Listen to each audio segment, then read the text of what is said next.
There we go. We're live now. Welcome, everybody. Unstoppable Stelezzi here. We are going to do some casted games today. Something we haven't done for a pretty long time now, you know. Submissions for record games were pretty slow for a while, so I think we can finally have something that's doable for a stream. Yeah, which is good. I'm going to share the link with everybody for now, and then we can get started right away. I'll start with my normal order of things and get it shared out, and then I have to download the games, obviously. Except for one of them. I already downloaded one of them and tested it out ahead of time for a very specific reason. Reason being, I had a bit of an oopsie last week. I accidentally patched my game without making a copy of the Wars of Liberty folder. So I had the luxury this morning of reinstalling Wars of Liberty to a new folder, and then using manual updates on it to get to version 1.1.2a. Because that's what most of these games are from. I think there's maybe two of them that are from 2b, but I don't know exactly. Yeah. So that's why when you're doing my sort of stuff, always make sure that you have a backup folder, because if you don't, you are going to unfortunately,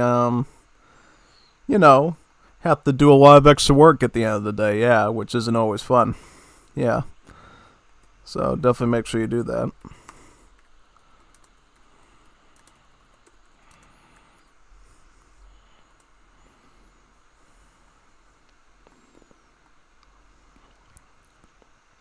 Actually taking a bit of an extra different order here and sharing because of the UI stuff going on. Just totally fine. There we go.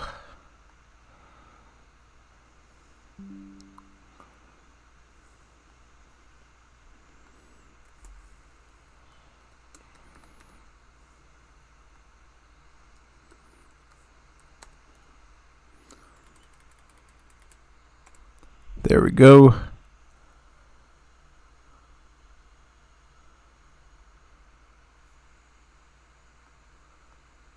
Just to make sure we're on the right stuff, right? Yep, that's the right stuff. This stuff is from 1.2a, so that's current. Yep, I'll do the rest now while I check the phone there.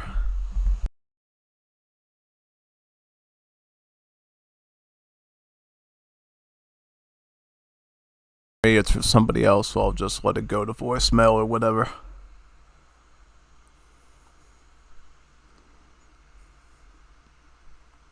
Hello, we are not available now. Please leave your name and phone number after the beep.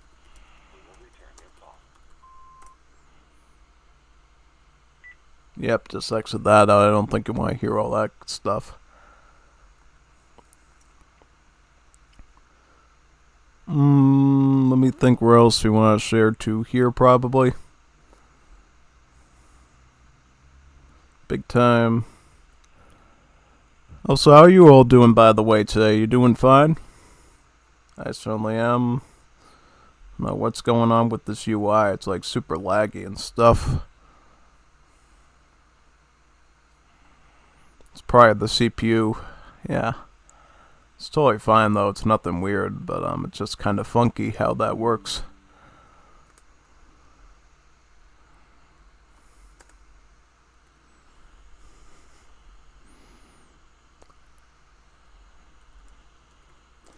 Almost through them all.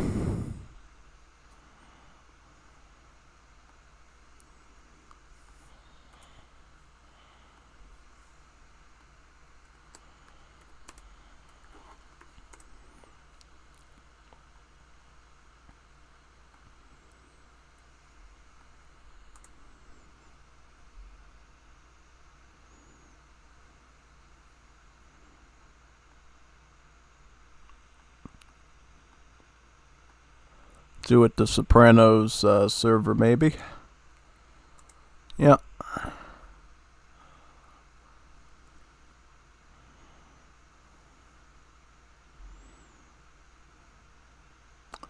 Where else? Maybe here, perhaps. Probably last one I'm going to do is probably up at the Sunbros, maybe, yeah.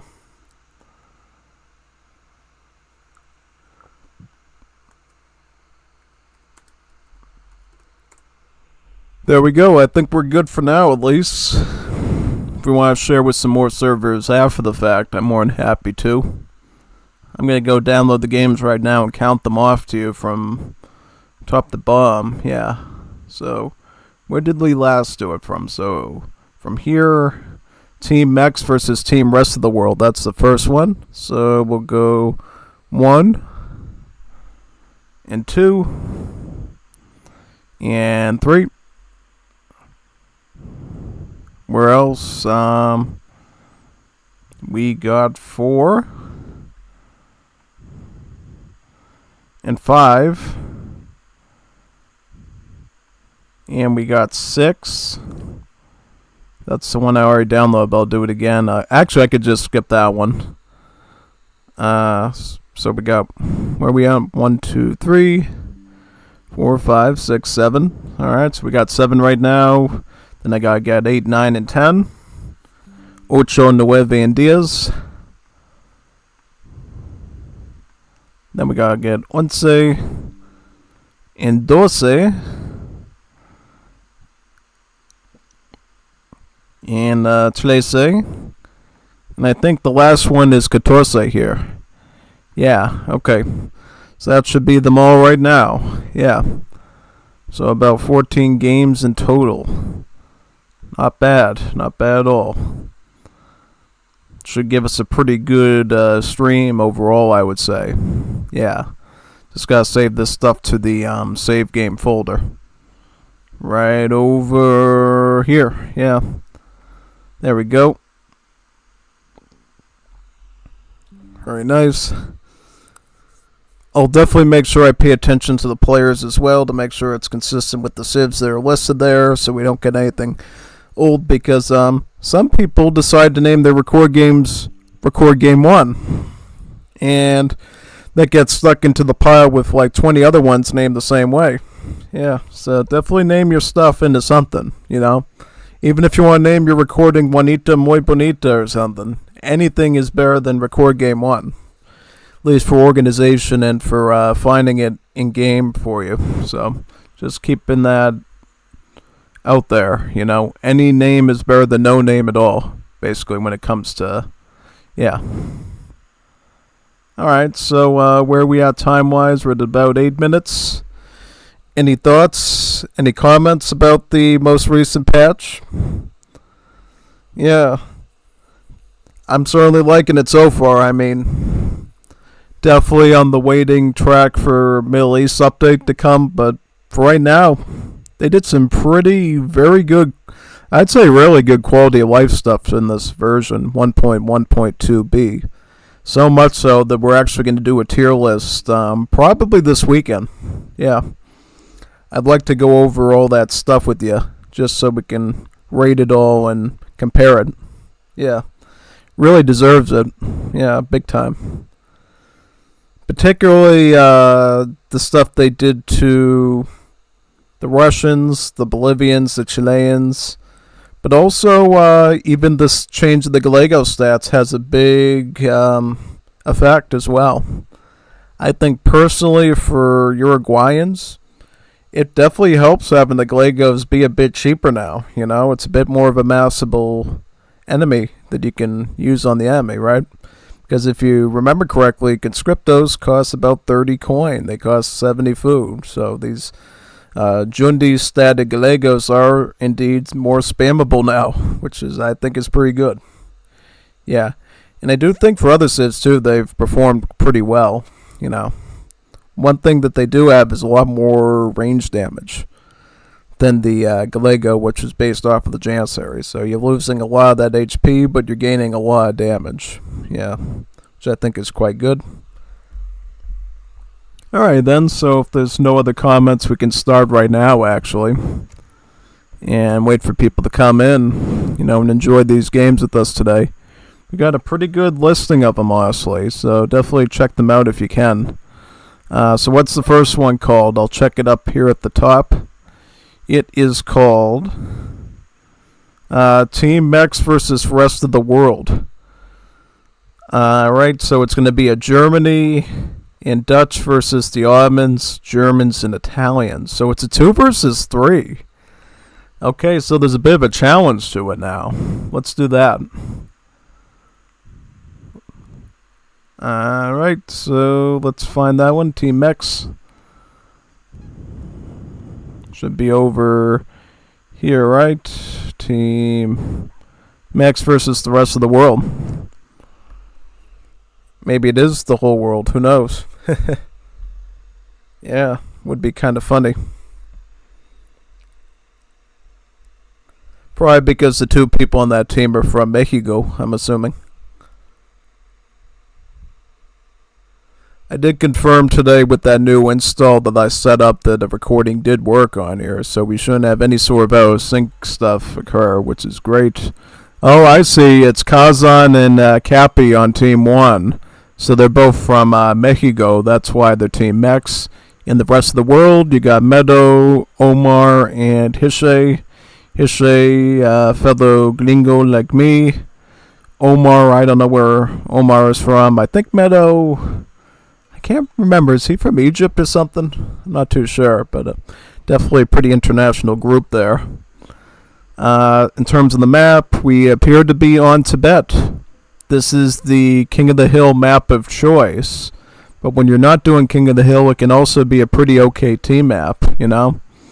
It offers you a lot of options. You can either sort of fight in this direction, or you can go up on top of the mountain peak and strike directly this way, too. So, and you can also sneak down here at the bottom of the slopes as well. Run all the way around here and come up to this spot and then go surprise like that. Oh yeah, it's quite powerful. So should be pretty fun overall. So we got Germany combined with the Dutch. Now this is going to be a very S tier oriented setup. From what we understand tier list wise, we do classify both Germans and Dutch as S tier civilizations because their gameplay bonuses, cards, unit rosters, etc. put them in a place where they can perform at an S tier level in the mod. Whereas on the other side, we got kind of a mixed group, I would say. Ottomans definitely an S tier civ. Italy looking more towards the, I would say the B tier, definitely. But we do have another Germany here, so it does seem like we got 2 S tier civs with the B tier, yeah. Now I think from a skills standpoint, from a like an ELO standpoint, Cappy is the highest seeded one here, followed by Kazan. So this is why they're doing a 2 versus 3 instead of an even number of players, because Cappy can handle a 2v1 very easily, and Kazan can do to an extent as well against these level of opponents. So we're going to see if these newbies over here on the other side can put together the necessary setup to actually combat them over here. Yeah, it's going to be interesting, you know, because I've seen sort of Meadow play before in particular, and he's kind of slow because he's just sort of learning macro and everything, so he's not going to be roaring out of the gate like one of the other players might, so just be aware of that. Now, if it was me playing as the Ottomans, I would probably do Abyss Gunner. Abyss Gunner would be a great choice in this matchup because we all know how Cappy plays. He goes for a very strong manor house boom with Germany into line infantry. So the best thing you could do for that is Abyss Gunners. As for Italy, Italy being in the pocket position does have a bit of flexibility. They can either go line infantry in H2 to try to support the other guys, or they could go for the H3, which Hishe does a lot, and go for more of an Alpini Bersaglieri type setup. As for the Germany over here, Omar has been becoming a bit more aggro-friendly these days, you know? When I first saw Omar playing under the name Black Dragon, He was very late gamey. He loved treaty. He loved to set up troop factories and set up steel guns in like Age 4. Now we actually can start to employ skirmishers, line infantry into his early game, which means he's pretty much leveled up in a lot. And from what Metal told me, he actually is pretty good at the game. He just wasn't used to the Wars of Liberty mechanics that much, thus he was trying to learn everything. So yeah. So I would say probably it's going to come down to these two being the main fighting force, and whatever Meadow can do for support is definitely going to be appreciated by them. Just putting that out there. Dutch is getting the market right now.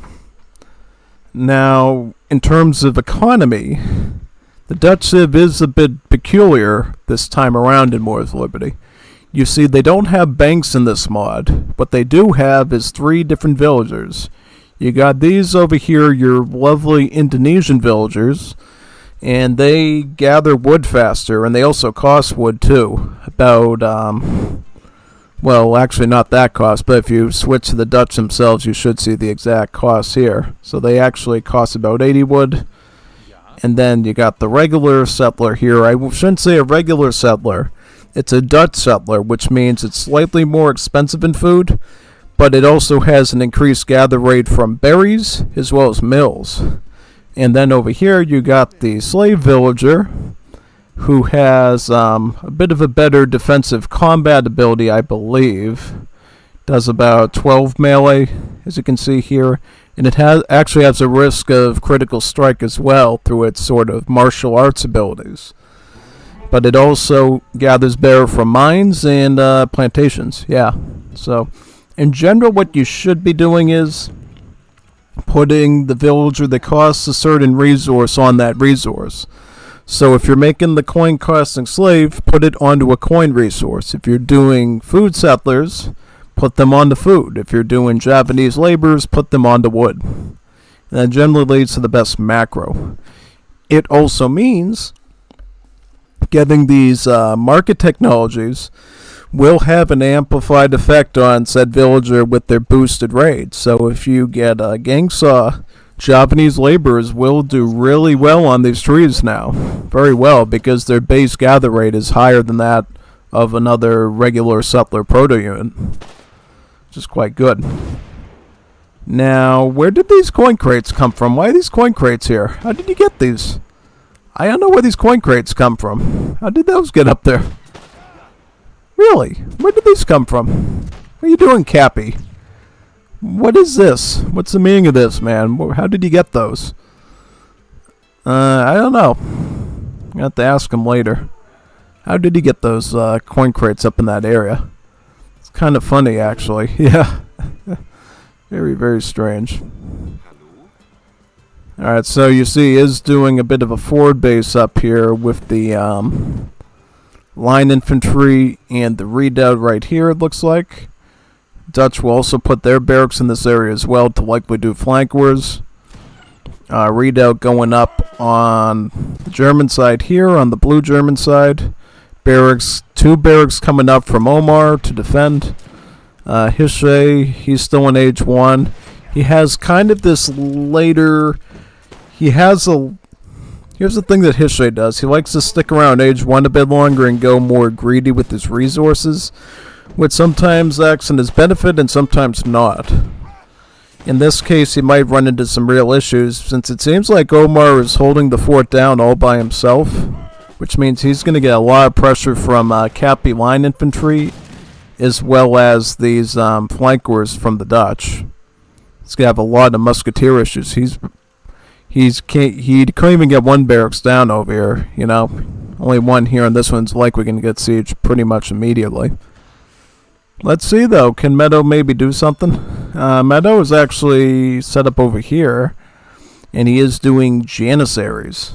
So he will provide a little bit of help, it looks like. Now, I think he probably should have grouped up with his friends over here and did a combined front with them. Because now it seems like everybody's sort of doing their own little things, and it's costing them the defense, the shared defense. It comes down to a basic issue of communication and teamwork. Because what you got now is you got Cappy and Kazan synergizing pretty much perfectly in sync with each other. Cappy doing line infantry, Kazan opting for the more anti-infantry grenadier unit, and just working as a group to go through their buildings. Yeah. But these guys, you got one person trying to defend, you got another one trying to do a forward base over here, you got one over here who doesn't even have that set up yet because they're doing greedy eco, and it's like, if you guys just put your heads together and came up with a shared strategy, you'd be really making them work for it, and it looks like you're not. I mean, you're literally feeding them your villagers here, Getting the barracks up now, but at what cost? I mean, he has the resources, it's just going to take a bit of time, which I don't think you got, Look at how much military is already established from the Dutch and the Germans here. Line infantry on this side, grenadiers on this side. Not looking too good right now, Omar, after that catastrophe, has basically been stalled for time quite a bit over there, and he has to sort of keep his line infantry on this side till he can get a decent enough group to deal with it. Shipping to flankers was received from Dutch as well, so I mean, yeah, and what is Armins doing? Armins is doing Jans all the way over here, and guess what?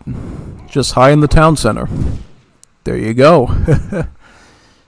I don't think he has quite the mass on Jans to even go for a siege on this TC yet, to tell the truth. So I mean, he might be a small nuisance, but will he stop this offense? Absolutely not. This thing is coming for them, and they need to start coming up with a coordinated strategy to get a common defense here. Otherwise, it might get kind of risky. Oh yeah, here's Cappy right now. Hola, compañeros. Yeah, we're watching Cappy win another game, which it looks like we do a whole lot on this channel, right? Cappy is always winning games. The only person that probably wins more games than Wars Libya is probably Ungers, I would say. Yeah, Ungers is something else, but Cappy probably the next best thing, especially if he's picking Germany. Yeah, I think even Masson said on this weekend stream, if Cappy's playing Germany, he's on even footing almost as Ungers, which is pretty phenomenal, actually. Yeah. Yeah, I ended up doing on this weekend stream, I said all the servers, oh look, we got Ungers playing Wars of Liberty, so people would come like, oh yeah, I like Ungers, he's a professional player, he's not like silly Streletsy there with a mere 1.2k ELO or whatever. Ungers is the best, yeah. Yeah, but you get the idea. Yeah, now I wish they would get the idea of working as a team and defending, because it seems like, because they did all their sort of little things, their own little silos, or whatever you want to call it from a thought standpoint, they sort of got divided and conquered very quickly. Yeah, and it's not like they can do much now. You just look at those scores. 55, 59. Only one that's not there is Armins, because, they haven't been directly dealt with yet. Using delis to attack line infantry, not the best move. They won't, but is one you can do, I guess. It's going to break through that one there, and probably going to pressure these vills here, it looks like. Janissaries raiding on this side. At this point, they're doing so well in military up here that Cappy doesn't even really mind losing villagers down here, so he's totally focused on the military front, which you usually don't want to do, but because you're doing so well in military numbers, it's going to take a very long time that they don't have to recover a decent-sized army to try to combat this sort of thing. Yeah, pretty much.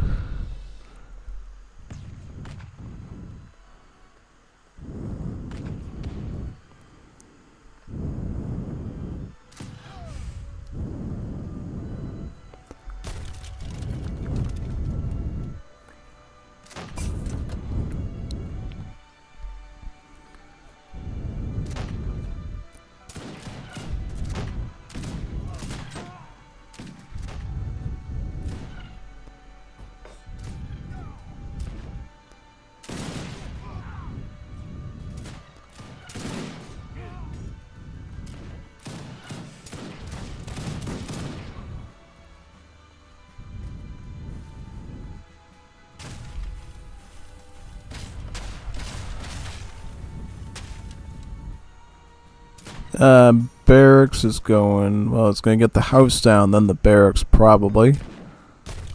Okay. Next one, I believe, is going to be a 1 versus 1 with Cappy, so we'll see how that goes. I didn't quite read yet who the opponent is, if it's on there, so we'll have to check that out.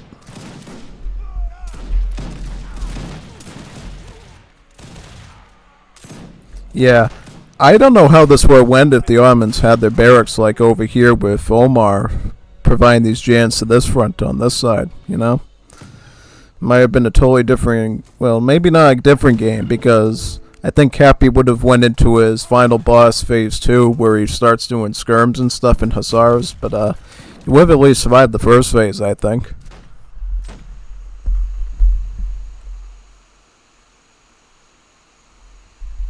That's at least what I would have thought would have happened. Exotic hardwoods? Exotic hardwoods. Yeah, this is what we send in, oh,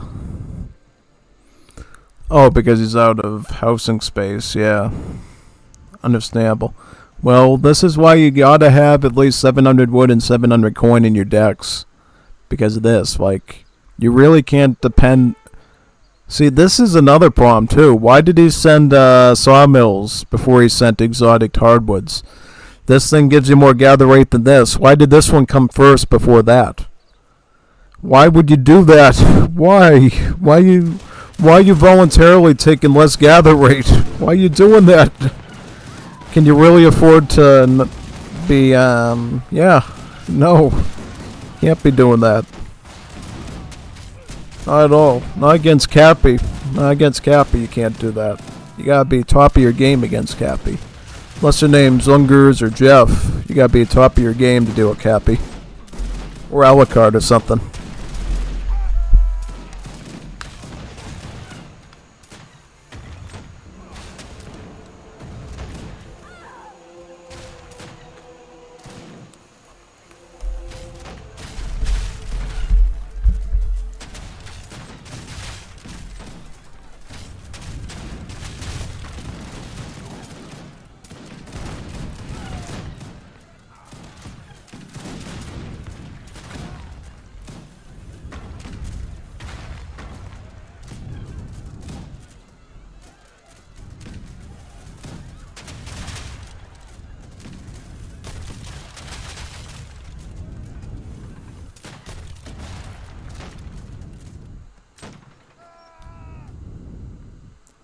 GG, well played on that one. Good first match. Let's go into the next one now. I'm going to reboot into my old, I call it the old Wolf folder, contain my old Wars Liberty version, and then we'll move into the new one once I think we're into the new stuff. Then after that I can delete this directory and save myself some gigabytes on my disk space so that I can save for other recordings for you to watch tomorrow and the other days. Yeah. Alright, so what is this one going to be called? Let me see. It's called Blessings of Zeus, Greece versus Dutch. I'm presuming that's going to be Kazan versus Cappy, but I'm not sure. Let me see, actually. Blessings of Zeus. Yep, any sort of creative name like that is always welcome on your recordings because it makes it that much easier for me to find when I'm going through the stuff. Here we go. Greece versus Dutch. The map will be Hudson Bay. Big reason this matters is because you got this big Hudson Bay over here. Yeah, this big body of water. Which, as you see here for the Greeks, where the Greeks over here, guess what you do with the Greeks? You take your landowner investment wagon and you can build a dock up here. Why does that matter? Because Greeks' docks actually produce fishing boats for free over time in Wars Liberty. So think of the Ottoman town centers, and now they're constantly pumping out villagers. That's exactly what docks do for the Greek civ, but, you know, with fishing ships, yeah. It means not only you get villagers out of your town center, queuing those up, but you're going to be getting fishing boats out of the dock as well that you don't even have to maintain at all. You just have to make sure you have enough housing space for them. Yeah. So where is that going to go? Over there? Yep. Very good.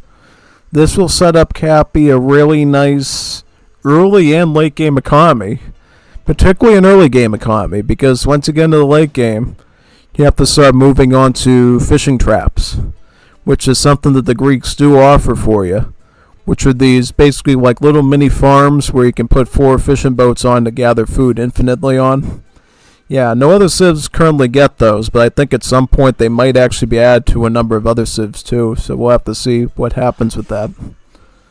Right, and Dutch with Kazan here. Definitely a very tricky civ to deal with. I would say on this map, it's going to be an even match. Not even considering the skill player differences here. If it was like purely off of civ logic, I think on a water map, Greece can come to the occasion and fight the Dutch pretty well. But if this was a land map, I think Dutch would be clearly in a good advantage. Yeah.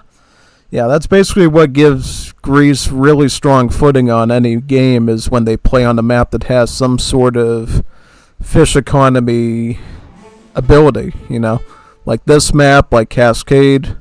Any map that has a body of water with fish and whales in it, Greece is automatically going to go up in performance, even beyond their normal tier list stuff. Yeah.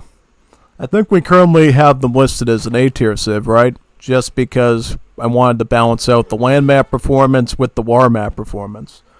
Or not even the war map performance, but really a map that just has fish as an option. Yeah. Because this isn't the majority of the map. This is just a portion of the map, right? If you totally wanted to play down here in the snow, make a snowman, and whatever, you totally could on this map and not even deal with the war. But if there's any water opportunity at all, Greece is going to do better. Guaranteed. Another cool thing for Greece belonging to the nation-state culture, their explorer actually gets more yield from these treasures. So instead of 40 wood, you actually get 60 wood, yeah. The only downside is this explorer does not get any sort of special ability to instantly defeat treasure guardians at all, so it kind of has to be very smart where you decide to fight treasure guardians, and using proper techniques against their AI too. Because here's the thing, these explorers actually do literally turn into statues and die if you don't watch out. Other explorers, you can rescue them or whatever, but these guys, they do expire into a statue that will boost your military units and then eventually wither away. Yeah. So you have to watch out for that. They cost about 50 wood, so depending on what your macro is, you might not have that to get them back, so just be aware of that. Looks like Dutch is actually getting contractor bead early here. So what did they do? They did Colbertism followed by contractor bead. Now this is an interesting build idea. Contractor bead improves your villager training rates by 30% for the Javanese ones and the African ones, so the slaves and the laborers. So basically it's a way to jumpstart your wood and coin eco very quickly. Yeah, it's quite good for that. Does have the 700 coin but not the wood, which I find kind of interesting. Instead opts to go for unit shipments like the Marines, the Grenadiers, and the Flankers. You know, not bad. Also uses Frontier Defenses, which is always a flexible card you can use to defend the frontier, as it's called. Frontier Defenses, defend the frontier. Yeah, put a nice tower up near a mine or a hunt and keep that area guarded. At this point, Greece is already on about 3 fishing boats because of the free ones just rolling in from that dock. Dutch will age up with the burger, which will provide him about 440 coin. I usually like to go with the Governor General now, which gives you a mill, or rather an agricultural wagon that can become a mill now and could become a plantation later if you wanted to hold on to it for whatever reason. So yeah, I like that now. Because one thing I like to utilize with the Dutch is the fact that their settlers gathers better on mills. So that gives me an excuse to not have to venture out onto the map for hunts as much unless I really need a lot of food for hussars or something. Yeah, just hang out around the farms and not take as much raid damage, Especially considering Greece, being part of the nation-state culture, has access to their own Yulon cavalry, the Marauders. It's definitely something you have to be very careful of. In fact, you see Cap here right now with about 2 peasants. Likely ready to put down that barracks. Yep, barracks right here. And there's a number of things that Kazan's going to have to be careful of. They can make the Scytheman, which is a pikeman that has area of effect. So it can actually damage multiple cavalry units at the same time. Especially if they're small. If they're like a bunch of coyote runners or something, these Scythemen become really handy. Also, you got the Clape, which is sort of like the crossbowman, right? Like an early skirm. But it has more range at the start. So instead of that normal sort of 16 range, these ones have 18 range. So they're going to be somewhat more like real skirms. Yeah. And then you also have the Recruit, which is a sort of glass cannon type of a musketeer. It has less hit points, but it does more damage. So a lot of dangerous infantry that the Greeks can do out of this barracks. And as I mentioned, the Marauders is another option too, so you have to be aware of that as well. If you wanted to put down a stable. That's usually not till a bit later.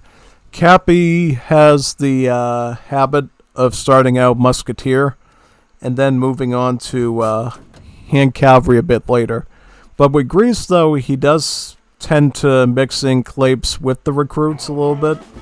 And if he's playing as the Serbs, he'll mix in Hajduk early skirms with the recruits, just so he can get maximum anti-infantry and a bit of range add into his mass. Yeah. Yep, as you can see, these Clapes have about 18 range, so pretty good on that front.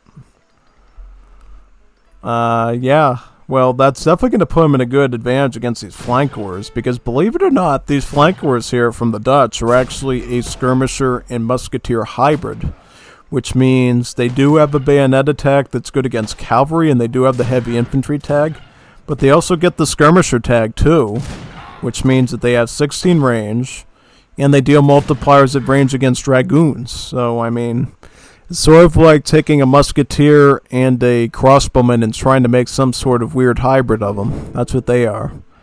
Whereas the Swedish, they're sort of vice versa one. Instead of mixing a musketeer and a crossbowman, they sort of mix a pikeman with the musketeer, which is a little bit different. So, yeah. And funny enough, both said units move very fast. These guys start with the movement speed of 4.5, which is clearly faster than the standard 4 speed of infantry, like the Clape and the Grenadier. And then there's another card, too, that Dutch can get, which is actually being sent right now, the Schutzerich Mobile, which brings the flanker movement speed up to that of 5. And thus it can actually kite really effectively against most units. I say most units, because obviously the Evzani here, or the Clapes, depending on what you want to call them, these have 18 range, so they can sort of respond to the kiting tactics of the flanker a lot better than other civs do. It's one of those kind of weird sort of bonuses Greece ends up getting to enjoy against a matchup against an S-tier civ like the Dutch, you know what I mean? Because most other civs, even S-tier ones, are not going to have an 18 range unit in Age 2 to combat these very speedy long range musketeers that the Dutch can employ. So yeah. That combined with the fish economy will give Cappy a really good edge here, I think. See how he's able to sort of stay one step ahead of the Grenadiers as well and avoid directly confronting them. Because here's the thing, Cappy is very smart in that he can use stagger mode to basically pick apart these Grenadiers without giving them a good grenade toss.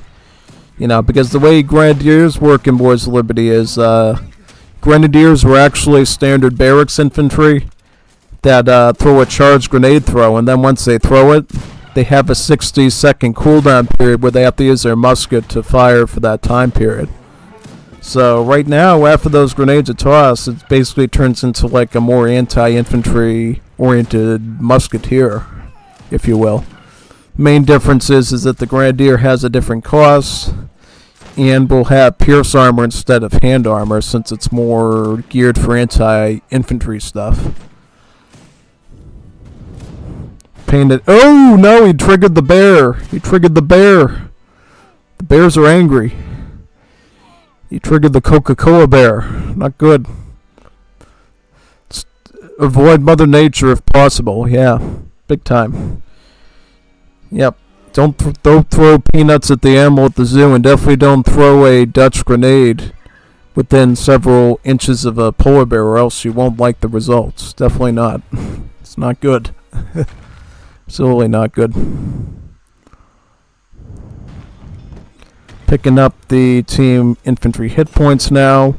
One of the few sort of Dutch upgrade cards that still exist for the Civ other than cavalry combat. Yeah, they underwent a lot of changes with the Dutch rework in this mod, yeah. Because they don't have banks anymore, they got these villagers, they're more specialized in one thing. They got actually 3 ultimate units instead of just 1. So there is a lot of situations as Dutch where you're actually wanting to go to Industrial Age and get the 3 cool ultimate units already upgraded to guard level stats, which is quite good. So yeah, I don't think we're going to see that this game, but it's definitely something we might see a bit later tonight, depending on what the Civ matchups are. Right now, it's hard to tell who's winning unless you look at the resources. Right now, it seems like Cappy is clearly doing much better. He's able to keep a consistent wood economy with his peasants, whereas on the fishing front, he is up to about 15 fishing boats, yeah. He actually did add in a second dock to double his fishing boat queue up there, yeah. Something to note about the Greek Civ to keep them sort of fair and manageable. They start with a very small fishing boat limit that you can bring up by either going with dock-based politicians or by researching fishing boat technologies from the dock. So like your gill nets, fishing hooks, that sort of thing will improve their build limit. But they're called different things for the Greeks, and there's actually 3 fishing boat gather rate technologies instead of just 2. So even without well, here's the thing, the build limit starts at 10, so he must have went with the dock politician from age 1 to 2, bring it up to 15, and then for fishing boat technologies, he can actually bring that build limit up to 30 if he wanted to, without going with any additional dock politicians, right? So that's pretty good. And then if you wanted to get the rest of the dock politicians throughout the game, he could bring it up to 45 build limit. 45 fishing boats on fishing traps, yeah, quite good.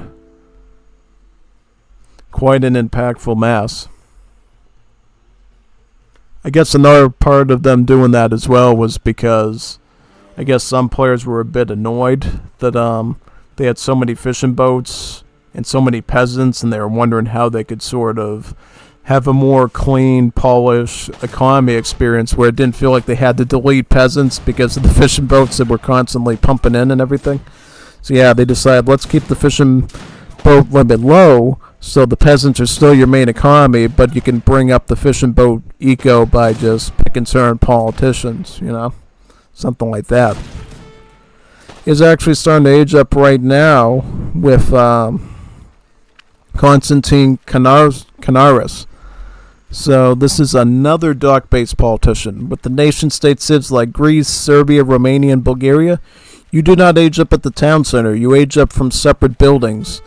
Greeks being the only one that has politicians at their dock. Everybody else, you have to age up at either the barracks, the hunting lodge, otherwise known as the livestock pen, the market, the stable, or the artillery foundry.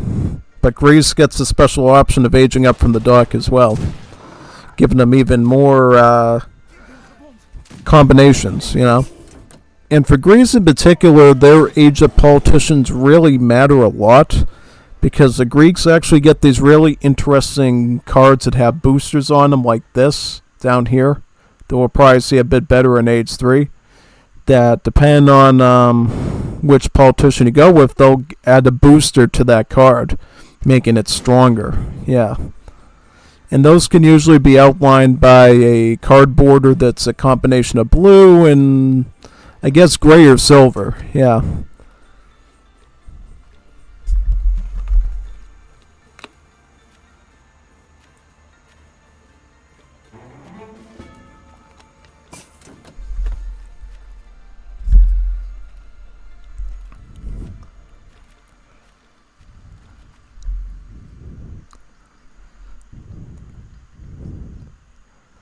So he did get some fishing boat technologies, it looks like, since he did get up to 20 here.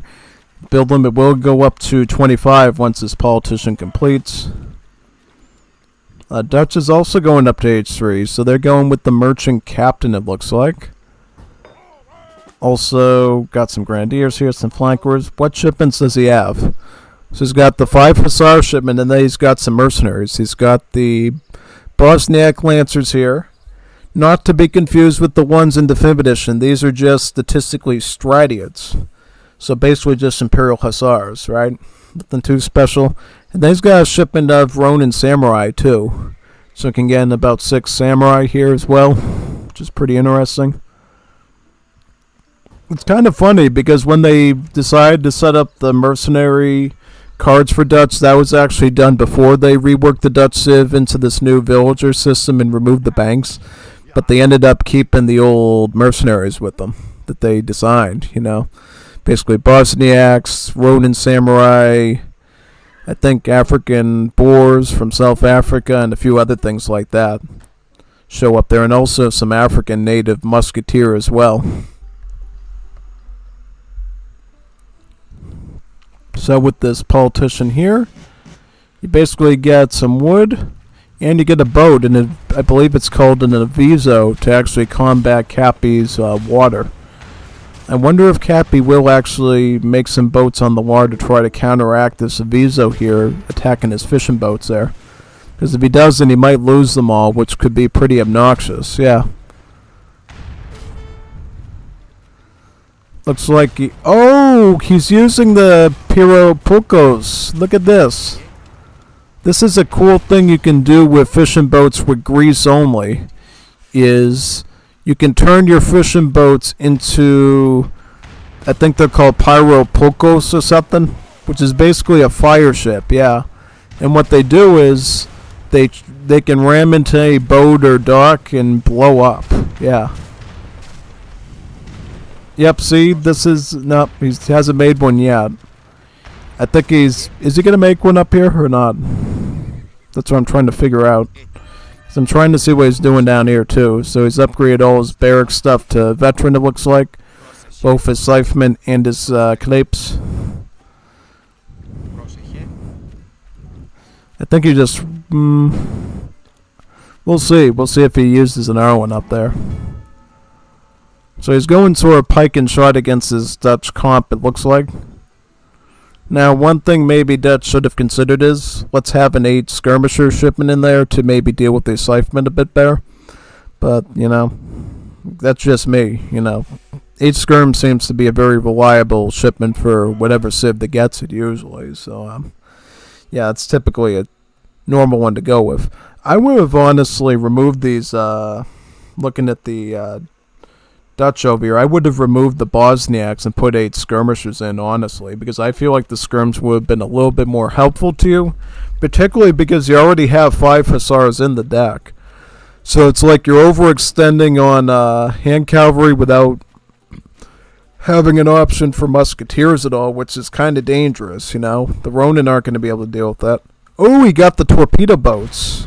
They should be able to finish off that aviso. Yeah. These are the light ship that the nation state civs can do, like the Greeks and everything. These are kind of a weird case. They actually have a very small range of 3. A range of 3. It's very short range. But it does do a pretty good amount of damage with its torpedoes, yeah. Does about 145 damage, is that right? And does have a bit of splash to it, so it is a pretty cool tool there. Unfortunately, because its range is so small, it actually makes it horrible for amphibious assaults. And all the ranged infantry can usually kite them from land, and there's nothing that the torpedo boats can do. without heavier ships joining them usually. Using the hussars very carefully here, but not carefully enough. Scytheman still intercepted them. Flankers are up the veteran, also using Cree trackers as well. Has some skirms of his own trained from the barracks. Seems to be defending for now, at least from the spearmen. Now he's going to have to deal with the Clapes.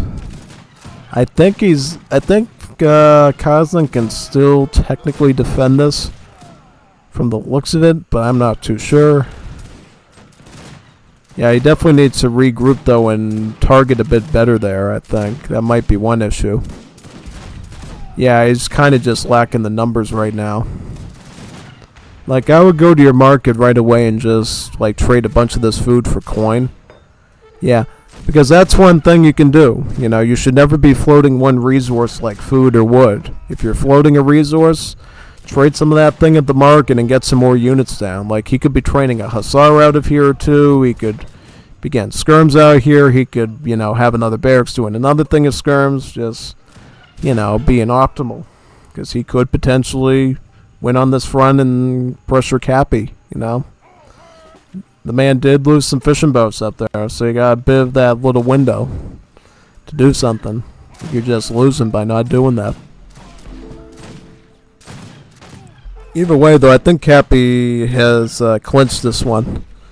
The fishing economy seems to be very strong, and now he's starting to get in fire fishing now. Fire fishing, I believe, is the last fishing boat technology you can get as the Greeks. And that would bring his build limit up to a whopping 30. Yeah, that's really big. 30 fishing boats on the water. And where's he at with peasants? 48 peasants, that's almost a maxed out economy. Yeah, quite good. Yeah, he's getting way too overpowered here by all this infantry. Mainly due to floating resources, but maybe just Cappy's overall good economy there, perhaps. Yeah.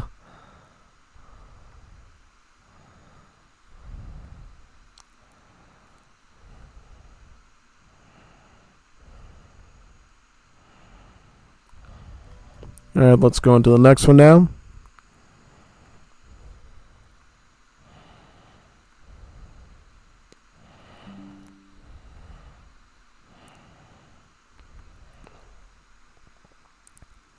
Let's do it.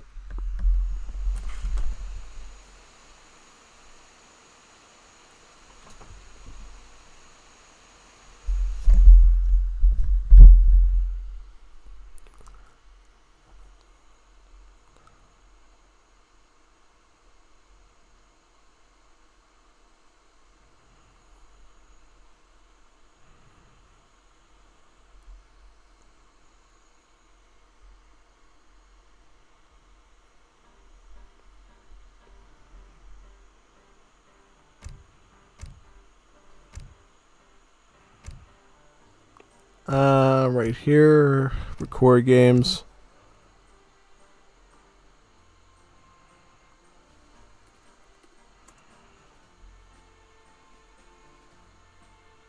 So what's this recording going to be called?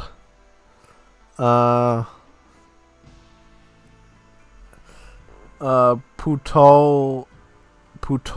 or something? I don't know what that is.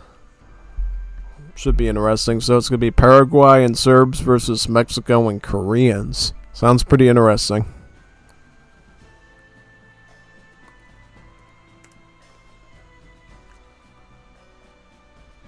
Let's see here. PP. This one right here. Putala.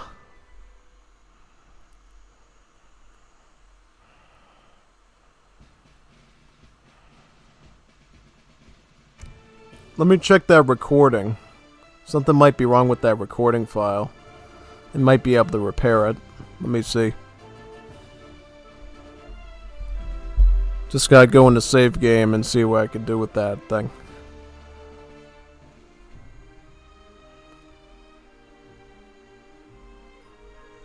I'll have to scroll up and look at it.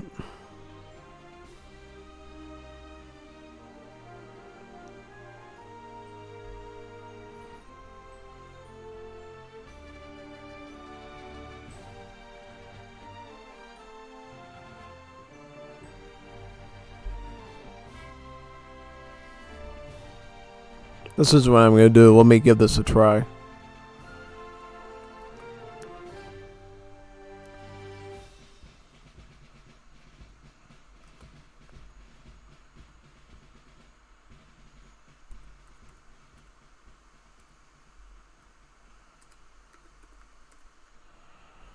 Yeah, something like that, and I'll restart into it. Alright, sounds good. Let me give it a go. Oh, I'm in the wrong thing. That might be it. Let me try this now. There we go. Might be good now.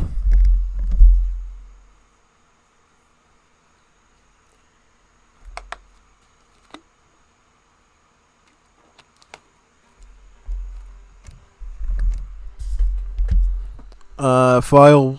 I added file to the front of it to find it easier. This one. I'm assuming this file should be in good shape now.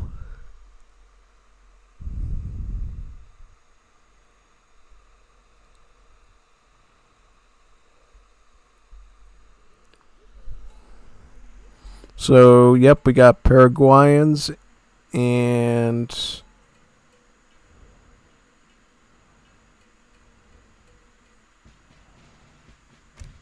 okay.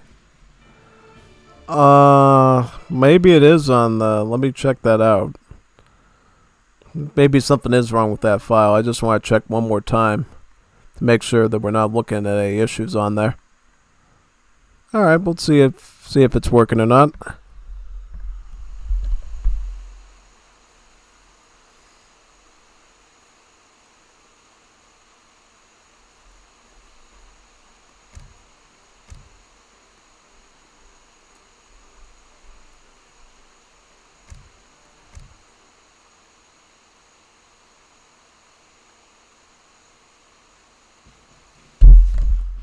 Yeah, that file is just not working today. That's fine. We'll just go on to the next one then.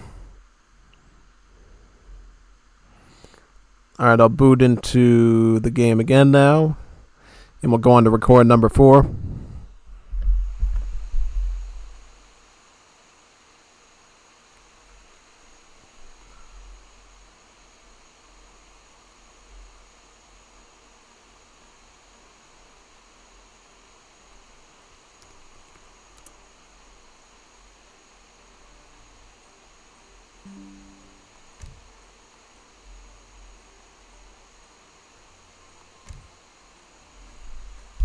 So what's this one going to be called? Let me go back to Discord and read it. It's going to be called, you see here.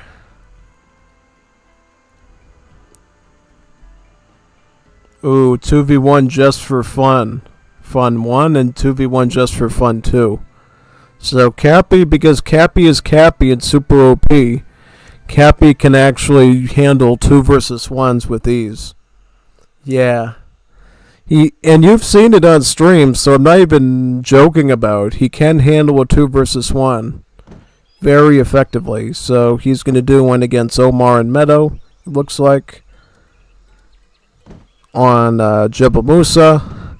Jebel Musa is a pretty good map in terms of defense because you got these little cliffs here, which makes it a lot easier and cheaper to wall these areas off from your opponent. Yeah, you can put one here, you can put one over here, and then you put the ones in this area too, and you should be all set. Natives on this map are all light cavalry, so you got the Apache here, and then you got the Jesuits as well, so Conks and Apache range cavalry, which is pretty good. Trade route, you got about 3 trade sockets on here, so a decent trade route. And then up top, you actually got some fish and whales too. So if you are the Greeks on this map, you do actually have a good edge on this map, being Greece. So that's good. Looks like Cappy will be doing Japan. Oh no, that's... Who's that? Oh, that's Meadow actually. What's Cappy playing as? Cappy is playing his signature Civ of Germany. Meadow is doing Japan. And Omar is doing Germany. So... a Germany versus a Germany with a Japan helping them. Yeah, it should be kind of interesting.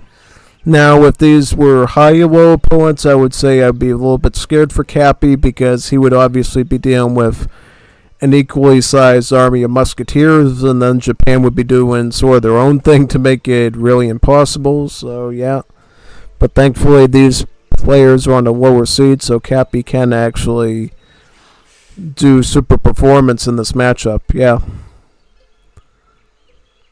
he might have to probably do the win in AH3 maybe with the skirms and hussars. Maybe he'll need group factories. We're going to have to see how he can handle this.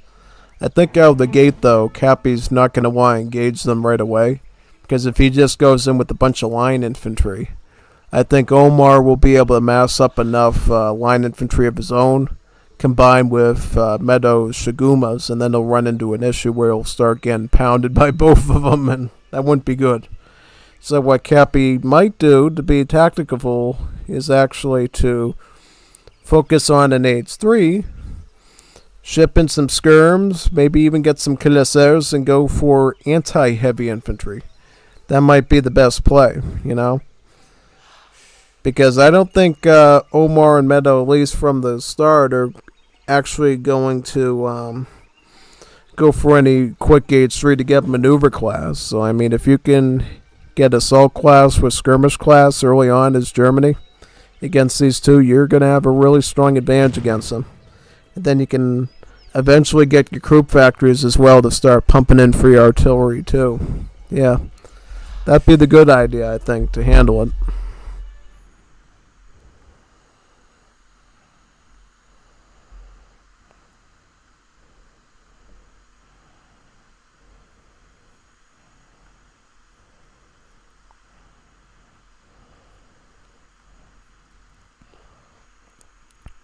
Also, one thing I do want to point out as well to anybody watching, if you do have any recorded games that you haven't submitted yet, you feel free to submit them now, and I will actually do them tonight. Because from what it looks like, we have a pretty modest number of recordings, you know?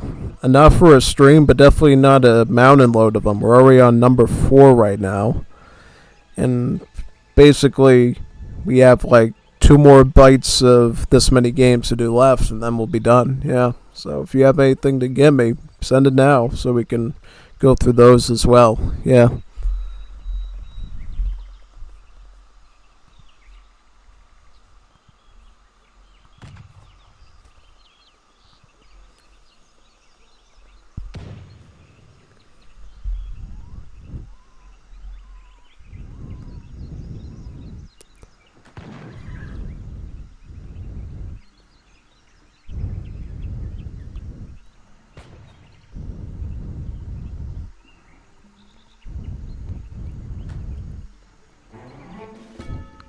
Going for the Toshugu Shrine by Meadow there, so he's playing greedy. Honestly, I think it's good to go greedy in this matchup because Cappy, I don't think he's going for the quick rush here. If he is, that'll be surprising. He might try to do it a little bit just to put them on edge, but I think for the most part, Cappy's going to start thinking about the long game here. Or at least getting up to age 3 and getting those stronger anti-infantry units in preparation. Well, he does get a barracks, right? Because he does need some sort of defense here, even if he does want to go in that direction. Because here's the thing. Nothing's stopping Meadow and Omar from going Shiguma line infantry and pressing on the Cappy base directly at the start. So Cappy does need to maintain some sort of defense. But I wouldn't say to start pressing into their town centers just yet. Just sort of hang out around this barracks. Try to get some sort of defense, right? Yep. Now, one thing that Cappy did do that he tried another day with me was going with the Burger age up instead of the Statesman. Burger, as we stated before with the Dutch, gives you about 4 silver coin crates. So basically about 440 coin, which is really good, you know. It basically means if you're doing Fast Fortress, you don't even need to have the villagers go onto the coin mine at all. Literally that alone will give you enough coin and then some to make some units with. Yeah, it's quite good for that. So Cappy will actually do a bit of pressure here, it looks like. He is probably going to try to harass their base a little bit. Best thing for Cappy to do would be to perhaps try to get some shrines down. getting some shrines down would offer a really nice advantage. If you can get some bills too, depending on how slow they are here to react, that would be another good advantage. Now, one thing here that's very concerning, and something we see a lot of newer players do in particular, they don't know how to herd their hunts, right? Because basically this issue could have totally been avoided if these hunts were all the way over here. But because he was herding them away from the town center, now his villas are all caught out over here at a place where Cappy can raid them freely.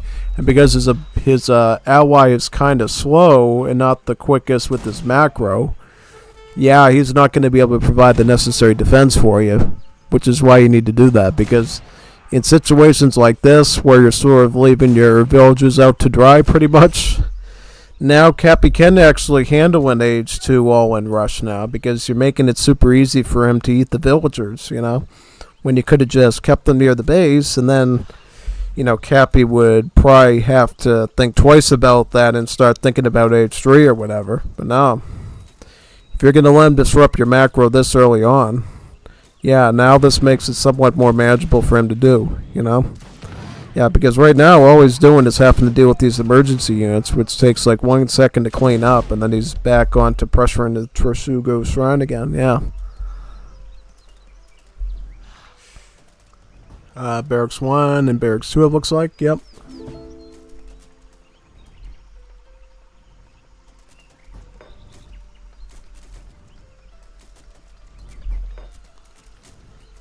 Yeah, see, now we get some line infantry, but because of that whole conundrum with his villagers, it kind of set him back a long time. Now it puts him in a bit of a pickle there, yeah. Okay. Not the situation I would want to be in, but whatever.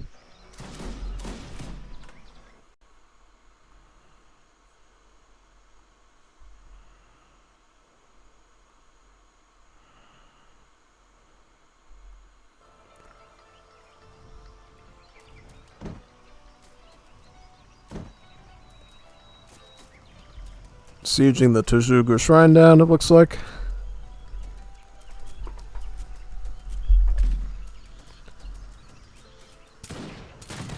Oh, got some key aid from Japan. Now this might be a concern, you know. This might be the time where Cappy tries to actually play more age 3 now, because now Japan actually is starting to get their skirmish units in, which is a real danger to these muskets. Yeah, big danger actually. Only problem is, though, Japan is not kiting at all. They're just letting them fight at Katana's range with the muskets, allowing them to get in a lot of damage. Ooh, gets the Torsugo Shrine down. That is huge. That's a big loss. You know, that's a big loss there. Cappy is making it work. This whole sort of pressure campaign is totally worth it now, just because you got the Wonder down. If you didn't get the Wonder down, I would have questioned it a bit. Like, why are you burning through these resources? But no, he got a Wonder down. That rush was totally worth it now, because that means this Japan score is automatically going to go down now, because all these shrines are not as optimized as they were with the Torsugo up. Yeah. This is very big, actually.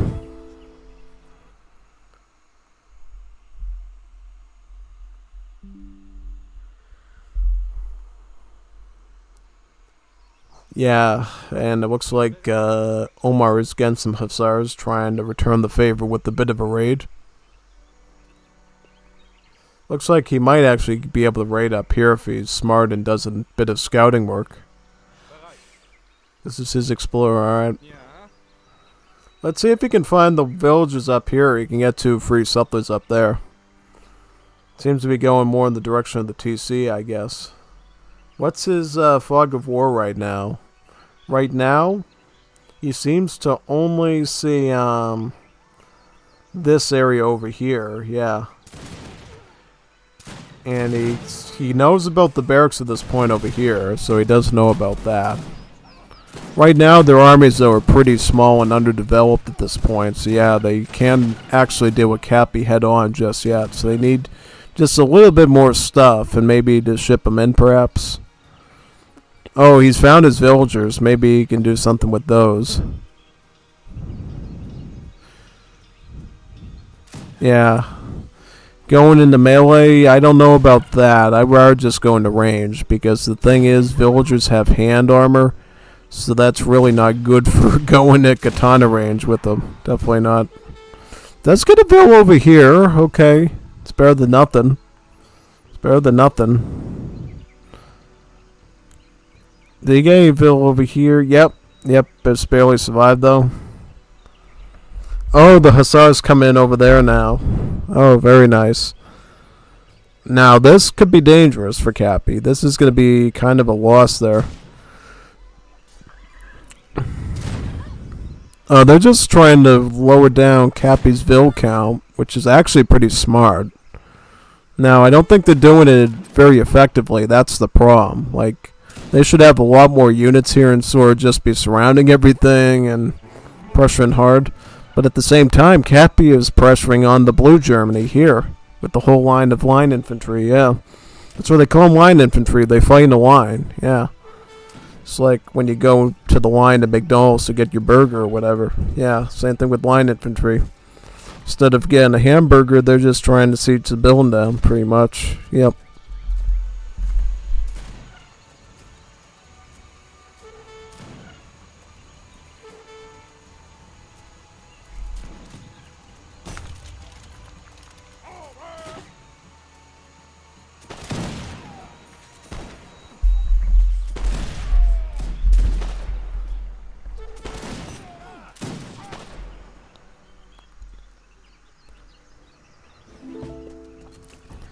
Barracks is going down here.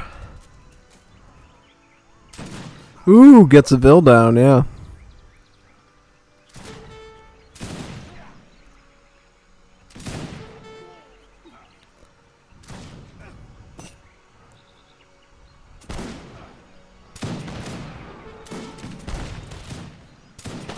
And Ville's going down on this side.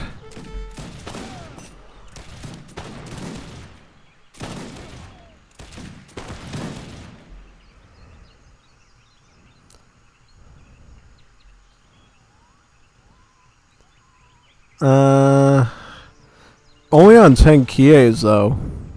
A little small. A little small for right now. I like how they're not doing anything about this up here when he's trying to age up. Yeah, he's not, yeah, what is he trying to do? Is he trying to go for 8 skirms, I guess, and kill ourselves and stuff?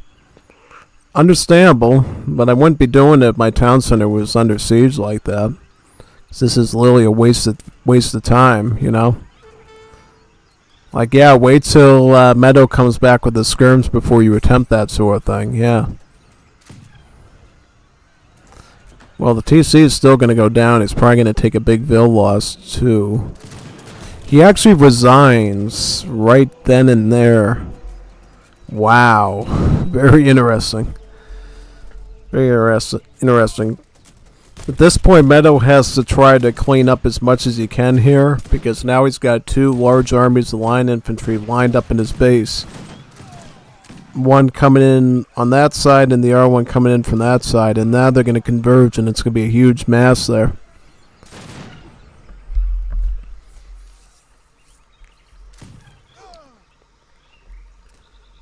Where is Cappy on his resources? I saw before, because of all the combat and training he was doing, that his resources were kind of small. He might soon be going towards age 3 to get these up to veteran, I can imagine.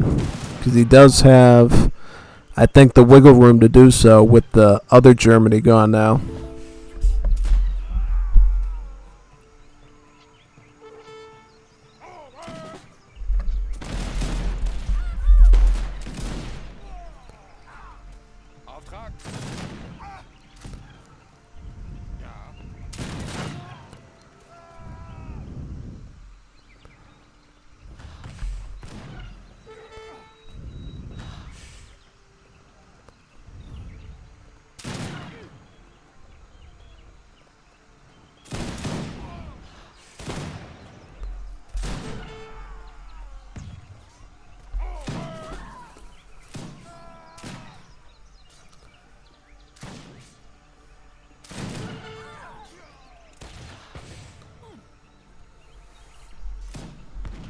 Oh, snaring him with the bayonet, not bad. That'll make it much easier to chase down now.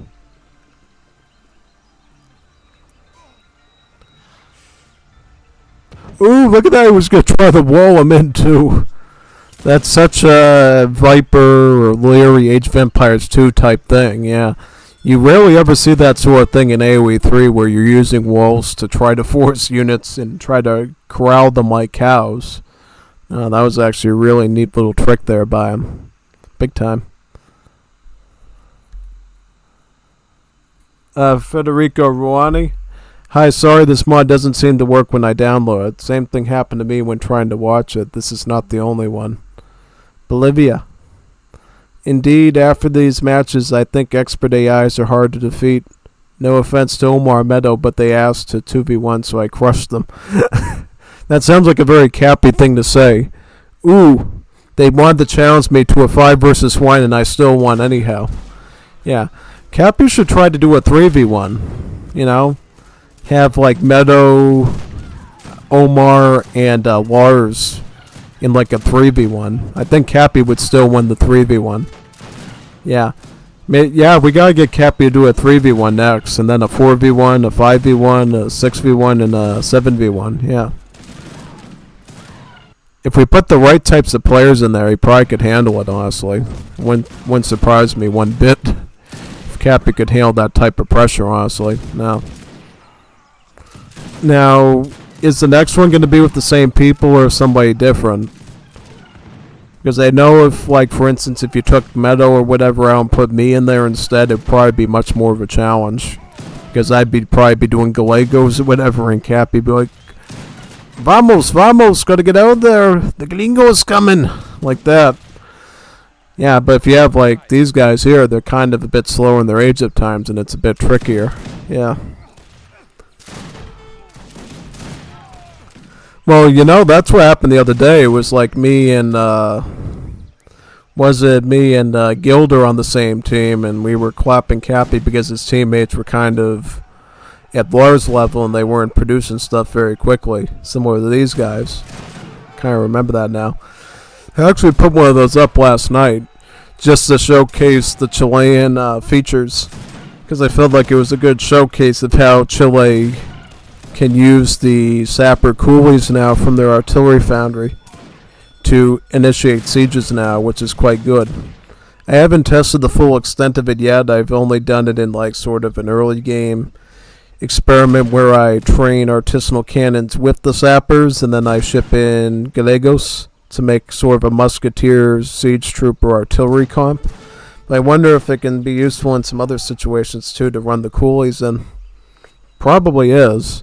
You know, the thing is you can get the card in age 1, so that means that you actually can just do it as shipment number 2 after sending your villagers. Which is pretty neat, yeah.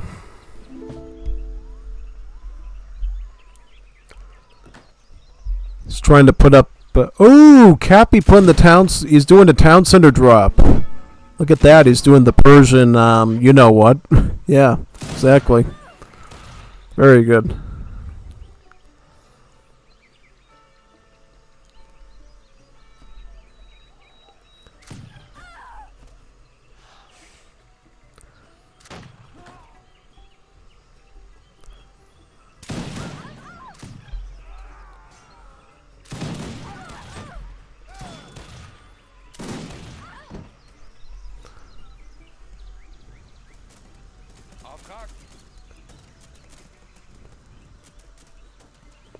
Bereit.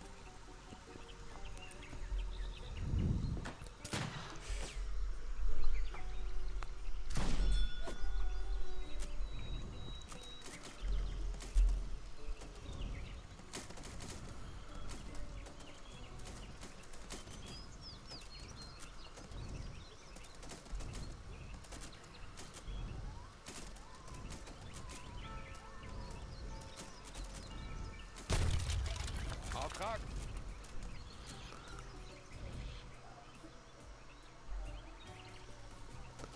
Veteran line infantry is predicted. It's going to go age 4 though, and probably get the May coffers with the nail guns very quickly. That's going to be a huge ramp of difficulty here for Meadow to deal with.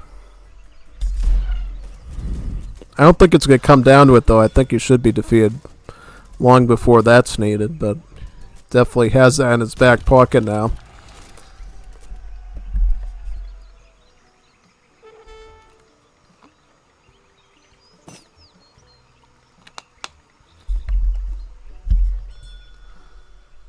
Very nice.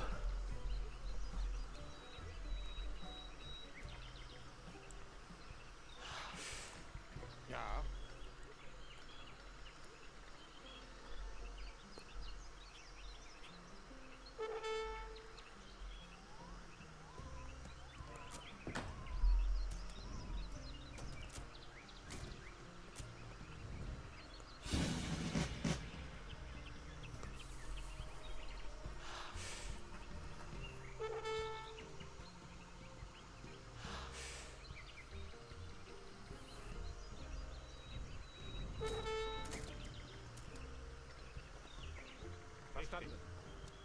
Bereit.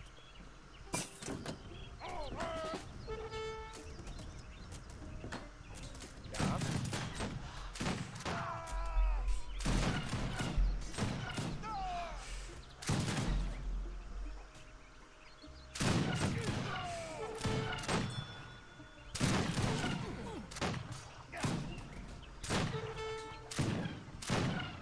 Oh, GG, well played on that one.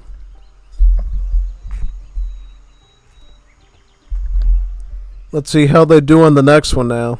Maybe they got their A game this time and they can make a comeback. We'll have to see. Easy for them.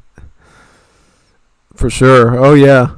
3v1 versus Ungers, Julian K, and H20.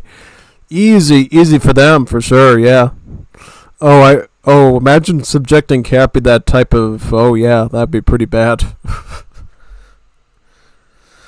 I mean, I couldn't even deal with one of those. Never mind 3 of them. Yeah, it doesn't sound very good.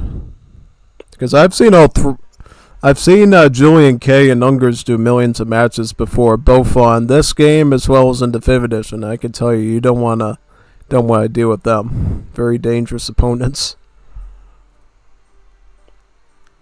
So, yep, it's going to be named similar to the last one, number 2 now.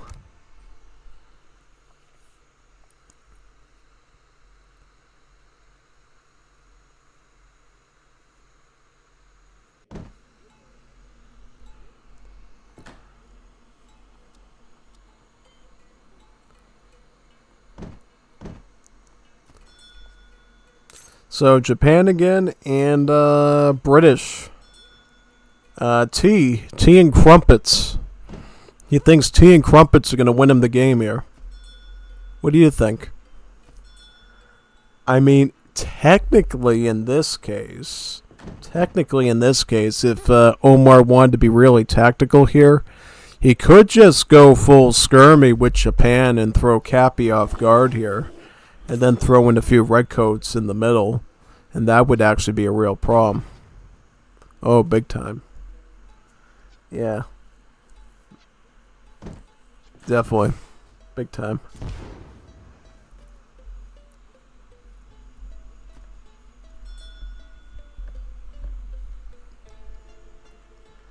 Yeah, so what are they going to do this time? What's the difference between now and the past game?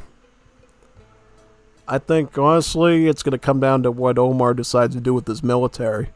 Because I think if he goes redcoat, he might do okay, but he's not using his full advantage. Probably what you want to do is Omar start greenjack and then do redcoat later. Once you know you got enough to deal with heavy infantry. Because if you coordinate that well with Meadow, you could actually get an easy, clean win here.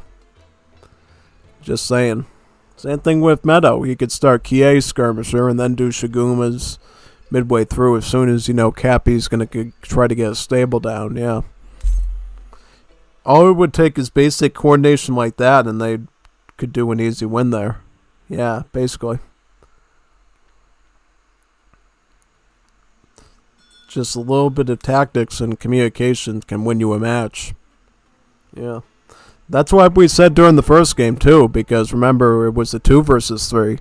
it was Cappy and Kazan versus Hishe and these two folks over here, and they just didn't coordinate very well, and Cappy and Kazan were able to easily dismantle them. Oh yeah, so you gotta communicate with your pals and come up with a game plan to defend and everything. Otherwise, it doesn't go very good usually. Yeah, fortunately.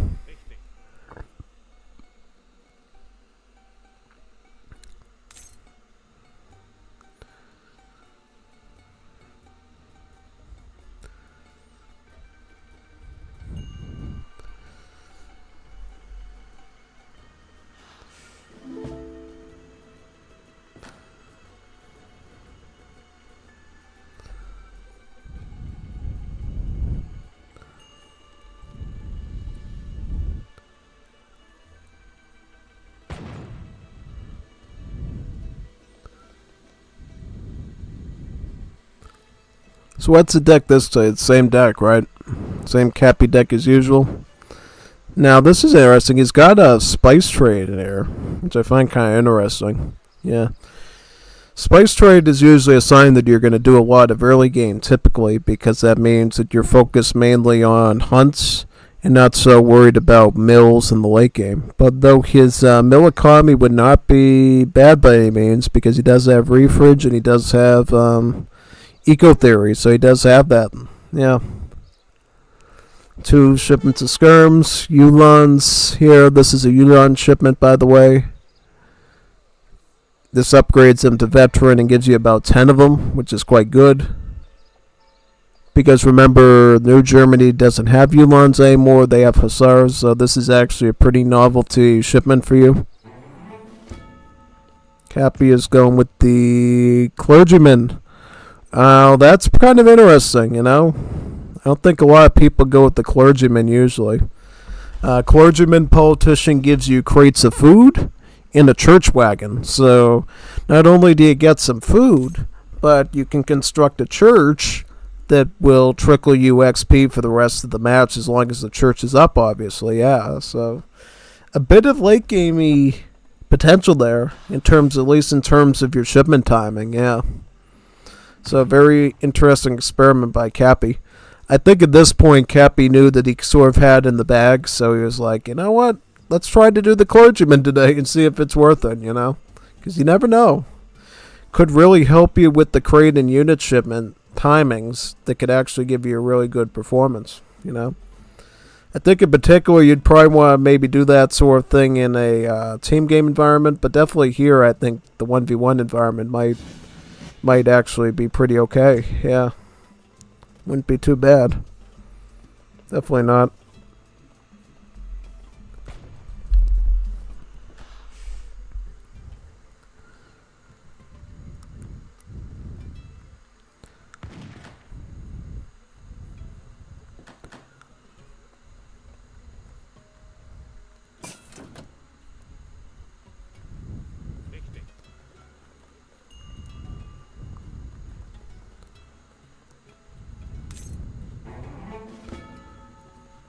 Going with the Toshugu Shrine again, it looks like.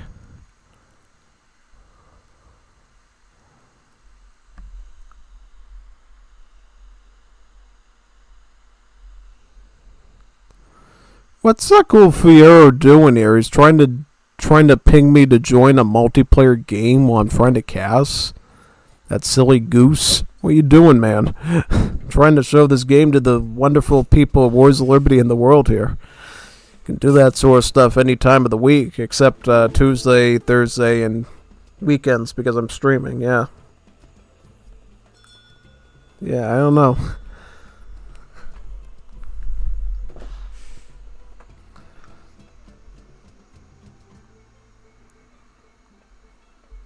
Shrines.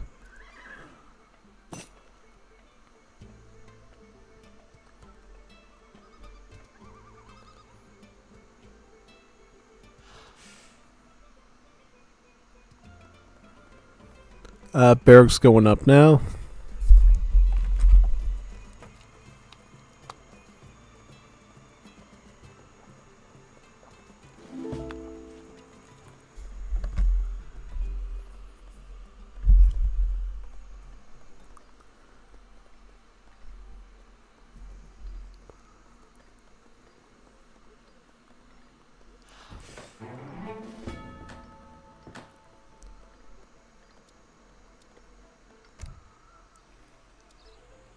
So this deck is probably based off of a Cappy deck.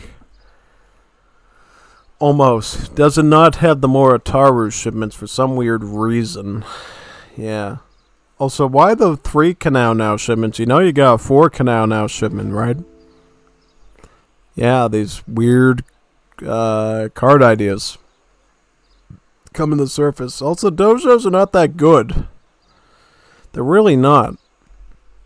I think actually the Wars of Liberty devs were talking about removing dojos from the Civ altogether for historical accuracy reasons, but honestly, you know, they weren't that strong, at least not in their current form. So, yeah, it's going to be good to see some other stuff coming for Japan in the future, big time. Yeah, definitely. Going with 4 Shrine Wagons. This is often a pretty nice choice for Definitive Edition usually, because what it does is it allows you to send these wagons out on the map and do some extra work while your explorers are elsewhere. Because, as you know, the 2 ways you normally do shrines, either with the Vili or with an explorer. But with these wagons, you can search in areas you never searched before and find some animals and get some extra resources, which is pretty neat.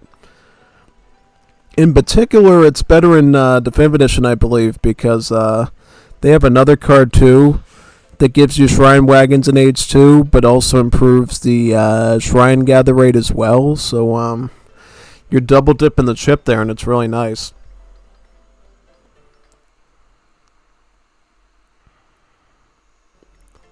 So how's Cappy going to go about... Oh, Cappy's going Volunteers, so he's going early skirm this time. At least at the start, it looks like. Still doing early skirm there, the Volunteers. They have the same stats as German crossbowmen in Definitive Edition. Yeah. It's kind of funny, in Definitive Edition, the Land Wars were actually... They set up the Land Wars as an upgrade to the crossbowmen, but in Wars of Liberty... The Land Wars are a totally different unit built around the Minuteman that you can make from your outposts, and then eventually using Royal Decrees and an Age 4 card, make it so that they can not only no longer lose hit points, but also be upgraded like normal military too. So, yeah, a lot of cool little facts like that you learn along the way. What's kind of funny is, now that most units use like literal anti-skirmish tag multipliers, means that the Land War infantry were actually immune to the multipliers of most Lancer units, which is pretty cool. Makes them a bit more durable in situations that they normally wouldn't be. Yep, Omar took my advice and went Green Jackets. That was a really good choice on his part. All the while, Cappy is still building trading posts on the side there. Already has a stagecoach up too, so he's already raking in the resources, yeah. Ships in some cherry bums, it looks like. Difference between these and other hand calves is these ones have a faster movement speed, but less hit points. And in their resources are flipped too, so they'll cost 80 food, but 120 coin. Yeah, kind of an interesting unit, I would say. Kind of a different type of Hussar there.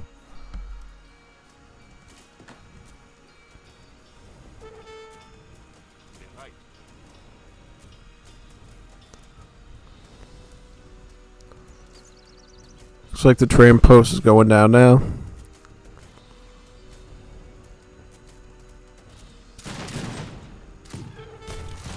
Yep. Look at... Whoa. Why did you run your infantry like that? You gotta watch that stuff. You know how many free range attacks he got on you on that? Yeah, you gotta pay attention to that stuff, you know? Big time. If you don't, bad things happen. So yeah, I'm presuming he's going to stick the Green Jacket then until he sees Hussars. Because... Oh, the cherry bums are doing their cherry bummy things here. Yeah. Got beaten by the Freshaliers. Very cool. These are German pikemen, by the way. These guys have pretty mediocre damage, but they have, I believe they're a bit tankier than normal pikemen, and then they have good rate of fire, so they have a very quick melee attack with their war scythes, which is pretty neat.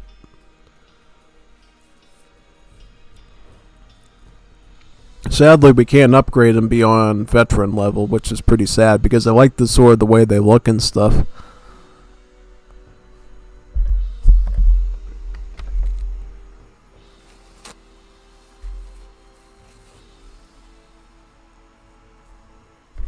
Also, they cost more food than wood for some reason, too.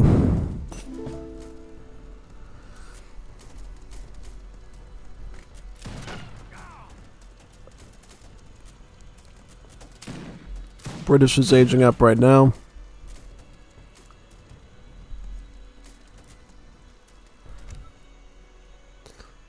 Every British player should have the Victorian Cross, the Victorian Iron Cross, as a card.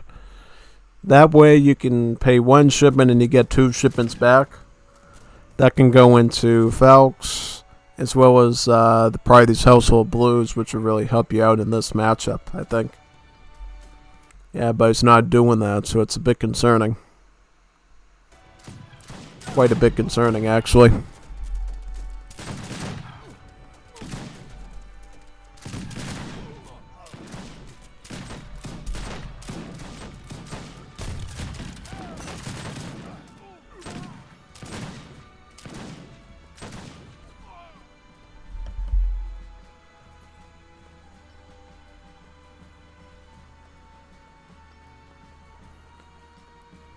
Oh, more rickshaws for the shrines. Very good.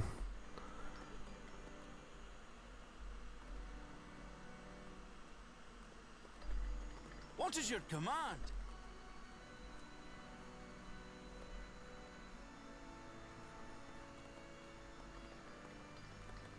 Powder's dry, sir.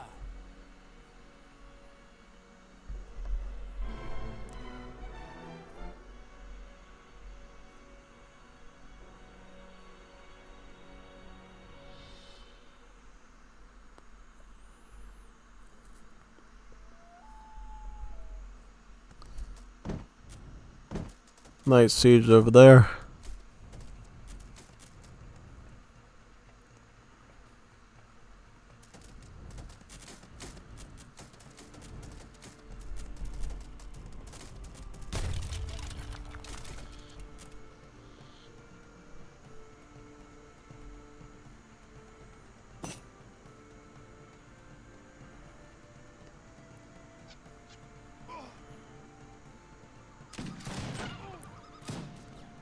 Cappy is also in H3, which means probably he's gonna go to...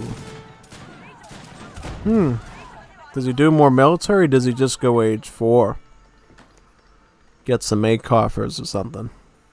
No, he does go skirmisher combat or long range combat to upgrade his volunteers. And then he gets, actually he pulls back that shipment. Maybe he's gonna get something else. But you might actually be going for Stuttgart Manufacturing to get a free steel gun with a factory wagon. That'd be a really good shipment to do. Quite a good one, actually.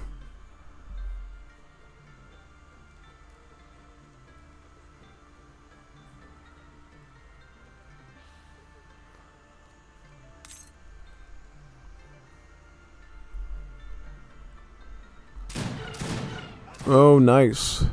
Got that one now. Yep.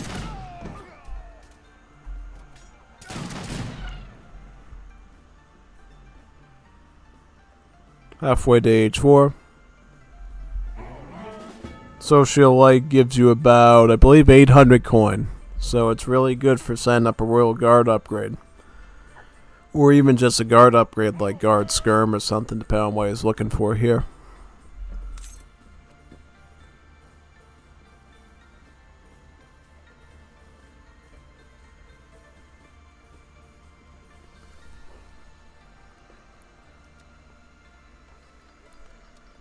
Way of the Marksman, that's always good.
Barracks is going down here, looks like. Yep. Very good.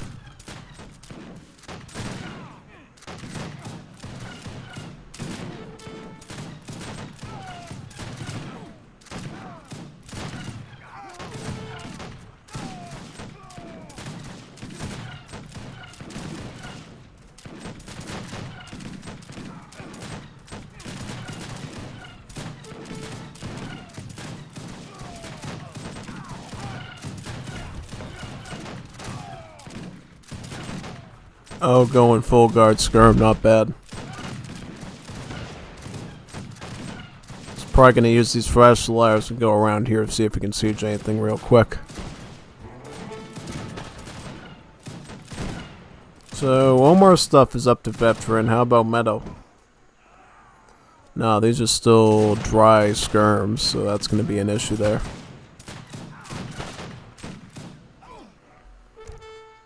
Up, so he is bringing in his steel gun too. That should, yep, here it is. This is basically a remodeled heavy cannon, so it's really good against infantry. 4 splats, 200 crush, and then 3x against infantry, so it's really good against group skirms in particular. Probably gonna wait for those skirms to get closer and just get a good blast on them.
Not bad.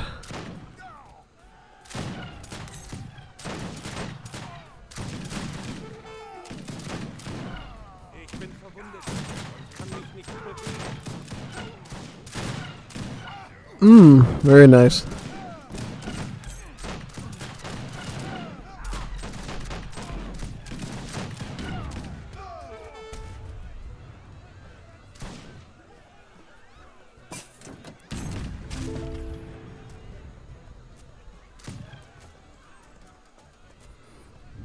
Oh, we're on top of his vills and not even moving them. What's up with that? Gotta watch that, you know? Save your villies. But I don't know, I mean, if he's at the point where he's doing guard skirms and has a heavy cannon on the field, I don't know what more you can do at that point. He's a team. Besides get, like, I don't know, hand cavalry, you know? Do they even have a stable yet on either side here? Well, they got one here. British has got one. Japan doesn't even have one yet. Not looking good. When you see lots of skirms and artillery, normally you're supposed to go to hand cavalry of some kind. In particular, if you're the Brits, you should begin the household blues. You should get this and then start spamming this out from your shipments. Because if you don't do that, yeah, you're going to have some issues. Yeah. And then he adds in Makar for line infantry then as well. So Cappy's doing really good right here.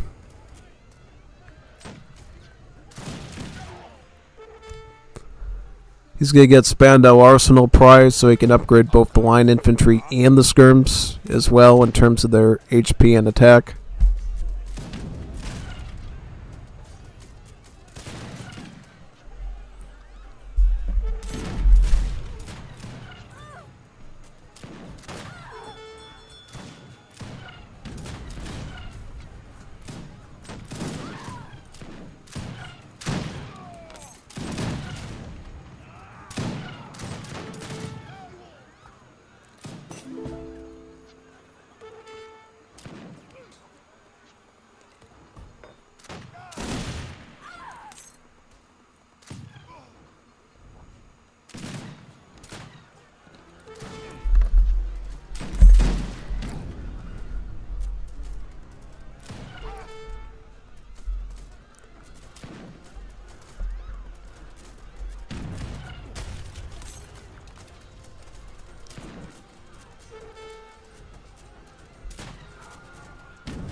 Oh, let's see if we can get a target onto that rocket. Ooh.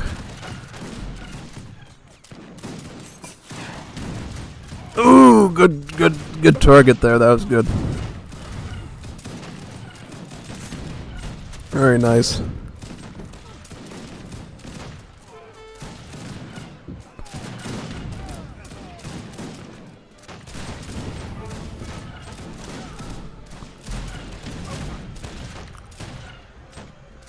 And now it's gonna start using it to siege the factories, probably. Yeah.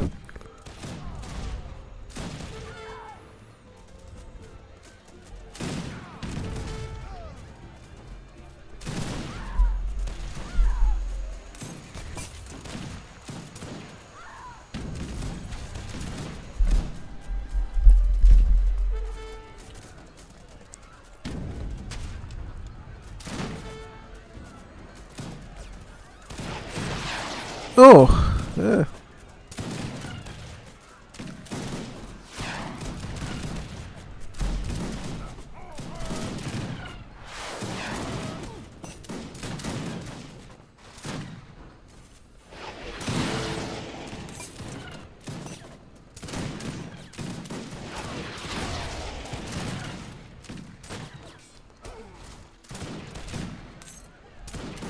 Start sieging at that barracks, yep.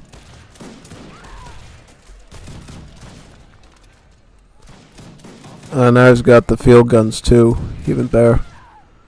How did he get those? Did he make those out of foundry, or did he just, No, he's getting them for free out of these group factories. This is one of the strongest part of the German Civ, for those that don't know. Basically, these group factories can be configured to produce any artillery you want for free over time. Whether it's falconets, culverins, mortars, or even certain forms of heavy artillery too, because eventually you can get a card that'll let you make the steel guns for free over time, so your heavy artillery unit, which is pretty good, you know.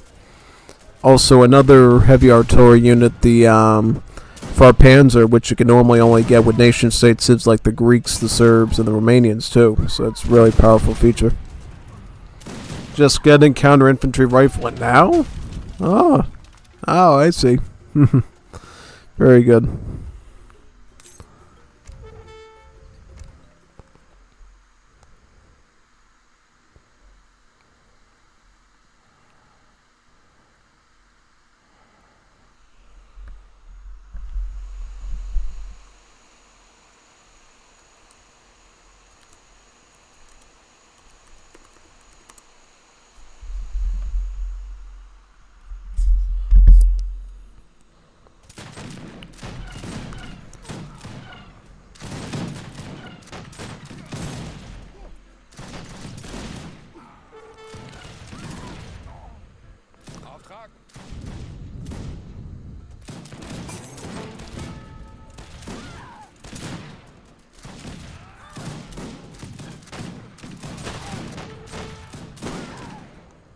Oh, GG, well played on that one. Very nice. So let's see what the next one's going to be now. I believe we got some other people submitting the other ones next, but I don't know. We'll have to see. Let me reboot now into the game again.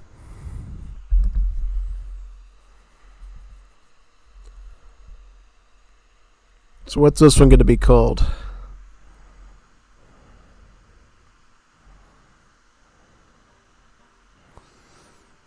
So these ones are going to be called, UI is acting a bit strange. Alright, here we go.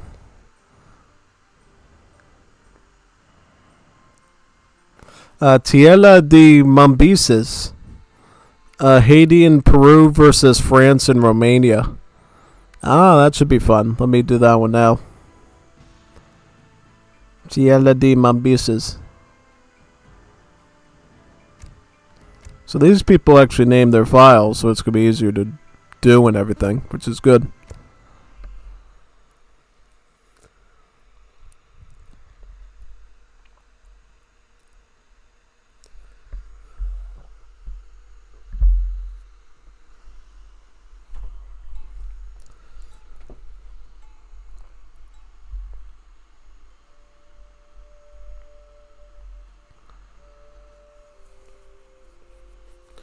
So wait a second, who do we have here? We have Verlingo playing Inca, a very fitting civ, mind you, and Bondar with Haiti. They are going up against Mehmed Khan as France and Sabero as Romania. Yep, the map is, I believe this is the map Haiti is from, right? Hispaniola, right? Oh yeah, definitely. Instead of berry bushes, Wars of Liberty changed the berry bushes to sugarcane. So if you have a bit of a sweet tooth, you'll definitely like this map. Big time. So yep, let's get started now. Now, this should be an interesting matchup. I think Haiti with Inca is probably going to be very OP here, just saying. Yeah, all Inca needs to do is just spam Huambicas to win, right? Well, like 90% of the time, that's what they do, just to spam Huambicas and, like, clinch the game. Pretty much, yeah. That's why it's everybody's favorite civ in this mod. Yeah, but no, it is a fun civ to play as. You know, if you're smart and you know how to, like, macro really well, you can counter Inca pretty easily in the early game, but not a lot of people can do that in the proper way. Also, Vringo does not make it easy because he does pressure you too with the special secondary hero unit, the Chazqui, which you can train with your Sapa Inca Explorer. So, yeah, not a lot of good stuff going on there. One thing to note about Inca is that they actually trickle coin while they work on any resourcing. So while they're hunting, they're getting coin. While they're mining, of course they're getting coin, but they're even getting coin while they're chopping wood. Yeah. Now, it's a bit different than the old Colombia civ, like the old one. In the old one, there was always trickle in the resource, but for the Inca, they have to be working on something for that trickle to actually do anything, right? If their sword just stand there idling or they're garrison in a town center, you're not going to get that trickle and it won't help you. So you just have to be aware of that, right? Oh, yeah.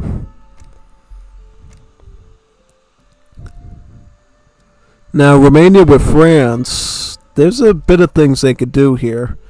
They could either go for sort of like a greedy H3 setup, or they could go all in on H2. Maybe. You know, you could have France go Grenadier,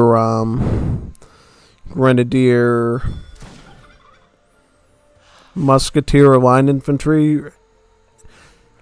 And then the Romania could start out with maybe Dorabante or Calaras and then gradually level up their stuff in H2 using the modernization bonus. It's totally possible.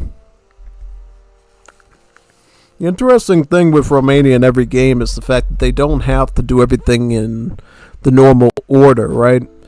With Romania, they have this cool bonus called modernization where they can actually unlock technologies and units early for like double the cost, which is pretty neat.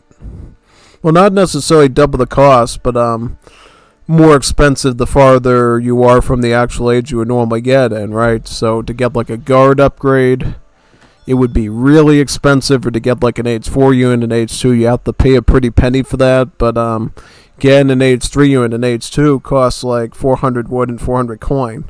That would be something like the Dragoon unit or the Skirmisher, the Vantori. Same thing with veteran upgrades as well. That's how that would work. You can even get your Royal Guard upgrade in H2 as well for your Calaras, the Luciori, to give them more damage and a charge attack that does a lot of damage. Yeah. Romania is a really cool flexible civ that has a lot of weird, wacky build orders. But still a very low level civ, I would say, tier wise. I think we have them right now in the C tier, is that right? Yeah, they're in the C tier. We sort of put all the Polynesianist factions down in D tier, yeah. Because we've determined Romania is viable enough to the point that they can sort of act like a European civ. Whereas ones like the Maori and Australians kind of are a bit limited, depending on the matchup and what the map and the environment is. So that's why we sort of made that differentiation in the last tier list thing we did. Now, I don't know if we're gonna probably put the Polynesian civs in the same place that we did before. Probably are. I mean, I don't think we really got anything substantial to buff up Australia or Maori this time around, did we? I don't think we did. I think most of the buffs came to, like, most of the Latam civs. And I believe to Russia in particular. Russia and the Lam civs feeling really good in this patch. Definitely. Particularly Chile, Bolivia, and I guess Colombia's kind of an interesting one. We're going to have to go over that too.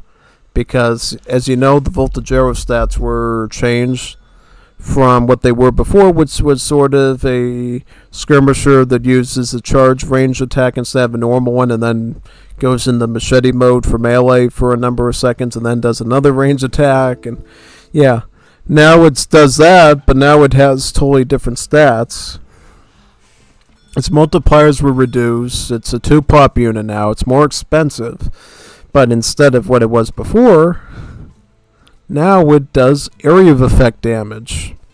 And its pierce armor was increased and the hand armor was decreased to about 10%. So, kind of an interesting unit now. It's kind of like an Arumi that isn't an Arumi, you know? Yeah, pretty interesting how they set that up overall, I would say. And I believe I heard at some point they might treat the Spanish immigrant skirmisher like that too at some point. So maybe we'll see that as well. Would be interesting either way. That one they could probably give the old Voltagero stats to. Because I wouldn't imagine whatever sword that Spanish unit is would be comparable to a machete in terms of splash capabilities. Yeah, this is why dealing with Inca is always so painful, is these things, the Chasquis. These are basically a spammable hero unit. You can have up to 10 of them. Just run around the map and start attacking things. Yeah. And when they gang up on your villagers, they can actually raid you if you're not careful. Even with the Malice. You know, the Malice brings them down to like a hand attack of what, like 2.5 or something. Now it would be like 6 or something. Like 3 per hit. That adds up when you have like 10 of them. It's like 3 times 10, and that's like 30 damage a second, and now you're running into some problems. Oh yeah. Now these guys, the Zinglins, they're meant for raiding. They actually get multipliers against villagers, as you can see down here, to the point that they can actually do about 36 hand damage to villagers in Age 2, as long as they're away from the town center, right? Haiti gets this weird bonus where their units deal out more damage the farther they are from their town center. So if they're away from their TC, they deal like 18 regular damage and times 2, which would be about 36 total damage, which is quite significant. And yeah, look right here, more villagers.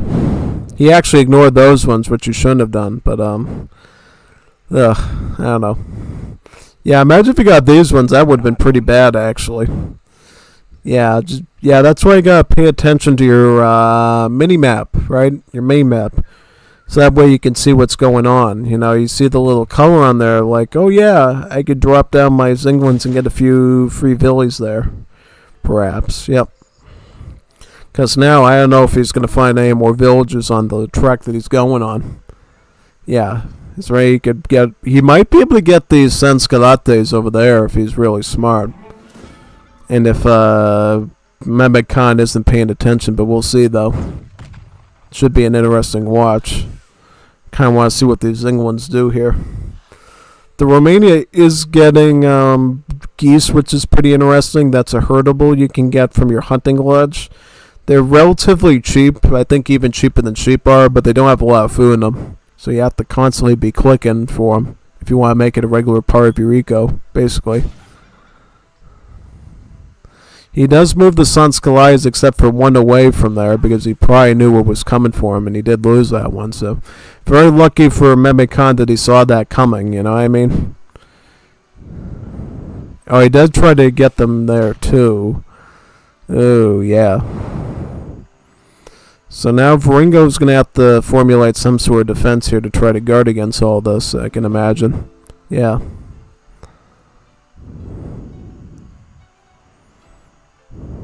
We'll see, though.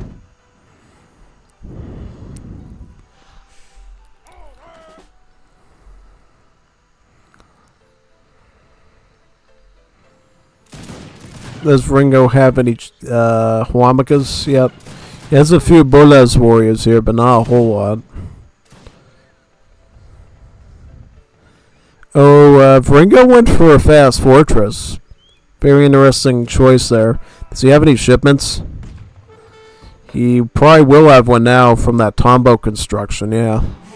Tombos, this is basically a tower that contains all your military upgrades too. So your veteran Huamaca, veteran Bolas warrior, veteran Ocarina, all those sort of things. And then get Silversmith on top of it. Wow. It's going full greed over there, looks like, yeah. Very interesting.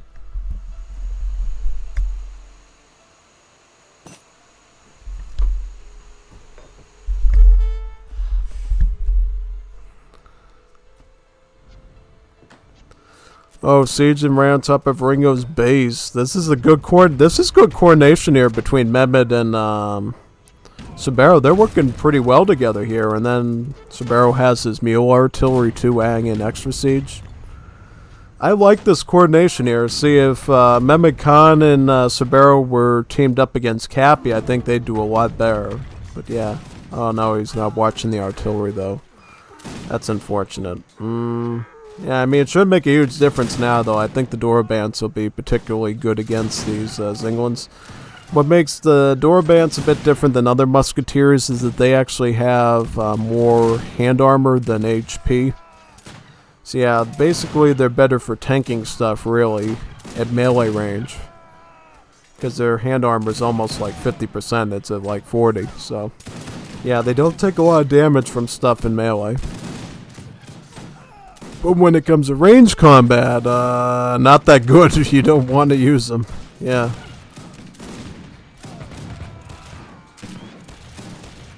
Looks like that attack is falling apart. They tried at least. That's good.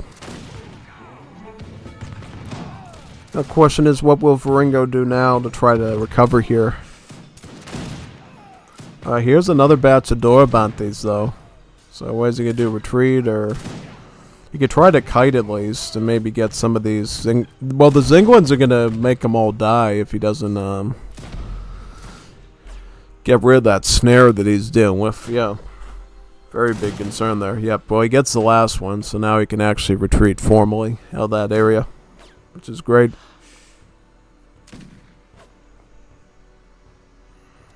Pokhara. Got Pokhara there.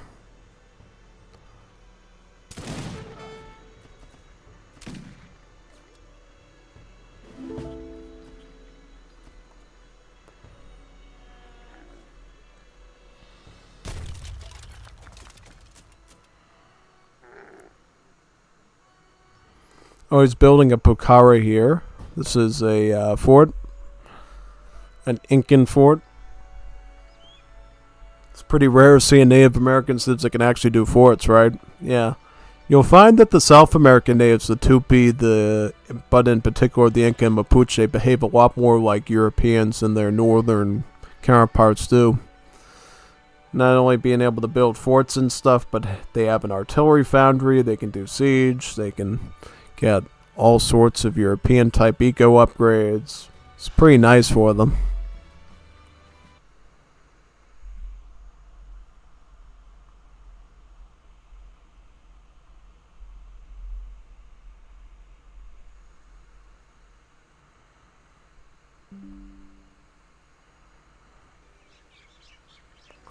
Now, question is, what's their strategy going to be next over here?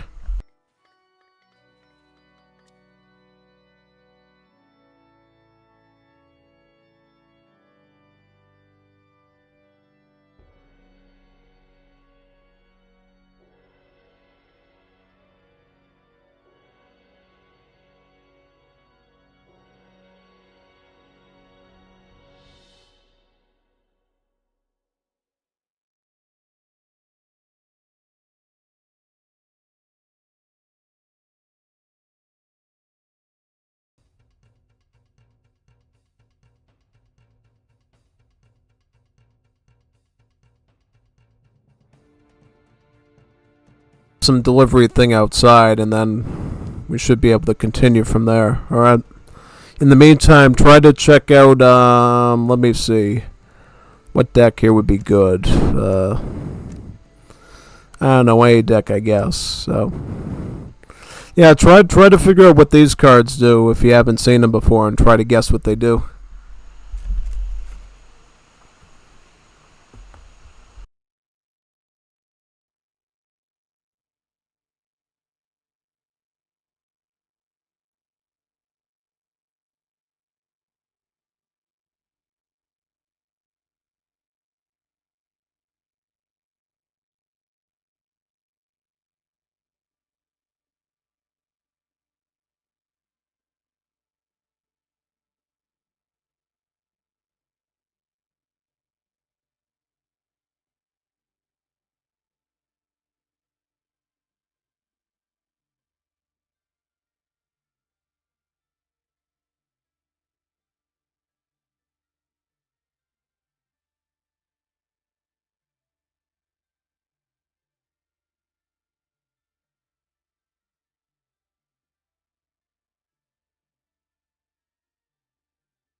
So where are we at right now? Yeah, before we continue with watching the gameplay stuff, let's look at some of these powerful cards Romania can do in Age 3. The Juni Brazaveni actually allows your hand cav unit to convert defeated units into additional hand cav for you. So it's almost like a zombie card in a way, yeah. Also, this one here improves your speed and damage on trample, which is pretty strong. Especially considering in Wars of Liberty, they made a general change to the mod where trample damage no longer deals damage to the unit itself anymore. So yeah, trample damage is actually kind of good now. And I think once we get Arena going in Wars of Liberty, somebody who is brave and gracious enough to create a Arena template for me to use in this mod, we're going to be seeing a lot of trample being used, you know. It's going to be like a really good tactic to use with Cav when you're combating large masses of units. Oh, big time. Yeah. I really want somebody, if you're a Legacy Age of Empires 3 scenario editor out there, get me a template of the arena scenario in the Asian Diocese and port it over to Wars of Liberty so I can use it. Like, redraw it from scratch in Wars of Liberty so I don't get the crash every time I try to load the file. If you could do that, that would be so wonderful. So beautiful, actually. Because right now, I'd literally have to draw the whole thing from scratch, which is literally insane. Yeah, it's totally crazy. And the other day, I tried to see if I could create a scenario in Wars of Liberty and then try to run it in the Asian Diocese, and it crashes. So right now, there's no way for me to even copy the triggers from there. So does anybody who knows how to make an arena scenario that could build me a template in Wars of Liberty, fully functioning and all that? You could use any version from the arena maps that I have and just make it work. That'd be so good. Really. It'd be such an awesome scenario to have in Wars of Liberty. It might actually give a lot of quality of life to this mod. Because then we could move over a lot of the Asian Diocese people doing arena to Wars of Liberty then with new civs and stuff too. Or at least give them a new option for playing arena, which would be great. Oh, yeah. Oh, big time. So let's do that if we can.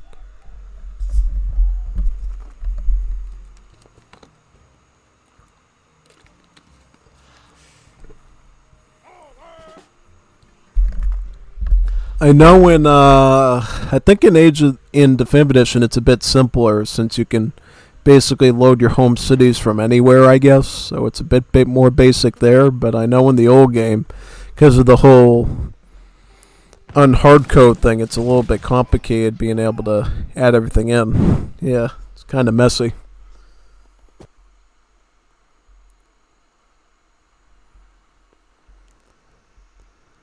Unstoppable Stutzy, do you know what the win rate with Incas is across the games you've watched?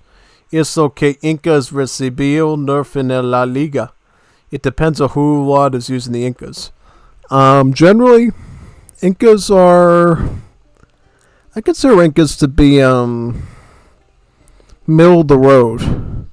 If it's done by a true master and knows the civ really well, like Adribird or Vringo, yeah, they're horrible civ to deal with. But if it's just your everyday Joe Schmo buying from Idaho, yeah, that's 50-50. Because here's the thing, Inca does lack a lot of key unit roles. So if you don't know how to play them well, you're probably going to get punished pretty hard. But if you know how to use their special stuff really well, it's one of the worst civs you could ever go against in terms of pain that you'll endure. Yeah. Because here's the thing, Inca has the Bullets Warrior, right? It is a skirmisher, but it doesn't really act like a skirmisher. It has the range of a musketeer, which is not good, but it does deal splash to make up for that. You got the Huamaca, which is like a very speedy halberdier. You got the Ocarina, which is a coyote runner. You got the I think it's called a fish taco or I just call it a fish taco. Yeah. It's basically just like a dismounted dragoon with multipliers against assault. You got, what else? The Boca Fuego, which is a culve, and then you got the Inca Mora, which is a mortar that also has a bit of anti-infantry working as well. So, yeah, you're missing, obviously, assault cavalry, you're missing long-range skirmishers, you're missing musketeers. Yeah, there's just some rules Inca can't fill. They do get an assault unit, the Manco Horsemen, but that's only from cards in one-time use big bun techs. So, you use them, you lose them, basically, yeah. Which is not good.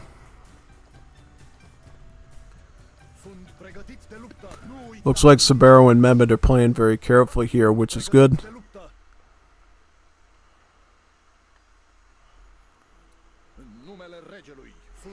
What I find is with a lot of these players, they don't seem to use the modernization bonus enough. They sort of just play them like a normal civ in Egypt and upgrade everything on normal timing. Yeah, I mean, I guess it's okay, but wouldn't it be good if you could have gone Vantorian age 2 and sort of overpowered their skirms or whatever? Yeah, that's totally something you have to consider there. Big time. Looks like the France does add in some Chausselier Chevals. These are mounted skirmishers, so they are indeed skirms. They are not hussars, they are not dragoons, they are actually skirmish units. Which means if you fight them with enemy skirmishers, they don't actually get multipliers from enemy skirmishers, you know? Enemy skirmishers will not damage them more because they're not considered light cav. They're actually considered skirmish cav. Yeah, and likewise, if they're fighting like a Sawar or something, or an anti-skirm, like, like counter-Jaegers and stuff in the 5th edition, which there's a few of in Wars of Liberty, those will deal multiplier damage to them, so they have to watch out for that. And crazy enough, if you attack these guys with like a pikeman, they will actually deal multipliers as well, because they're considered cavalry as the base thing. So yeah, there's a lot of things you have to watch out for them with, but there's some things that they're going to do better against, like as I said, like dismounted skirms, artillery. Artillery doesn't have multipliers against them either, which is pretty cool. Depending on what the artillery unit is, it means they actually can survive a shot, which a dismounted skirm cannot, which is pretty neat.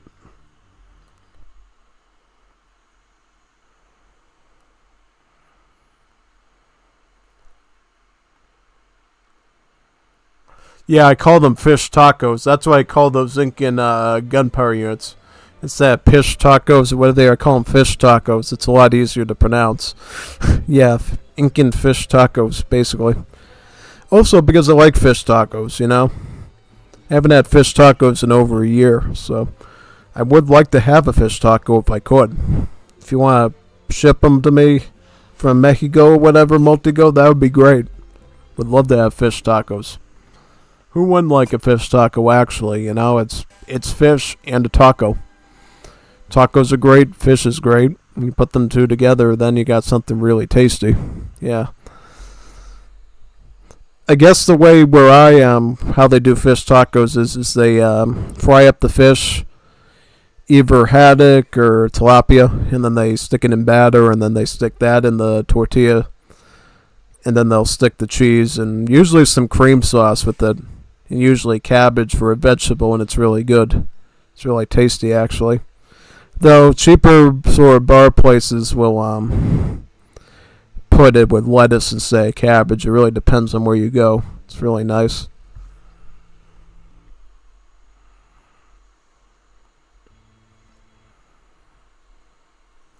Fish taco with habanero salsa and lime juice is actually great. Yeah, I agree with that. Yeah, I'm trying to remember. I thought there was a place near me that did the habanero salsa thing with the fish.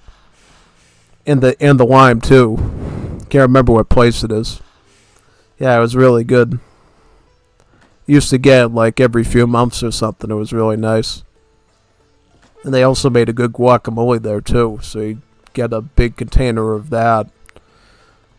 Well, not a container, but, you know. Well, when you get it from ordering out, it would be a container. But if you went into the place, they'd obviously have it out in the bowl. I think, the bowl usually, and you just have it with tortillas, and it's really good. Pretty much. Yeah, so what are they doing over here right now? Haiti just seems to be massing up conscripts. Are they going to get them to veteran? I'd get them up to veteran sooner rather than later. You know, I mean, Haiti isn't necessarily the best musketeer civ around the block, so I'd be a little bit skeptical of going with that comp, honestly, with Haiti. I'd rather go Escopetero, Mochetero, or Pickets or something. At least on a sunny day, I would do that. Pretty much, yeah. Now, Romania has to be very careful because here comes the Huamacas, the most nightmarish unit you could ever deal with the Incas.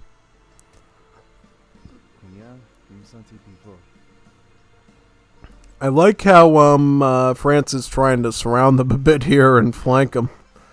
'Cause I think France could win their fight with Haiti pretty quickly if they stop and actually do their stuff. Yeah. Yeah, I think so. I think they can do it. Because here's the thing. These aren't even veteran yet, so... Yeah, he's going to win in stats. Just has to make sure he doesn't mess up the micro there at all. Pretty much, yeah.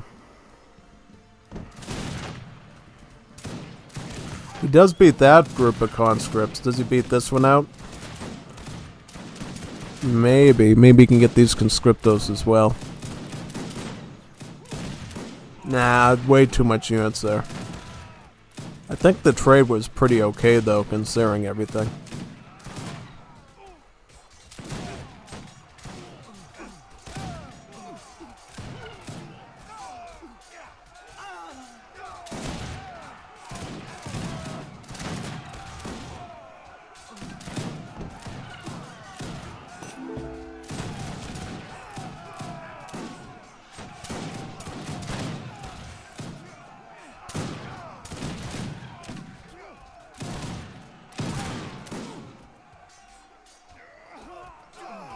Oh, those Bolas warriors doing a lot of damage with the splash there. Not good. Not good at all. I think what it came down to was the Huamacas are basically tanking all the hand calves, so the Bolas warriors can do everything they want to there very easily. And now Haiti's joining with a big army of conscriptos and whatever sort of skirmish units they still have going for that front. Oh, not good at all. Definitely not good. Now, I think they're going to have to come up with some sort of game plan here, because right now this unit comp of Incas is really doing way too much damage here to them. So, get the Vantori out at this point if you're Romania.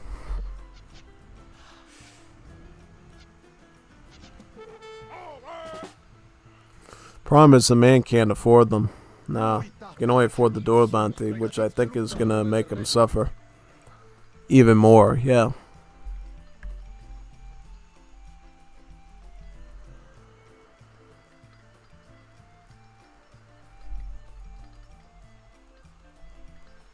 Yeah, spamming door bounties is not going to help you with what the Incas are doing right now, so you might want to do something with that.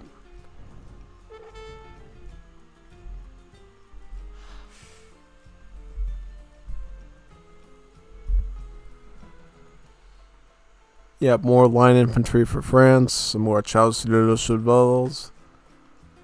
Now, let's look at the eco. Like, Inca's doing great. Bondar's doing great, especially in coin. They just get a industrial age up, so that's why his food's a bit low there.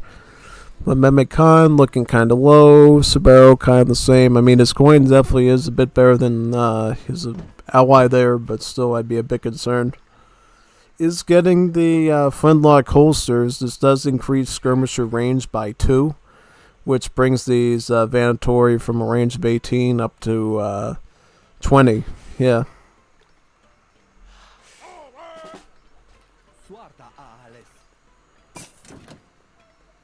Yeah, these skirmishers are basically tankier than normal ones. They can take a bit more damage than usual, which is pretty neat.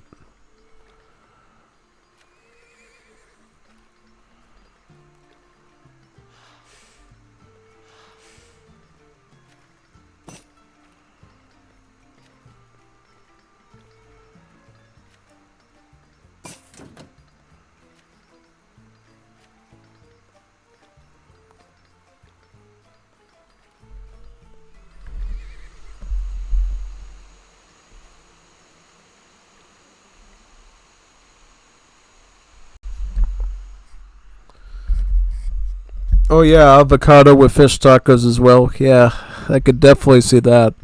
The habanero salsa, the avocado, and the fish together. That's a good combination right there. Definitely need to try it out sometime.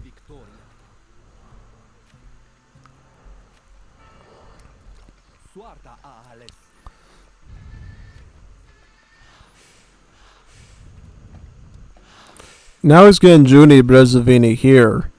probably hoping if he can get into the Bolas Warriors a bit, he might be able to get some free cab units out of the exchange and maybe get a favorable trade. I think that's very skeptical though, since he only has like 8 of the cab units here. And he's still just making skirms, so I don't know if he's going to really get much out of that. He should begin Venator Combat if he's going to be doing skirms. Venator Combat will get his Venatori up 15% stats.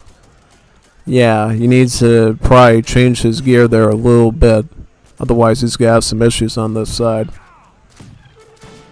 Also, where is France in all this? France is just sort of hanging out, looking at the Juanitas muy bonitas, not doing too much, and it's going to lead to some real issues for Sabero here.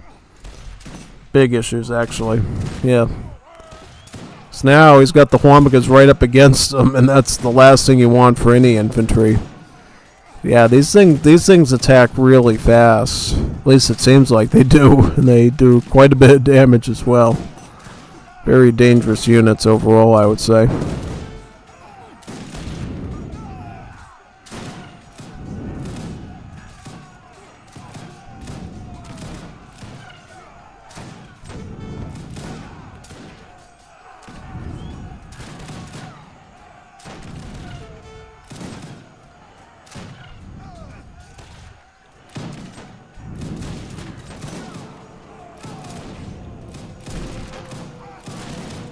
Oh, very interesting.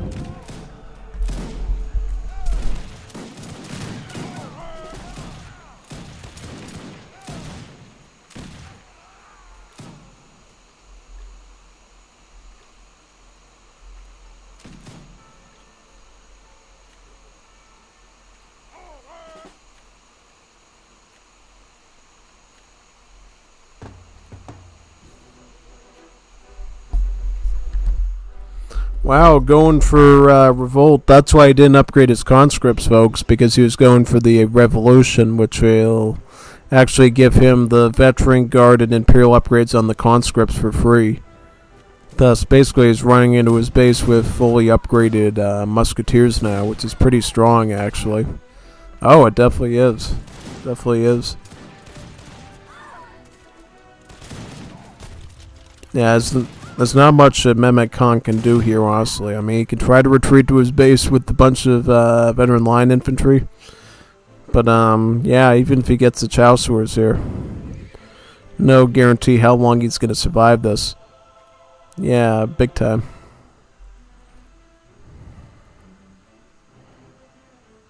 Looks like a GG on that one. We'll have to see how they do in the next one. I believe they did another team game. I think with the same teams, but I don't know. It was uploaded by Sabero, so I don't know if they grouped up the same way or differently. Picking up infantry breastplate even though he doesn't have any pikes or archers. Very peculiar choice, but I get it, I guess. He's just trying to look for some sort of solution to the problem. Maybe. It seems like it.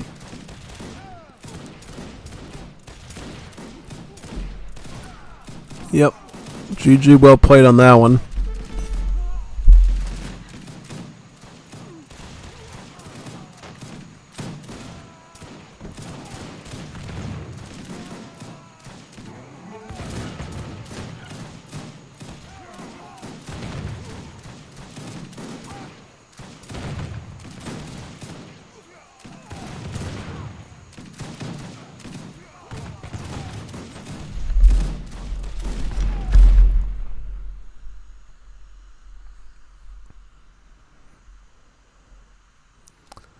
Alright, very nice one.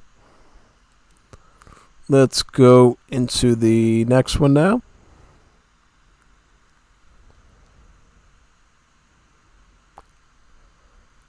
Alright, let's boot it up. So what is this one? I think it's called Tierra Bolivia this time. Oh no, it's Sierra de Eternity. That's it. That's the one that I did a test drive on with this old installation. So we'll do that one next. Let's boot that up right now over here. Tierra de Eternity. Yep, Tierra de Eternity.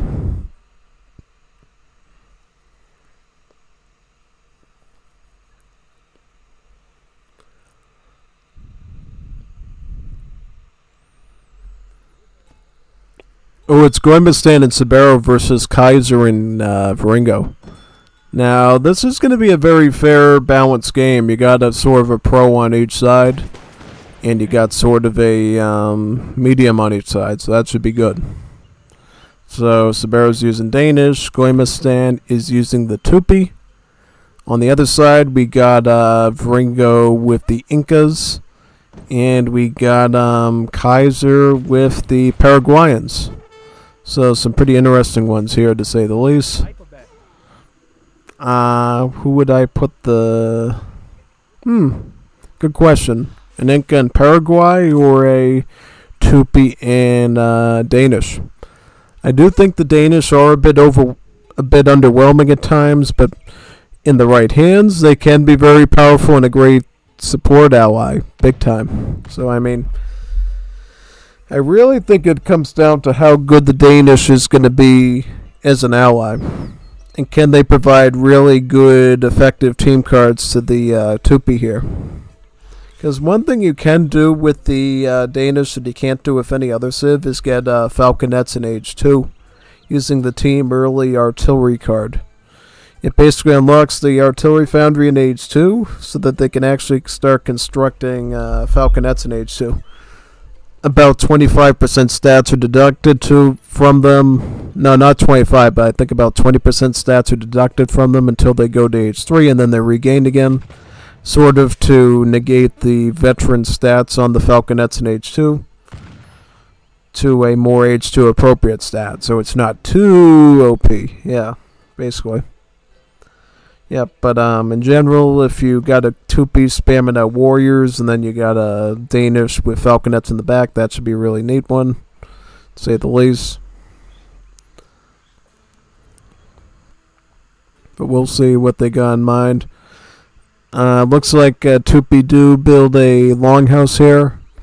It's a very important building for the Tupi. Not only does it provide a lot of housing space similar to the Hods, but the Tupi longhouses can also produce raiding parties in Age 2 and beyond, which are basically these special banner armies similar to China.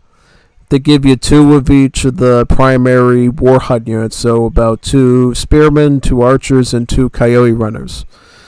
Well, they don't really look like any of those, but that's sort of what, in general, what the stats are. The Yibaraharas, or their pikemen, it's got stats of that of like a literal pikeman, I would say. Instead of a spear, though, it uses like tomahawks similar to the Hod Civ. They got the Oibisi archers, which are very cheap and very weak. And then the Maritakors, or the coyote runner, is more, I believe, situated against artillery because it does have a bit of a multiplier against artillery at the start, which you can grow with one of the cards. So it's really good for sniping cans and also fighting skirms too. Yeah, Tupi mostly focuses on a lot of squishy units that are very cheap and sending them in large volumes very early. As long as you're getting adequate hunts, berries, and trees, you should be able to send out huge lines of squishy Tupi units at people. That's generally the idea. Because Tupi is the only civ in the mod that cannot gather coin. I guess because they're an Amazon tribe or something, they don't believe in money, or I don't know. Maybe they lost too much at the casino or something. Who knows?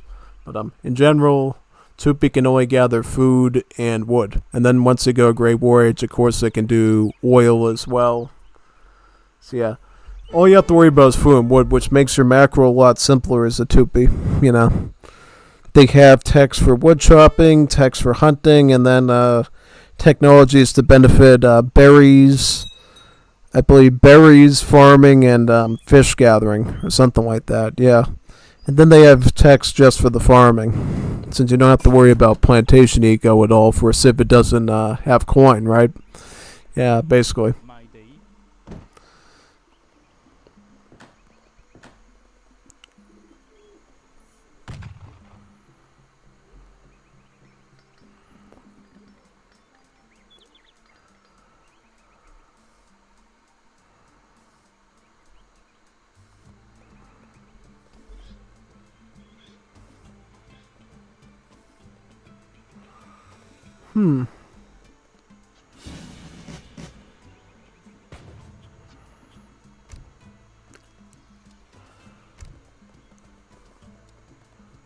So it's going for 5 villages, it looks like.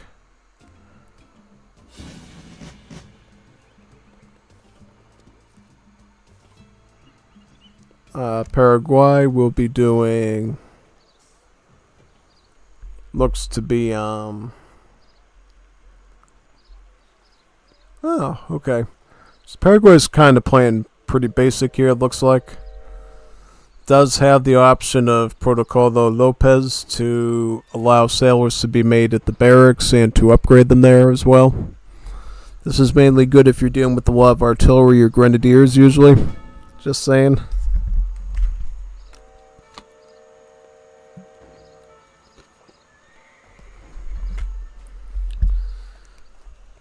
Alright. And what else?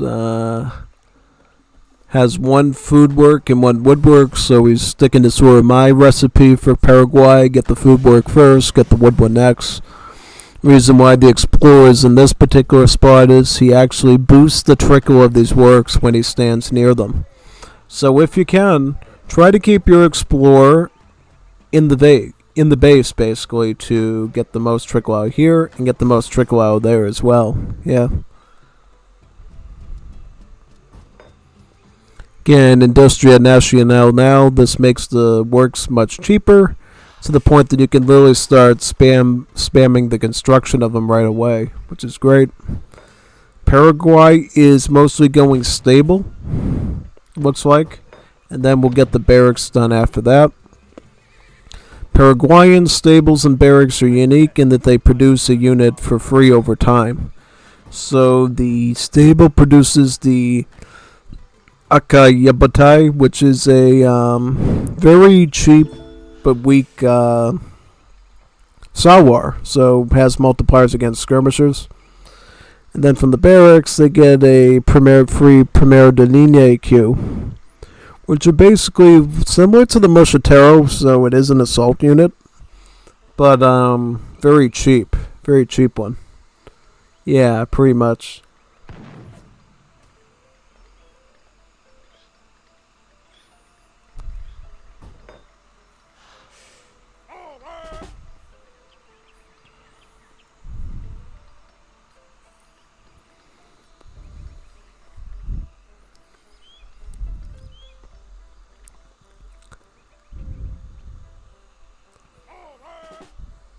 Got some Huambacas over here as well, looks like.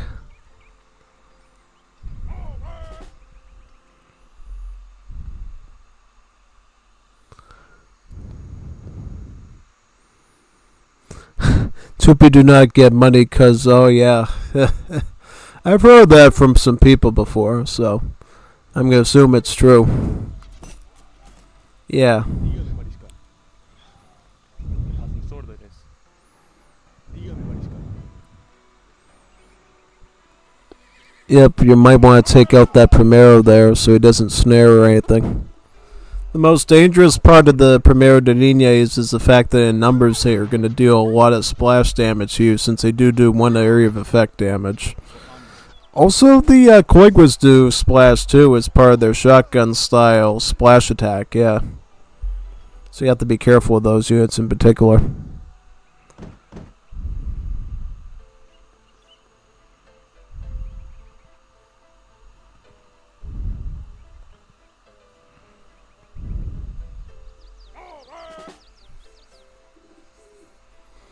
Looks like they'll be joined by pikemen and volunteers from Danish. Any idea what Danish is doing? So they got the food trickle and they went to age 3, so looks like they're going to do wood first and probably add in the Falcons next. Maybe. Should be interesting. Right now this Tupi seems to be dominating the battlefield and forcing them both to fight together to get them out. Yeah. Ringo trying to get his Huambacas on top of the Oibisi archers so he can negate the damage that they're doing.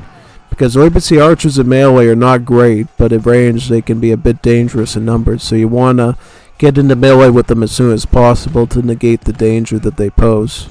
Yeah.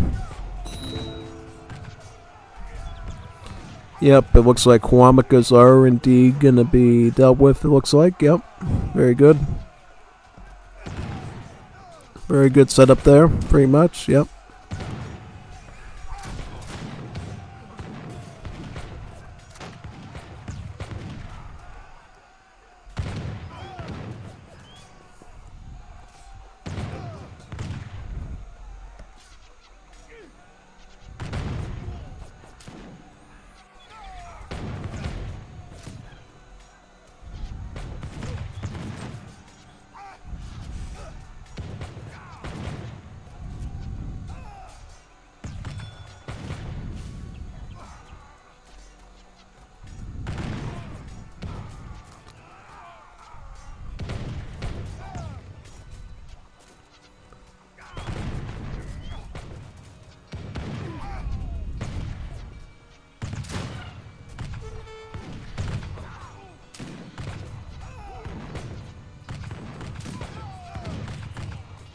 Yeah, it's mainly the Tupi pressure that's keeping them in their base.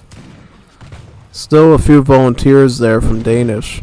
I think once Danish really starts to ramp up their support here is when the real danger is going to be. Yeah, Dragoons are being added by the Danes. That in particular will be good against any Primero de Líneas that come out, but also any of the trash cavalry from the Paraguayans that'll be coming out of the stable will also be stopped in melee by the Dragoons very quickly. But I think the big thing is you want to get these Falcons in there. Once you get the Falconets like secured by the Tupi swarms, then I think you're going to see some real progress getting into that base. It's going to be really good there pretty much, yeah.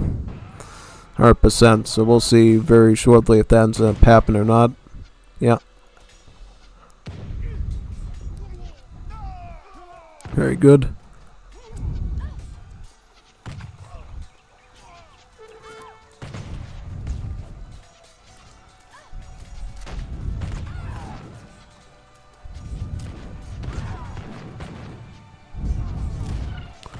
Oh wow. Huamaka's coming in to save the day once again. These units are lifesavers when they come, you know, they can change battles. In particular, I'm very concerned about Dragoons when these Huamakas are in play. Oh no. Do not do that. You need to get them out of there. Do not try to kite these Huamakas. They're not worth it. Do not do it. Nope. See, he's got Spearmen too, so this is even worse.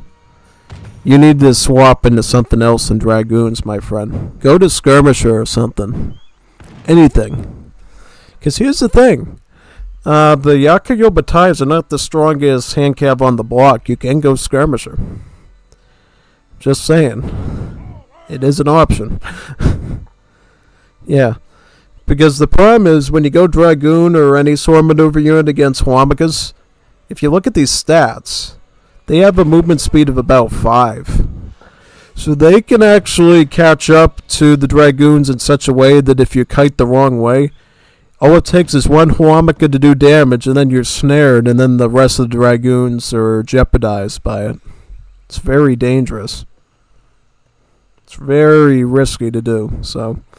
Not to mention the Paraguay is doing Escopeteros, which is a skirmish unit, so another source of anti-maneuver unit multipliers, pretty much, yeah. Quite risky indeed. So you have to be very careful of that in general.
Oh yeah.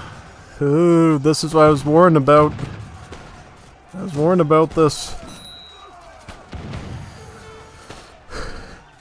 Oh, look at that! Look at the... That house went flying. Did you see that house just fly? Oh, look at that. Is that normal? The house went flying. It's like there was a hurricane there or something. How did the house go flying like that? Ragdoll physics. Ugh.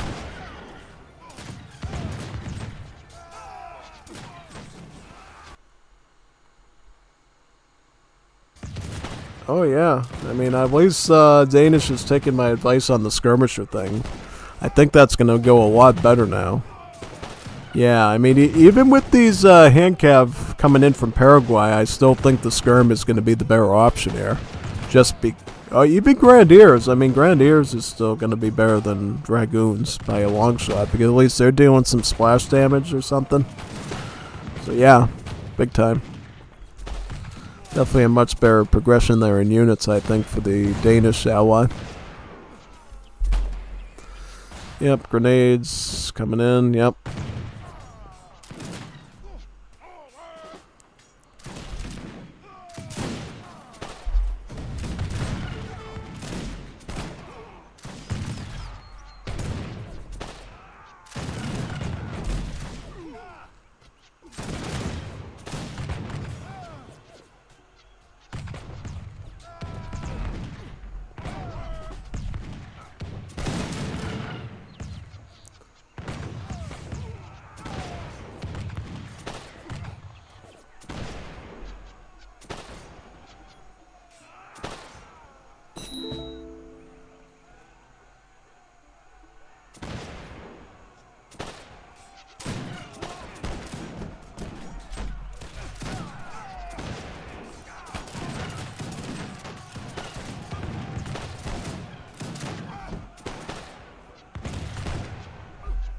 Oh, not bad.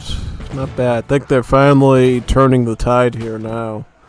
Yeah, I think it just took a little bit of regrouping and for Danish to realize they needed infantry and they should be able to push now. Yeah, because in general the push from Tupi has been very solid all throughout, but it takes a really strong backing by the Danish to allow that push to proceed there. Yeah. How is Inca doing on resources? So can they age up soon? Nah, they have to keep producing the huamacas. How about Kaiser? Kaiser is on about 2 food works, 2 coin works, and 1 wood one. So his eco is not necessarily in the best of shape. He did go for the Croatians, which means he did not have the perk of going with the bakeries tech with the French, which would have granted him 2 food works for 1 shipment. That would have been a good boost, but I guess he went Croats for the 300 wood at the start. So sadly Paraguay is not maxed out on their eco just yet. If he does need more long-term eco in H2, we can get Hemeroteca to get the build limit up on all those works buildings. Yeah, basically.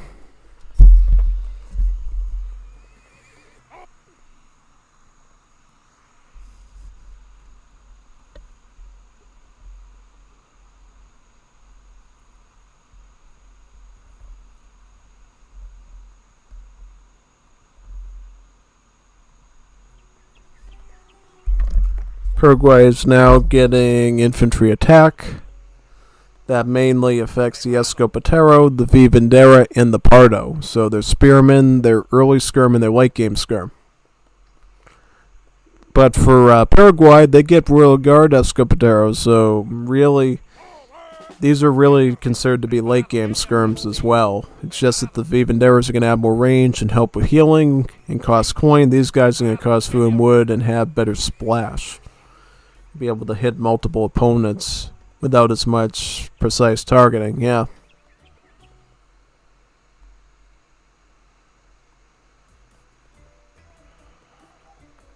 Alright, so from here it looks like Huamacas are definitely pulling back there. Yep, pretty much.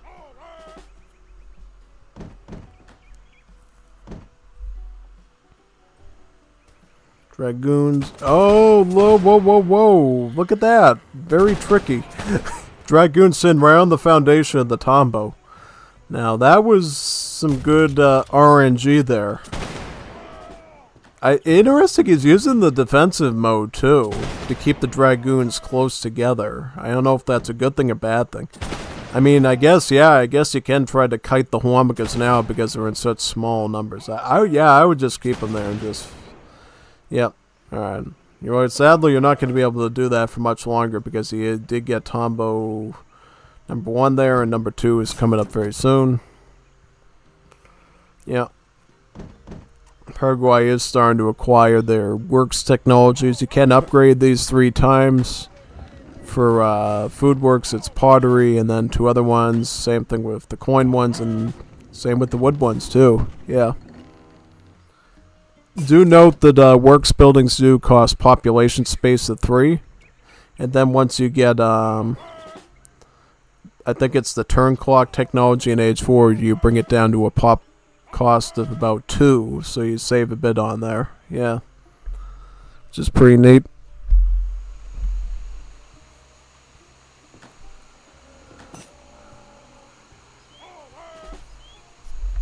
Sneaky Senor Verlingo going for the sneak attack. These are the things that can change games if you're not careful. As Verlingo doing his sneaky thing with his Sapa Inca and all the Huamacas trying to get siege done, because he knows all the armies concentrated up here, and he's just going to go through all the Tupi buildings and just raise everything. Yeah. Yeah, particularly it's dangerous because the Tupi have a civ bonus where their buildings are cheaper in wood, but they're also flimsy.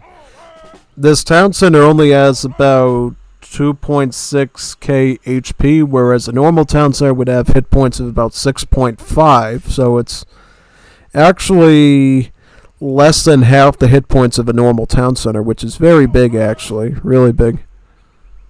Quite a big thing there. Yeah.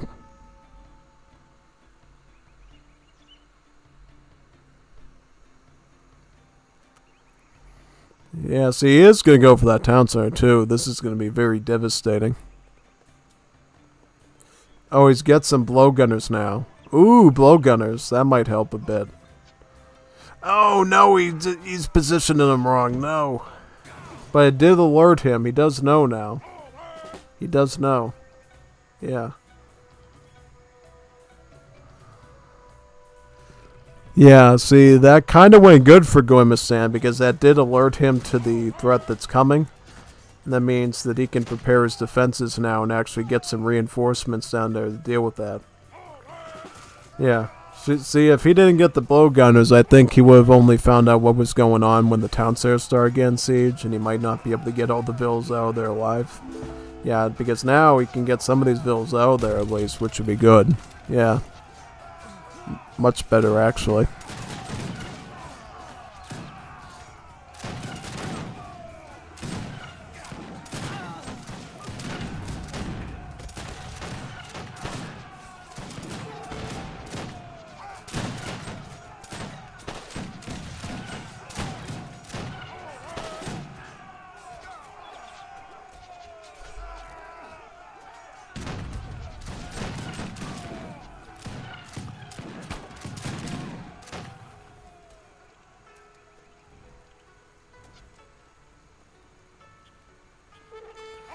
Yeah, looks like that was salvaged by just a little bit there. Unfortunately, Paraguay is attacking alone, so I think they are going to get cleaned up rather quickly by the Yerbras here. These are veteran upgrade, right? Same with the, well, not the Marticores. The Oibusi Archers are also veteran upgrades, so I mean... Yeah, they should be countered very easily now, especially with all the skirmisher support from the Danish coming into play. Also, Falconet coming up too. Also, Cuirassiers, so a bit of assault even. Yeah. Dragoons will do really good damage against these since they're assault units. Should be able to one-shot them for the most part, yeah.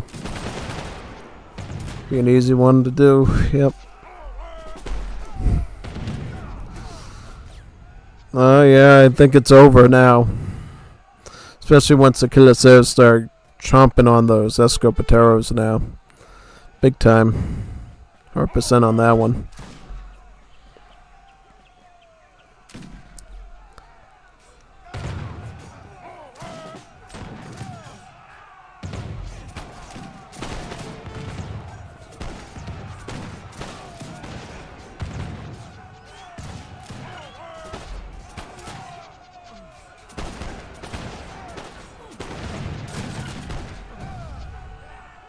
Nice, nice, nice. Very good.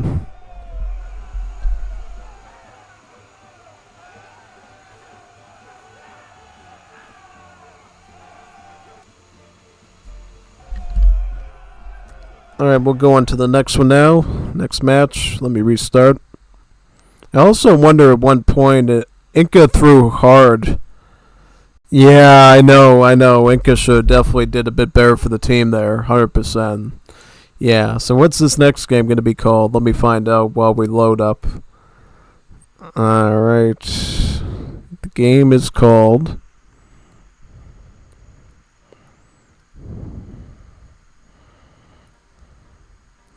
Record Game 1, Record Game 2, and Record Game 3. So it's a series against Hiche. Okay, so he's got... okay. So let's make sure that these are legit. Actually, let me get that phone. I have a delivery coming again, so let me see.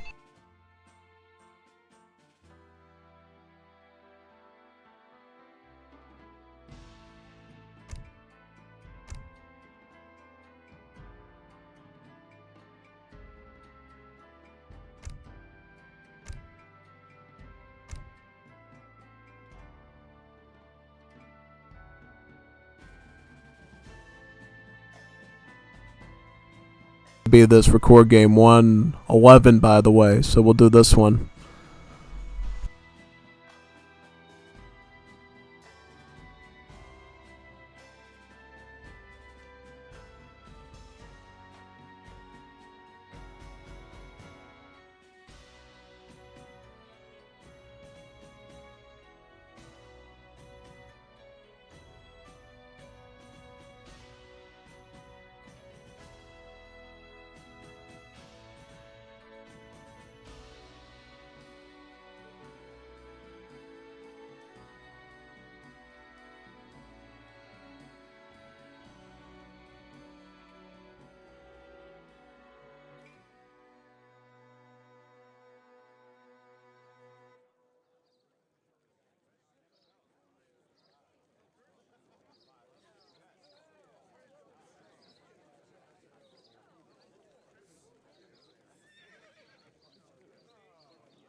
Hopefully this is the right one. Otherwise we'll look for the other one.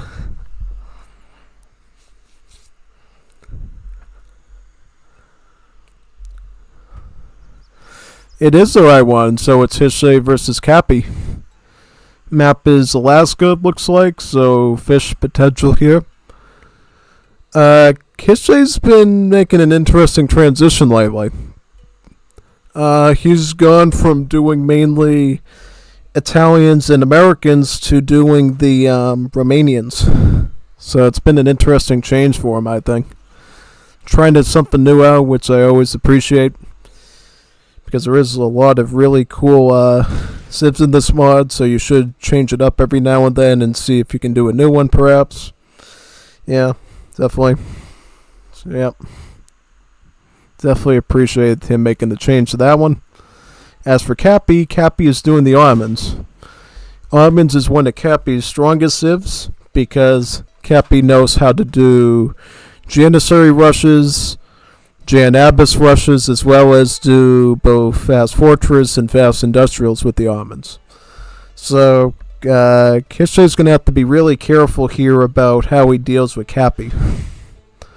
One thing you can do in Wars of Liberty Ottomans, you can only do in the 5th edition Ottomans, as well as actually going for the house and mosque build, Mainly because, in the 5th edition, church buildings trickle XP, but in the Asian dynasties they don't, so there's always a bit of a debate whether you should go for a trading post or a mosque. But in Wars of Liberty, churches do trickle XP like they do in the 5th edition, so you should actually get a mosque every time. Just so you're trickling in about 0.5 XP per second, as well as the chance of getting one of those mosque technologies for the training time speed for the settlers a bit early. Yeah. So at least that way, the Ottomans feel a little bit closer to home to the 5th edition Ottomans for people coming from that game. So yeah, figured I'd point that one out to you. Now, what's interesting about Wars of Liberty Ottomans as well is they're a bit similar to the 5th edition ones in that their villagers look more like Uruks than they do normal settlers. Though in Wars of Liberty at the moment, they're just called settlers. They're not called Uruks, pretty much, yeah. Bonus-wise, I would say the Ottomans are actually somewhat slightly nerfed in Wars of Liberty, at least in some ways, just because they don't get veteran or guard upgrades. They have to wait till Imperial Age to get some Mega Imperial upgrade that gives them like 85% stats. Something more chunky, actually. However, if you plan to play Ottomans in Age 2, or as well as doing very quick, fast fortress and fast industrial builds around bombards and falconets and Safahis, it's arguable Ottomans are just as good as ever. Yeah, basically. So, Ottomans, for all the weaknesses that were done to them with the sort of what they called reworks, making them more historically accurate, quote, air quotes there, Ottomans are still a powerhouse to an expert at the Civ. So definitely don't count them out for anything. I wonder what's going to happen to Romania here. Is he going to succumb to a Abbas Jan rush of some kind? Good chance of it. That's what I would do against Romania. Because I know Romania's got two things that they do really well. Going into early Vanatori in Age 2, or spamming the Kalaras cavalry. You probably wouldn't want to do Dora bounties against the Ottomans. Just saying from experience. So either early skirm or handcap spam. Ideally the early skirm. So yeah, Abbas gunners will be able to dislodge those relatively well. To be a little bit of a devil's advocate on the Vanatori of Romania, they do sport themselves more on their hit points than their pierce armor, so in that sense Vanatori have a slight amount more survivability against the Abbas units, but still are gonna be relatively countered by them when you look at it from a pure stats standpoint. Yeah, big time.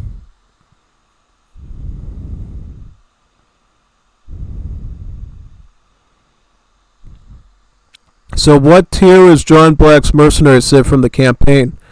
John Black's Mercenary Civ would probably be tiered in as a good question. I'd probably tier them as probably a B tier. Yeah, I'll put them as a B tier. You know why? Because while they don't have any really super cool units, they still are the only European Civ with halberdiers still. Yeah. That is something. They can make halberdiers. That's awesome. No other Civ in Wars of Liberty can make halberdiers still. And you know what halberdiers are, right? They're super legendary, do a lot of damage. Yeah, gotta love them halberdiers. The only other Civ that can make halberdiers in Wars of Liberty is, of course, the Persians, right? You open a Persian home city, you can train Janissaries and Abbas from your buildings, but from the home city you can ship Cazadors and halberdiers and organ guns. So there's that. Oh yeah, I know my Wars of Liberty facts, even the facts you're not supposed to know. So yeah.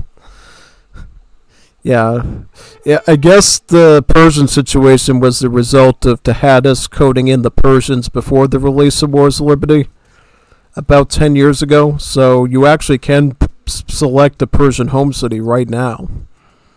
Yeah, and funny thing, I think it actually maps to the one that's being developed too. So if you're like testing the new Persian Civ and yeah, it's kind of weird like that, because normally when you're testing Wars of Liberty patches with new civs, you'll basically run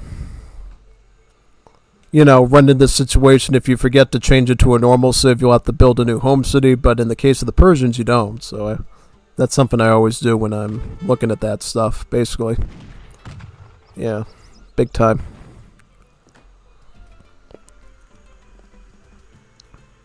So what's going on? Oh, he's going Nuka. He's playing into the map. If you ever watch a competitive tournament in the 5th edition, you always see the Nuka rushes on the Alaska map. This is like a gold standard for this map. Every time. Every time somebody goes Nuka on this map. It's like you're almost expected to go Nuka on this map every time. Every time. Whether it's a ESOC event or a House of the Trading Post event or a Royal Clan event, everybody goes Nuka on this map in the 5th edition. It's like a crowd pleaser. Everybody loves to go Nuka on this map. And Cappy's doing exactly that too. Probably because he's trying to sim for Hisha here, because he knows if he goes Jan Abyss out of the gate, it's going to be too easy of a win. So he's figured, you know what? I'm going to play into what Ungers and Julian K and everyone does and start spamming Nukas on them. See how that goes. And yeah, I think he's still going to win, but yeah. Well, at least he should stay on top of the Nukas though and like target them and stuff. Because he's trying to put barracks down. He needs to protect the... Ooh, wait a second. He's lagging out or something. He ran right... Oh, no. That's bad. You don't want to do that. He ran right into him. Collided right into him. Did you see that? That very risky move there. Oh, big time. More like 15 years ago. Oh, yeah. Oh, yeah. Big time. Yep. Around the time I started watching the Wars... Well, how many years ago was it when I started paying attention to the Wars of Liberty mod development? It was back in, I think, 2012, right? So that would be probably 13 or so years ago, yeah. Very interesting. It's kind of funny how I knew about Wars of Liberty for many years, even before it was ever released, yeah. Yep, I almost downloaded more of the Triple Alliance one day, and then Hoop said, it's probably not worth it. We'll probably release it very soon. And I'm like, oh, really? The mod nobody thought would ever be released, and then sure enough it did. Yeah. The biggest mod in Age of Empires history to date, and still growing, Getting 4 new Middle East civs this year at some point. Egypt will no longer be a silly camel caravan civ. They'll actually be integrated into the Middle East culture with citadels and madrasas and all those cool things. Yeah. If you love Middle East stuff, this is going to be your year for Wars of Liberty, probably. And I'm presuming next year it's going to be all African stuff. Yeah. Because I think they want to rework Zulu and Ethiopians. And then add the Madis, Sudanese, and the Ashanti most likely. So next year will be good if you like African stuff, probably.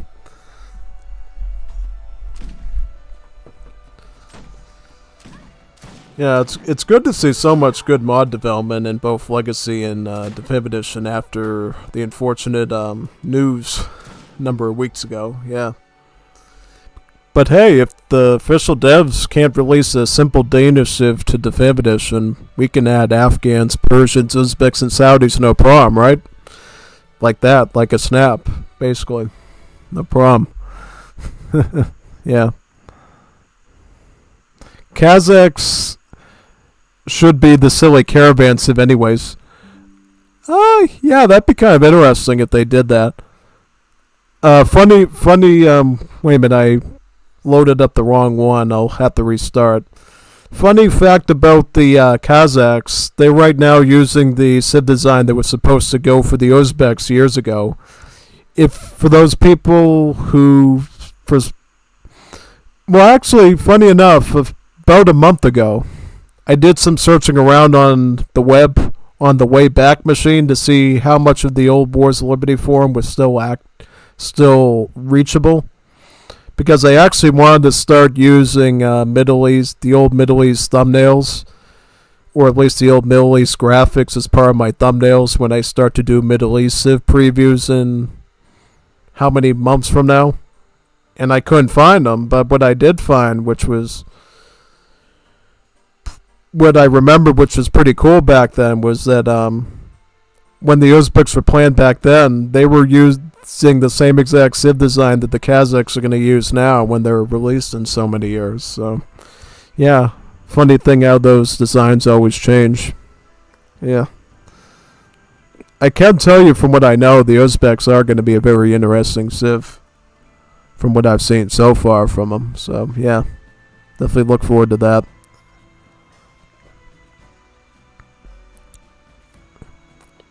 Which one? It's record game 2.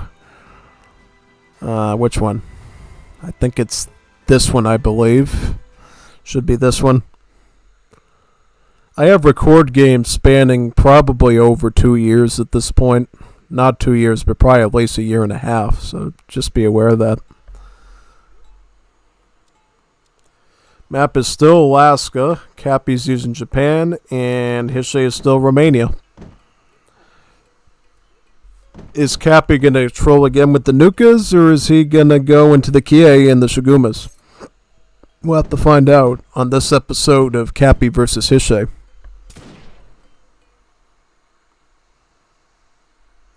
This year I'll probably release the Malagasy design Impossible to Do in Legacy, but at least I can throw a bone to Africa fans. Oh, I have backups of the old Wolves, the old site. Oh, that's really neat, actually. Yeah. Because I remember all those cool sort of graphics they did for Afghans, Uzbeks, and Persians, and I wanted to load them up at some point and make those part of my thumbnails when introducing the 4 Middle East civs this year. Yeah.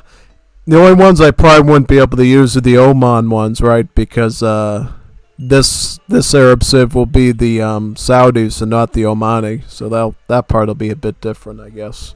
But all the rest of it should be usable, I suppose. Yeah.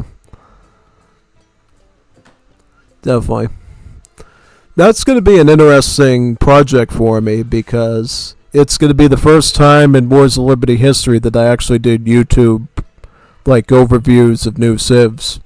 Yeah, because remember for the past 2 versions that I did overviews for ahead of time, that was for either new Civ reworks or new features like Great War Age. This is going to be the first time that I'm going to be trying to teach people about new Civs and actually a new culture, so that's going to be very different.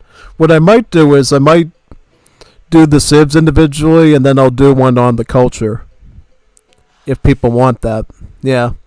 Because I think in general people are probably going to want a tutorial on how the Middle East civs work, since they're not like anything you've probably seen before, I would say. Probably the closest I could compare them to is technically the Africans, but even that's a very big long shot. The only reason I would compare them to Africans is obviously the madrasa and how it's sort of been... it was sort of inspired by the Library of the Africans. Yeah. That's about it. Definitely the way that the age-up system is going to work is going to be a lot different from the madrasa, though. It's not going to be like the African Library where you... Well, right now the way the African Library works is basically you can either go with X number of a certain color or go with a specific combo of different colors. The way the madrasa is going to work currently, because I guess it was something else before and it got dropped because there was some technical exploit to it that you could cheat on, pretty much. Basically now what we've decided on is going to be the best way is have fixed costs on the madrasa texts, and then you need a certain number of texts overall to reach a certain age up. With you're required to get all madrasa technologies to actually get to the Imperial Age now, because what it was supposed to be before was the madrasa techs would all cost the same resources, and then when you age up, they would bump up in cost. But the problem with that was that you could still technically you could queue up a red tech, a blue tech, and a yellow tech at the same time, just looking like you could a library. Which means, if you wanted to cheat, what you could do is you could queue in your red technology, and while that's researching, tap in the yellow one and the blue one, and you would save resources on them, because you would begin the old age's cost on and not the new ones. So they had to make them a fixed cost to basically avoid people from exploiting that. Yeah, because I guess they're trying to move away from the old African library design, but I guess they found a more compromised way of doing it in a safe way. Yeah. It's a bunch of cool stuff like that, pretty much, that's going to make this Middle East culture really good. Also, I would say probably you're going to see a lot more foreign units being used by Middle East civs, because the royal courtier system and the royal court system is a lot more, I would say, a lot more flexible for you to include that throughout the match, you know. Problem with the Africans is that you needed export to get the foreign units and everything. So you literally had to get like a fourth resource just to make them. Because the thing with the Asians is, for them getting foreign units with exports, easy peasy lemon squeezy, because you don't have to manage villagers on export. They're just trickling that stuff in all the time. For Africans, you have to go to the spice stall, get the export that way, and then start spending it. And that costs you food and coin to get those spice stalls, so it's like a super complicated Age of Empires 2 farming system, pretty much. But for Middle East foreign units, you're going to pay coin for that. So thankfully, you're not going to have to deal with a fourth middleman resource to get those things to yourself. So that's good. That'll be really good.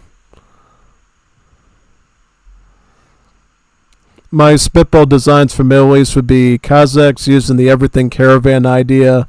Uzbeks are basically Age 4 Delhi. Arabs like Stormgate. Persia has trade bonuses. Yeah, if I remember correctly, that was supposed to be the original Persia design for Wars of Liberty, right? Didn't they have that super poggers idea of being able to build trade sockets on the trade route? And me and a bunch of other people said, whoa, you can't do that. That is very risky, because what that would allow people to do is be on the trade route, right? And like, you see these trade sockets, you would be able to go stamp all along the trade route, and then you'd begin like 5,000 wood per second off that trade route once you get a locomotive in there, and that'd be so bad. Yeah. Imagine if they actually tried doing that, though, when you build trade sockets on a trade route. Yeah. Thankfully, that's not part of this Persian design at all. That's good. You don't have to deal with that issue, pretty much. Definitely not. This Persia's a bit more tame, I think, for balance sake. Definitely, I would say these Persians are going to be more interesting in the fact that they're going to be very foreign unit friendly. Because, see, with most Middle East civs, you can only sort of pick one courtier per age. With the Persians, you're going to be able to pick two different ones per age. And your selections are going to be much wider. Because most civs, you can only have 3 different courtiers, one from your country, 2 from other countries. With Persians, you're going to have about 5 other countries to work with instead of just your own. So, yeah, and all the units are good, by the way. That's the other thing, too. I mean, I think all the ones except the Russians are going to be very unique. They're not going to be godlike, but they're going to be the more unique stuff from those civs, right? So, yeah, that's going to be really, really fun to think about, really, when you're doing your match. Definitely. Also, the cards have been pretty well rounded as well. The types of cards you can get. Definitely been enjoying those too. Yeah. I honestly can't wait till I can start doing previews of those civs and start visually showing them and stuff. It's going to be really nice. Because I remember there was a lot of people that wanted Persians in the 5th edition, and looks like we couldn't even get the Danish from that game. So Persians was totally out of the league of being released then if they came and do the Danish, right? Yeah. Yeah. That must have been very strange for a lot of modders to think about. Official team from Microsoft that gets money and stuff every year couldn't actually get 2 European civs done. Not Asian civs, not Native American civs, but just plain old European civs. Like they literally could have copycatted the Napoleonic era civ Polish, and then just did the same thing with the Danish that never got released from that, and that would have probably been alright, but yeah. It looks like Septa's here as well. Hello, former Wars of Liberty dev. Looks like everybody's here to the party now. Yep, we got all the world devs here today. Pretty neat. Also, what's happened to Hishe here? He's doing Scytheman and Hajuks. Honestly, I don't know why Hishe does as much Scytheman as he does. That's something I ran into the other day in one of the games, right? That was this weekend. Remember, I was wondering why Hishe wasn't sending like a big army of like Dorabants and Hajuks or something. He would send like a big army of Scythes, and I'm like, Nah. They're sending a big army of infantry, and he's sending spearmen to me, really? Yeah. Honestly, Hishe's best civ is probably Italy, from what I've seen so far, because I guess he handles the greed factor good enough where he can basically time his Bersiglieri and Alpinis pretty well. And he can even do some pretty good charges with the Cuirassiers, too. But when it comes to him doing Romania, Romania needs a lot of work. I think the issue for Hishe is he's never played a nation-state civ before, so he just doesn't realize yet that the nation-states are basically not a total clone of the Europeans. There's a lot of things you have to get used to. Number one, the fact that you don't have factories, so that's a hit to your economy. Number two, that your farms work a lot differently for better or worse. And obviously, their upgrade system and everything, too, between the market and the Royal Guard. Yeah. I think sometimes, honestly, it feels like the nation-states can be stronger than the Europeans because of their nice access to infinite shipments. That's the one thing that has always drawn me towards Latin American civs and the nation-state civs is their wide access to infinite shipments. Whether it's infinite shipment cards themselves, or in the case of the Latin Americans, the immigrant battalions. It's like you can use your shipments so flexibly with both cultures. Now there are some civs outside of those cultures that can do the same, like the British, because of their wide variety of infinite shipments. But yeah, it's something that's always drawn me to a particular civ is their ability to just make shipments work so flexibly. Like, I can have, like, infinite household blues, infinite green jackets, infinite this, infinite that. So, no matter what happens, I have a panic button that I can use to save the day. Yeah. Very nice stuff. Big time. Oh, yes, most definitely. And that's the one thing I like about this new Middle East as well, this new Middle East culture. That's exactly how the royal courtier system works. You're not training it from a building. You're actually going to get those things in as an infinite shipment from the home city. So, yeah, if you have a shipment lying around some coin and you want to send in a cool special unit that you normally don't have in your roster, surprise! And you can do it as many times as you like until they blockade you, of course. And then you're probably going to cry and ask for your Milky and your Binky and your Cookie. Yeah, that's basically it. But I don't think there's anybody anymore that uses blockade super early, right? Yeah. the good old days of Monroe Doctrine, right? You remember when Monroe Doctrine only cost 4 shipments from the Confederate Immigrants Town Center? Those were the days, right? Just plant the Monroe Doctrine down and instant blockade. Coin, free of coin, yeah. There was a few times back in those days when I would legit do a fast imperial in a free-for-all as Brazil, just to use blockade on my opponents and gaslight the entire lobby of people. And they'd go like, oh no, the gringo did it again. And then I get 7v1 almost instantly for ruining the game. Yeah, those were the days, definitely, but I'm glad they were able to, slowly transition that system out of the game, basically, yeah. First, walking it behind a super expensive food age up, and now finally they've changed the ultimatum power for them to something totally different so they can actually have a normal age up, yeah. Because I guess there was a lot of newcoming players who were playing as civs like Mexico, Brazil, and so forth to get the CSA immigrant option, who were just aging up with the CSA, and then they get to Imperial Age and realize, why does my Imperial Age cost like 5,000 food, 50,000 food, 500,000 food, and it's like, well, it's a blockade. That's why it costs that much. And they're like, what? I mean, yeah, the reward is great, but the fact that you're locked in Industrial Age now is not great either until you literally have like refridge, sustainable agriculture, food silos, and probably 20 other food techs in queue.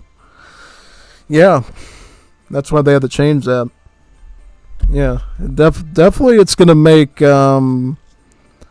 full filibuster builds with Wars of Liberty much more viable now. Like going all the way with their colony. Yeah, big time. Most definitely. It's definitely going to be really good. Wanted to make a Filipino wonder blockade, but was advised against, and now it only blockades temporarily. Yeah, imagine a permanent blockade with a wonder. I think there'd be a lot of sad multiplayer games at that point. Because as soon as you go to age up, right, you would have a blockade, and they would resign instantly, right? You spent about five days building the most beautiful deck, a deck even more beautiful than anything Julian K. Ungers or Kaiser Klein could ever come up with, and then magically this Filipino wonder makes it go away forever. Yeah. Yeah. Even a temporary blockade can be good, though, you know what I mean? Because here's the thing. If you have an ability to do temporary blockades, you can still use, like you do a timing attack, you can time the blockade at critical junctures in the match where they would normally want crates, or maybe 2 falconets or something. You could completely throw the enemy off doing that. So even a temporary blockade is nothing to cry about, you know? As the one using it, I'm saying. Now, the opponent will definitely cry if you use them because they're going to want their 2 Falky card, and they're going to have to wait a little while for that, right? Like a minute or 2 or something, and then, surprise, surprise, you come in with your wonderful army of crossbowmen and skirms and win the match because they didn't have the Falkies there on time. Yeah. So, yeah, even temporary blockades can be pretty cool. They ended up using a temporary blockade, I believe, with the Age of Pirates mod on Definitive Edition. At one of those cool Basilica buildings, actually all the Basilica buildings in the City of Venice map, that one that got over 10,000 views, there is actually a technology at those Basilicas that grants you a temporary blockade on your enemies, which is quite powerful, you know? Like if you're playing like a really intense game and they really want a shipment or something, that's a good way to make them very angry. Yeah. Big time. My only argument against it on that map, though, is since it's technically more late game oriented anyways, it might not have the same, effect, Because, the fact that you're separated by a body of water in Venice does make it a little bit more late game friendly and less likely it's going to meet the premises that I said before, that you're trying to block 1,000 wood, 1,000 coin, 2 falconets on specific timing, or maybe 2 heavy cans. Maybe the 2 heavy cans one you can still block, but definitely not the age 2 crate timings on that map. Or if you're going to do it, it's going to be very minute, I guess. Maybe it's going to put behind their boom, but nothing too big, I guess.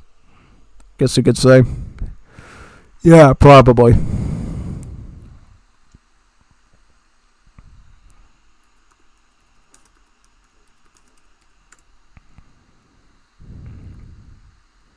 %, on that one.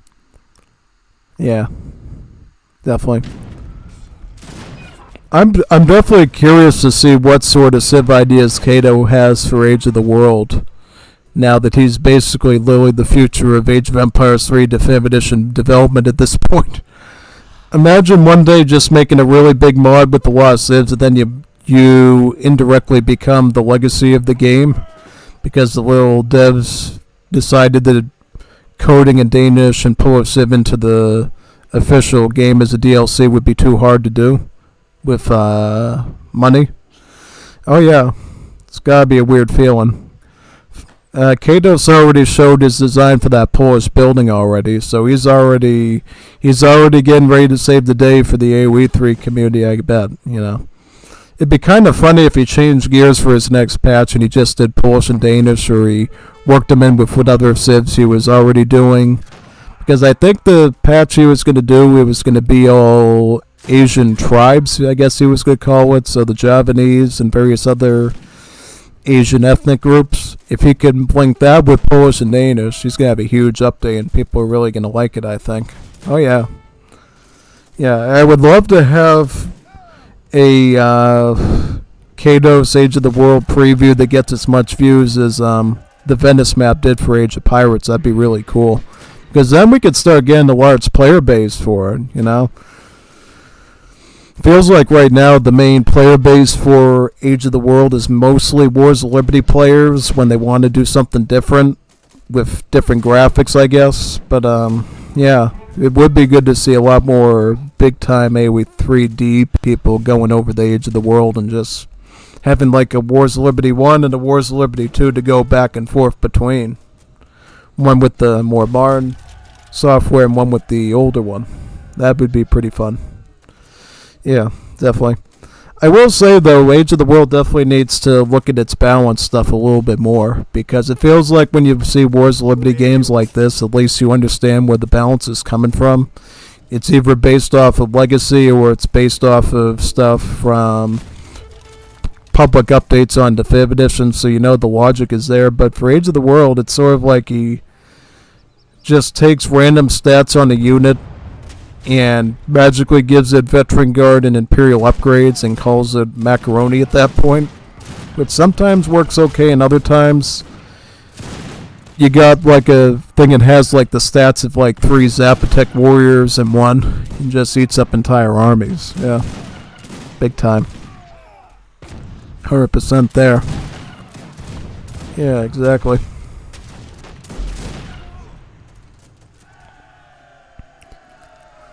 Yep, this is the Cappy Industrial Age build, by the way.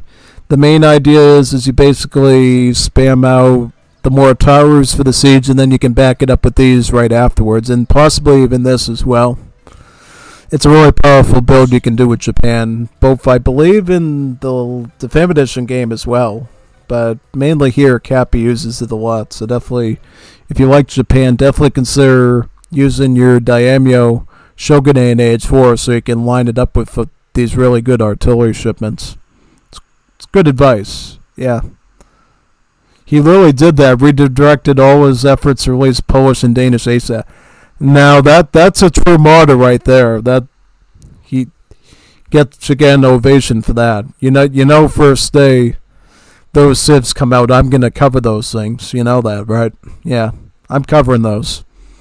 First day Kato's gets Danish and Polish ready. I am definitely doing previews on that, guaranteed.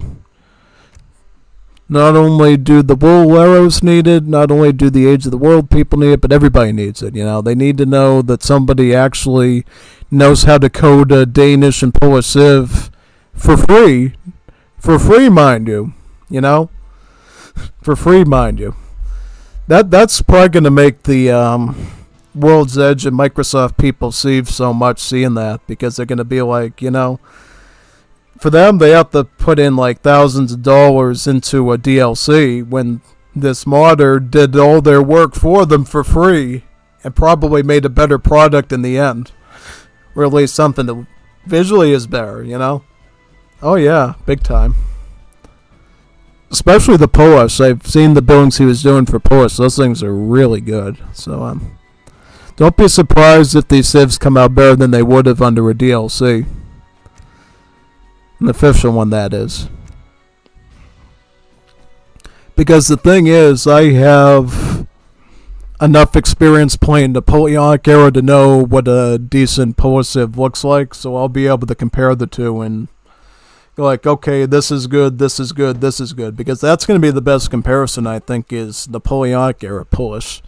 Because the Polish that they're going to do in Wars of Liberty is actually going to belong to the nation-state culture, so it's not actually going to technically be European. It's going to be sort of...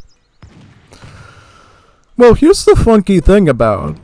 They call the nation-states, but really they could just call them like Eastern Europe, right?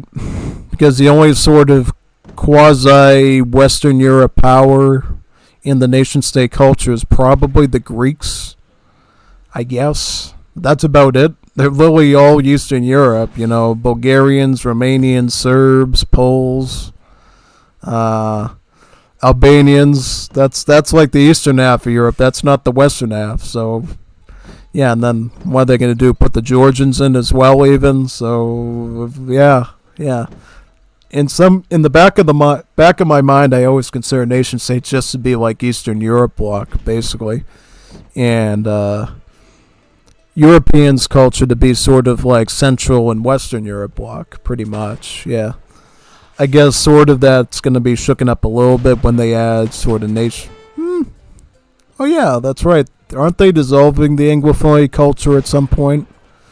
That's right, they are. They are doing that in Wars of Liberty. They are getting rid of the Anglophone culture because they don't want to have to come up with like 20 million different politician names and special effects and factions and all this, you know, stuff. Yeah, they figured they could just do the civs better by sticking them in their appropriate cultures, you know.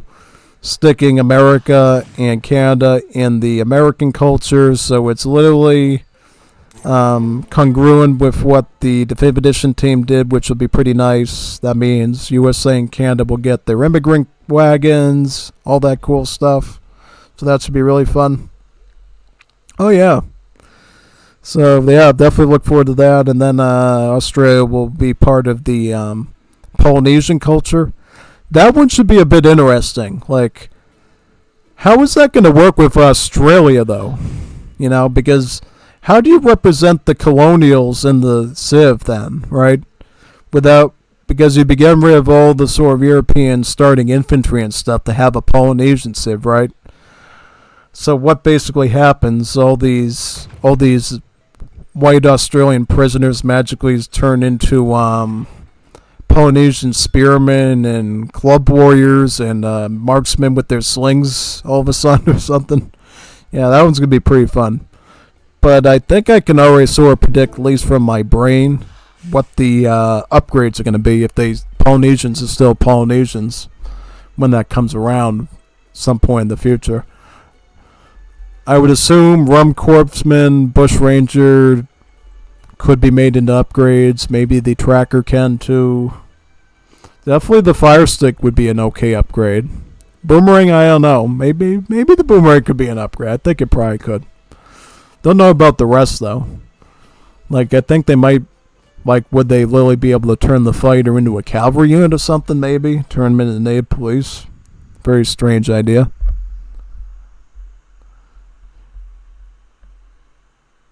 Forest Sand's finest work. Oh, I forgot about Nagoya Gaishi. Not all Eastern European is nation states. That is true. Well, yeah, oh yeah, because don't you have the Austro-Hungarian Civ, which is kind of in Central Europe and kind of in the Balkans? Yeah, that is sort of true, I guess. Yeah, so I guess they sort of would be the exception to the rule. And then back in the day when the Anglophony culture was still supposed to exist, I guess Irish were going to be based off of the nation states, so they wouldn't necessarily be Eastern Europe, right? It's probably farthest thing from that. It's literally out in the Atlantic Ocean facing America. So yeah, that would have totally not been a Eastern European Civ. It would have been a green leprechaun, rainbow, and pots of gold Civ. Yeah, definitely.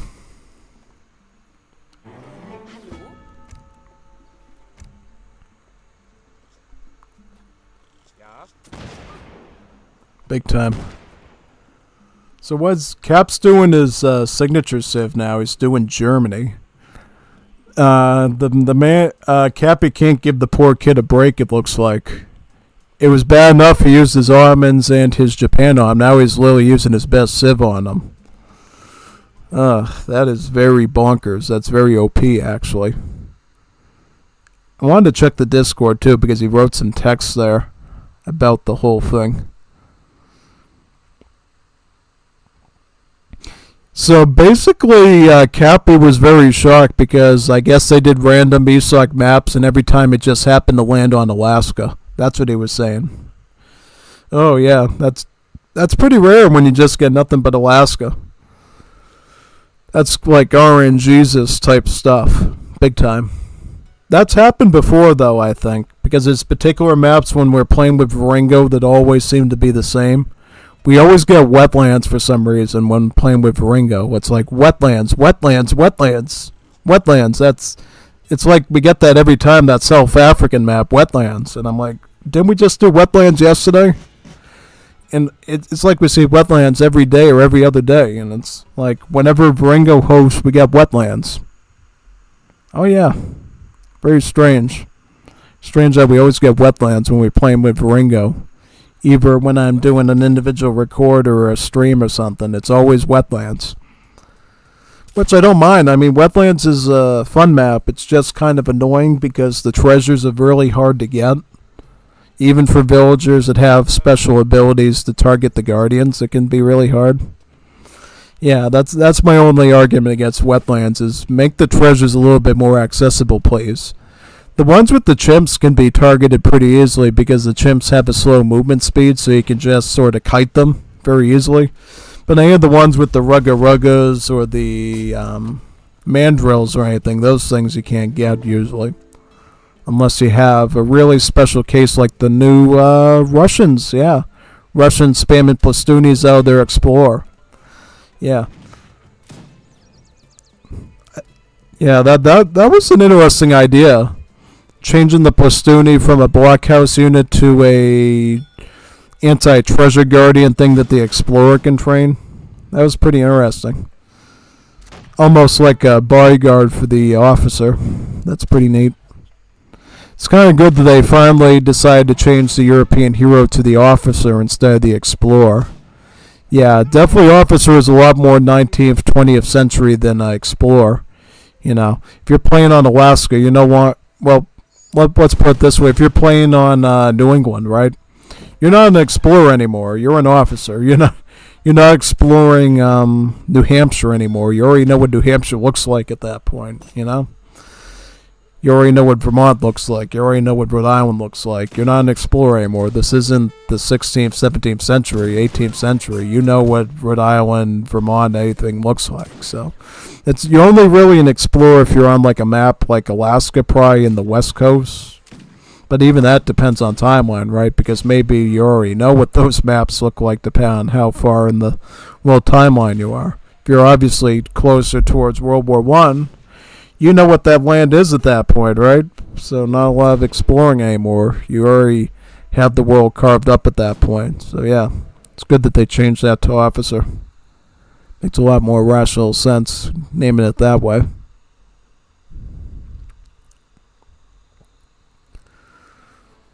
Yeah, so at this point in history, all we can do is literally just turtle in his base and hope the wall around like this. Very sad situation this man has been put in to go through this. Like, he's literally building little mini walls just to save himself because he can no longer build an army to defend anymore. He literally just has to hide behind walls.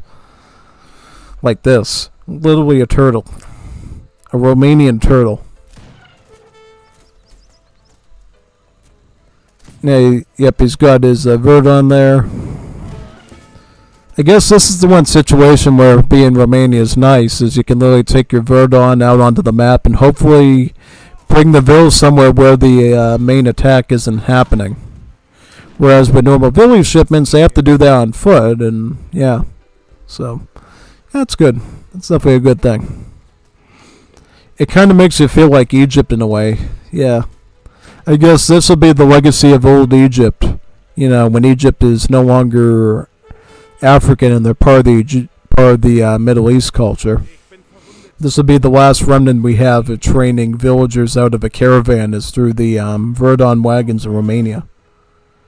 Oh yeah, big time. Yeah, I wonder what Wars of Liberty is going to look like in 10 years, you know.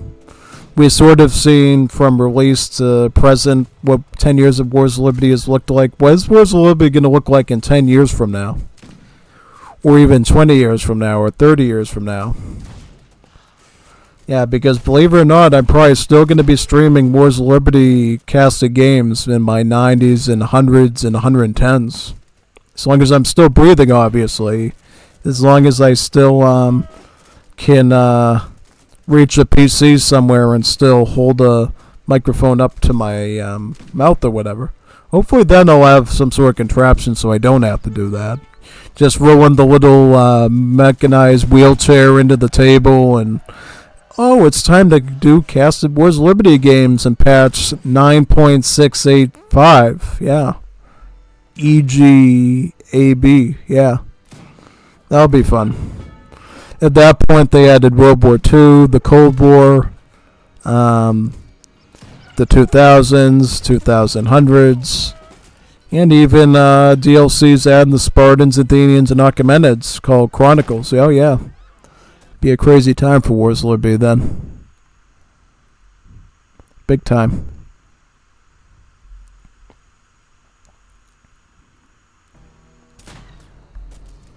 You got the Hajuks there. So what other games do we have after this one? Just looking through now. So we got one from Cap, we got one from Omar, one from Cap, and then we got one from Gilder. So we got about 4 more games after this one. Alright. I think we should be able to get those done. Alright. Definitely. Yeah, because sometimes you got so many streams that I can't actually get them done in one night because so many recordings in one night because obviously I have to get ready for work in the morning or whatever. So yeah. And I have to do some other stuff as well. So yeah. Should be able to do these tonight. It's good finally getting in a casted game stream after like two or 3 weeks. Big time. Yeah, always make sure you record your games for me, you know. Because that's how we keep this whole tradition going of showing the world what Wars of Liberty is all about. Big time. Yeah. Hopefully we get some more competitive players too, like we did this weekend. You know, Ungers, Gilder, Cap, me. Those were some really nice games. We need like really tough competitive matches like that to show people how good Wars of Liberty is for tournaments and stuff. Something we haven't seen since the days of the jamborees and the cheese hunts and stuff. Yeah. Everybody's telling me I should host some sort of tournament for Wars of Liberty because of the 1,000 subscribers thing. But what I think we should do is we should keep with tradition and do a tournament when the Middle East patch comes out. So that'll be a big part of the tournament, so we can show people what Middle East is, how do you use them in competitive scenes. Maybe a month or 2 after Middle East comes out, and maybe after the first hotfix, do a tournament then. so everybody can learn what the Middle East culture looks like in Wars of Liberty and why you might want to do it, perhaps. That would be kind of interesting there. Akimoran Artillery. Now, this should be an interesting one. What date was that from?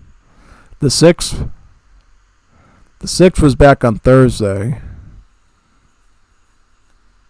Alright, just checking to make sure we're on the right page here. I think we are. So it's Cappy and Akimoran versus Kazan and Hishe. Kazan's using Danish. Hishe is still trying to learn Romania. Cappy's using his best Civ, Germany. And Akimoran is using the Civ that he uses all the time, Chile.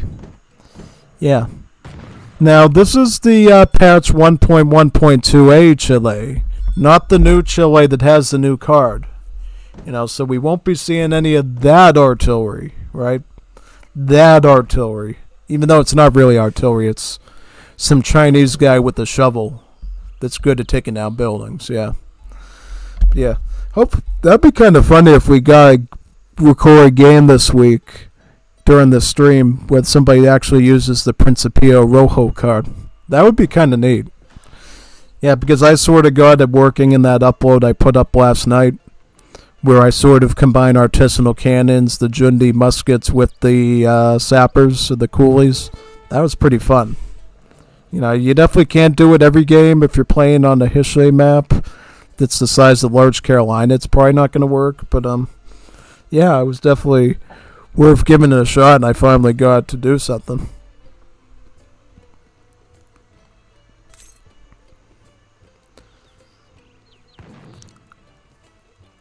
I think from like a purely tier listing standpoint, these guys are in big trouble up here. Because I have both Danish and Romania as C tier civs right now. Just because they're not really the best performers, I would say. I think their bonuses, well, the Romanian bonuses are good, but they're slow. And then Danish bonuses are kind of okay. K-boomerish. I mean, the Ox card can come in handy, but the Golden Age thing, it's not as golden as you might think. There's no gold involved in it. It's literally just somebody rings a bell like your hamburger and french fries is ready type bell, and your villagers get more like XP bounty or something weird like that. Yeah. Because here's the thing, you gotta time that stuff like crazy to make the Golden Age actually do what you want. Otherwise, it's just sort of like, ding, ding, ding, ding. Oh, hey, yay, it's a Golden Age. I might get one more XP point from the settler I just happened to train during the thing. Yay. I think if you can time it where you can get like 5 falconets and some mercenaries out around the Golden Age, yeah, then you can get a good bounty and get another shipment. But if you're not doing that, it's probably not going to be too much up your alley to do it. Just saying. Yep, basically. Pretty much.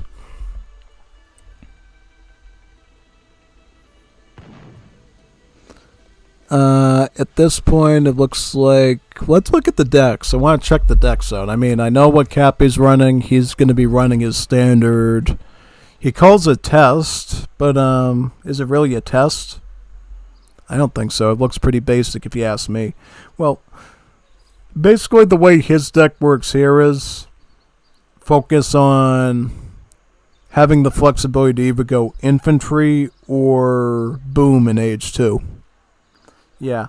Cappy tends to go on the more the aggro side, so he'll probably usually go for the 700 wood, followed by the line infantry usually. It's usually what Cappy does. But he does have the option here of going with the spice trade, so he can actually do elongated skirmishes with the line infantry into Age 2. And then as soon as he hits Age 3, usually he goes for a skirm shipment followed by Ulans. And then he'll try to go towards Age 4 so he can get needle gun in these factories planned out. Yeah. Keeps Jägerbusch around to help with Dragoons, since this gives your skirmishers multipliers against Dragoon units. And as Spandau Arsenal is literally just advanced arsenal, but it makes the text cheaper. So, yeah, it's basically you can actually afford them in a real match. Yeah, I mean you sort of could anyways, but this just makes it even more easier for you to do. Yeah, pretty much. I honestly think Spandau Arsenal is definitely better than Advanced Arsenal, even though it's an age later. Big time. This is something we always see somebody do on this Iowa map, is always putting a whole wall right here in the ball neck to make sure people can't just run right through here and rush somebody. They either have to come in over here or over here. Yeah. Pretty much. Frontier wagon coming out from Danish. Question is, where is he going to set up shop with this thing? Yeah. Also, does the Danish have that card? He does not have early artillery. That's a big thing I always check for. Oh, he's doing mercenary deck. He's doing a mercenary deck. This is like old school Danish. This is what an old school trad Danish player would do, is go mercenary deck on this civ. I think the problem is, though, they've definitely standardized a lot of the stats on these mercenaries, so they're no longer as poggers as they were before. But they're still good. I mean, this is now the stats of a Jaeger. This is the stats, I believe, of a Hackable. This is Stradiot. This is basically just mercenary Basigliere, and then these were a bit strong. They're basically mercenary pickets. Yeah. Even though pickets are no longer musketeers, they're pikemen. They're literally picketing with pikes. Yeah. And then these are Bengali Bargis. These are based off of the old Marauder cavalry, so they're good siege. Yeah. It's kind of funny, the Marauder went from being a siege cavalry similar to the Oprishnik to being a Yuan. Yeah. Very funny, actually. Gotta miss the old days of the nation states, is when you had Marauders, Stradiots, and Boyars, right? Yeah, big time. How many of you used to spam the Marauders a lot? I did it from time to time. If I could like sneak in a big army of Marauders and just like take out part of their base, I'd definitely be inclined to do them. Big time. The Boyar I found to always be such a fun unit to use because it was literally a cav archer and one of the only light cav units that would actually pull out a sword and go into melee within a certain minimum range and stuff. So it almost seemed like a good shield against hand cav all the time. Good for protecting my artillery and stuff, yeah. Now the Boyar is literally just an emergency unit, which is really funny. And it doesn't even look like a Boyar, it's literally just, you know, an army officer, really. Yeah, isn't that pretty strange? They literally took a unit that was literally designed for just the Bulgarians, and they turned into the emergency unit for all the nation-state civs. That was definitely something. We'll say that.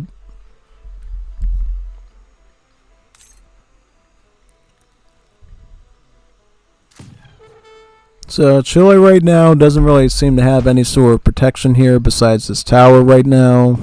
The immigrant selection was Germany. Oh, looks like Cappy is starting to rush up here now with the line infantry. I think in general Kazan and Cap are going to be the stronger players here, and they're going to try to press on the weaker player and see which one can break through first. Yeah, I would say probably Hishe is going to be a bit more defendable here than Akimorin is. At least I think so. Yeah, definitely. Hishe seems to be getting a pretty decent defense right now with its Hajuks. And these are very strong against musketeers, mind you. You gotta watch out for these guys. What sets them apart from normal crossbowmen type skirmishers is that they have really good multipliers. Yeah, their multipliers are 2x against heavy infantry, so it's almost like a literal skirmisher. Yeah. They have literally the same multipliers of the Kia skirmishers of Japan. So this is a really good unit. But the problem is it has less hit points, so it does fall a lot quicker. So you have to be on top of that sort of thing. The best ones are the Serbs, because they can get the Royal Guard upgrade on the Bakari, which gives them 2 range, and then Flintlock holsters gives them 2 more range, and then they end up having the same range as a legit skirmisher, and then they can really do well in a lot of battles then, because they can kite really well against the muskets, and then they can somewhat do okay against regular skirms until they run out of wood. Yeah. But not to worry on that front, because they do get the Grenziri as well, so it's not too bad. Yeah. Okay. So they're all going to press on this side, it looks like. Forced to put a barracks here now to deal with Kazan. Looks like he will do the Yungeos here. Yeah. What's funny about these guys is that in the current version of the mod, they're actually using the Hoop Thrower PFP on Discord, which is pretty funny. Yeah, here they're using the old one still. What sets these Grenadiers different than the other Western-style Grenadiers, I guess if you want to call them that, is these ones have a smaller cooldown time on their grenade throws.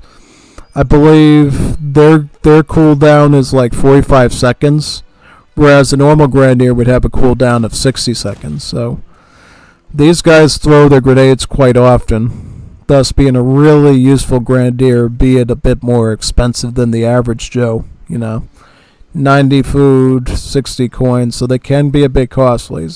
But if you need Grenadiers, this is probably going to be the best one you can get, just because it's going to throw a lot more reliably for you with the smaller cooldown time. Most definitely, on that front.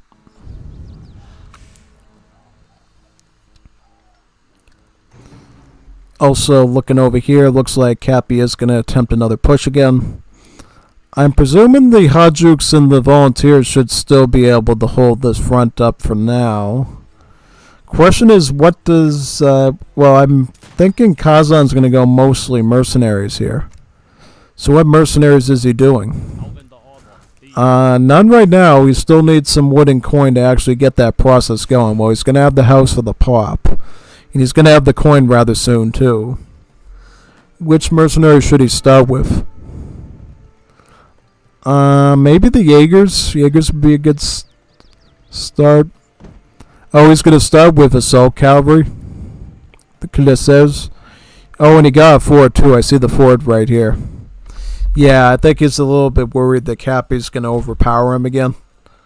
And he probably wants to at least give him a fort to help protect him. That's a really good move, honestly. Especially considering Akimorin is going to provide him some military support with the Yungeos, too. So, I mean, this could get very dangerous if there's no defensive villains for Hishe to fall behind. Does train some mule artillery, too.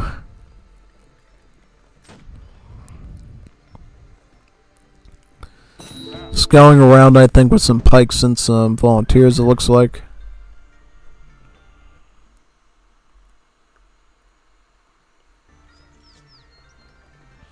See if this fort goes up.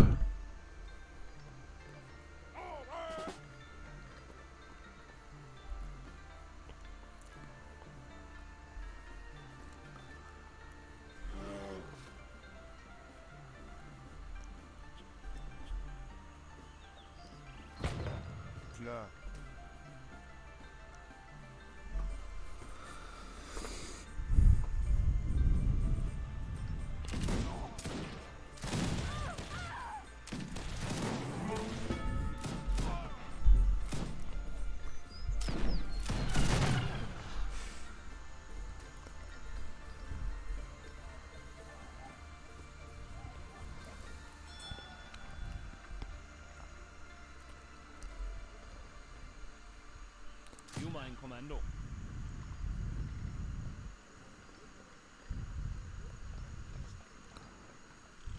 Klar. Ja.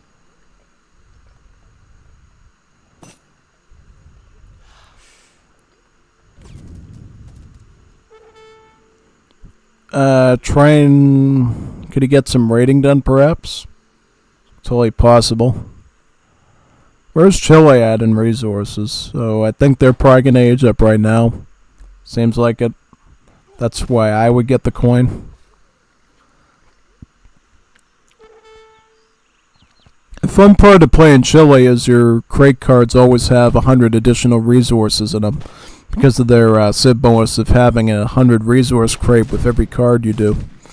Yeah. Very fun civ. Chile doesn't have the most strongest army in Latin America, but they have the best economy when done right. You know, because literally every eco-tech that they get has an improved effect on the village, on their villagers, their normal villagers. The what are these guys? Oh, yep, the Rotos, yeah. Whereas their horses and immigrant workers are still okay, yeah. The horses gather pretty good, actually. Yeah, the horses gather food pretty well. So I can't complain about the horses too much.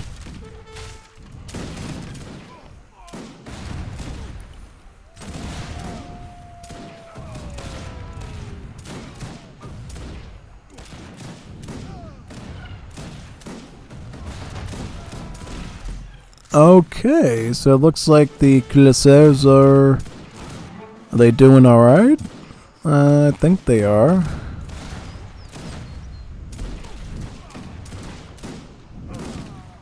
Believe so.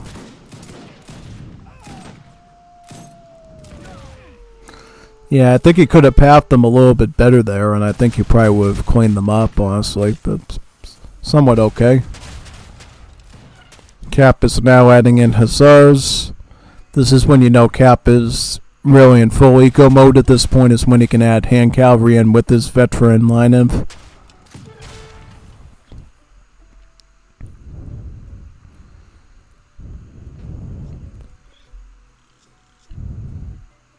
Oh, picking up... Oh, yep, the aqueduct card. Very interesting. So basically this leads to your crates containing more resources and your trade route bringing in more bounty as well. So that's really good when you can get that. It synergizes really nice with your ultimate building here.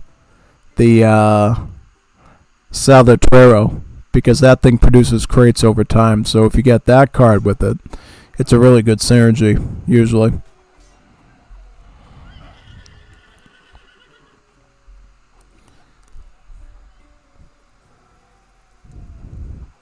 Going full assault cav, not a bad idea here against muskets and hussars. You just want to make sure you can clean up the hand cav first so you can take the muskets head on. Because here it seems like you just don't have enough of them and you're choosing the battle in a weird way. Yeah.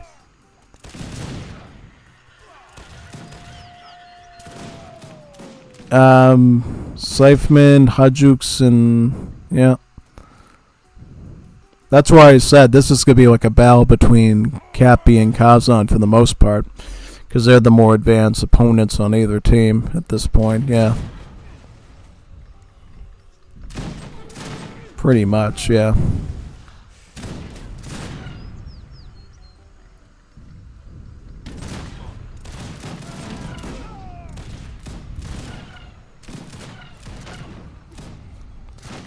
Fort should be able to protect that, right?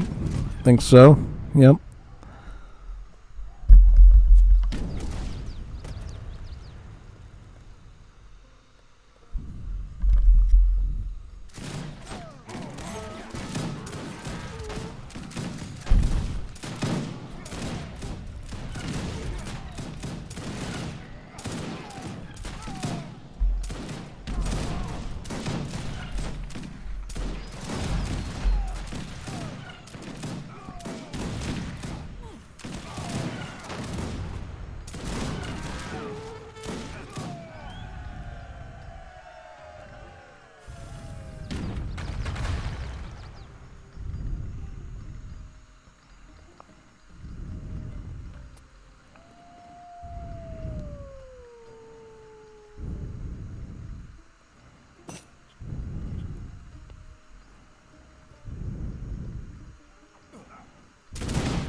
Fenrix. He's using Fenrix. These are mercenary Brasigliers, so they're actually dragoons. It's kind of a similar concept to the literally just Eagle Runner Knights, yeah. Because they have multipliers against their cav counters, but not against the artillery at all.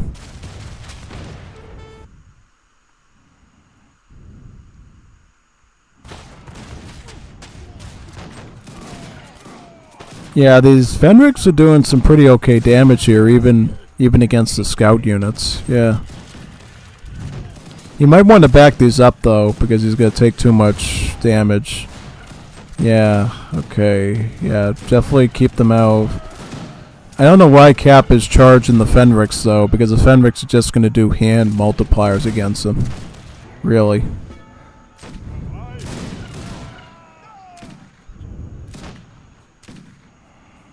Yep, he's going to try to retreat now. He doesn't want to lose those. That's the only military he has right now. And then Hishe is going to try to intercept him on this side. I think they should be able to clean up here. Yeah. Kazan's usually good with Fenrix to know not to put them into too much danger, usually.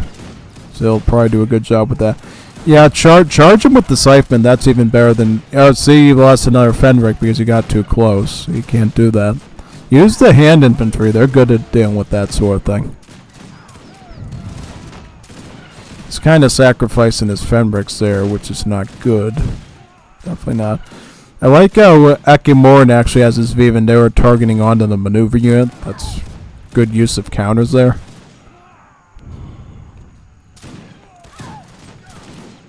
Big time. Yeah.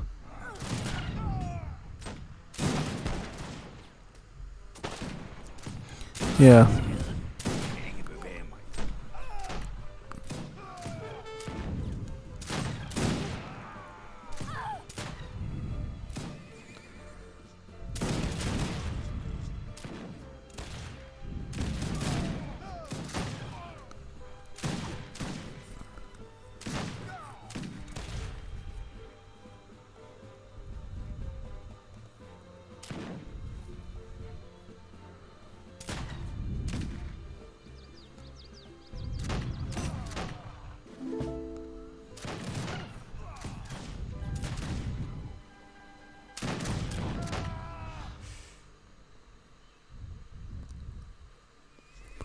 Ooh, Bosniaks. Yeah, this will be much more helpful against the skirmish units, I think. Yeah.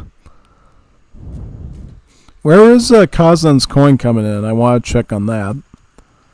Because we need to know if he's actually... Yeah, he actually is getting another shipment in of the Schutzen. He might want to get a tavern up somewhere, too, and see if he has any good mercenaries. Yeah, big time.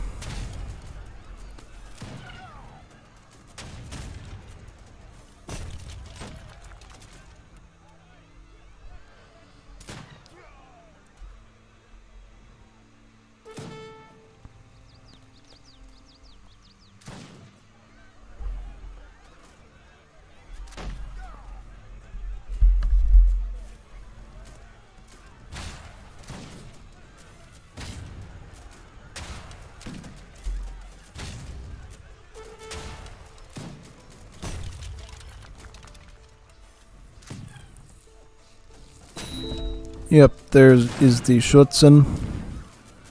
Those are statistically the same as Jaegers, so those should be really good against all infantry in general, but also Dragoons. I think he's going to be able to clean this up finally, yeah. There you go.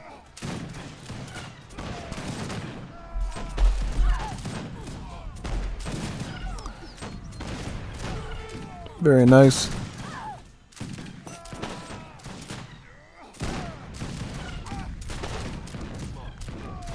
And then Hishe can support against the rest of his stuff there. Oh, he's going to get down the Krupp factory. That's really good, actually, yeah. That should be really nice. These are expensive. These cost about 500 wood to make. So if he can take out that Krupp factory there, that is really nice, actually. Should push him back quite a bit.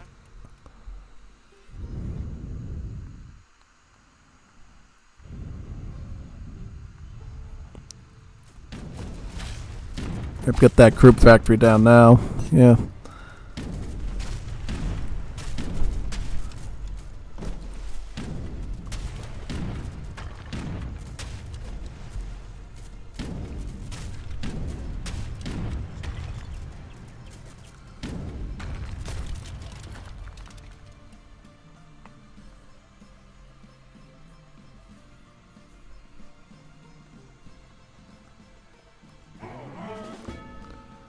Oh, he's gonna start training the oh yeah, those are good.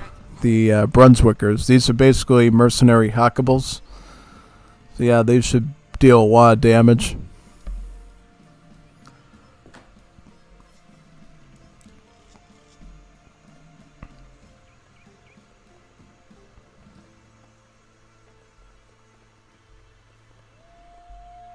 Commander.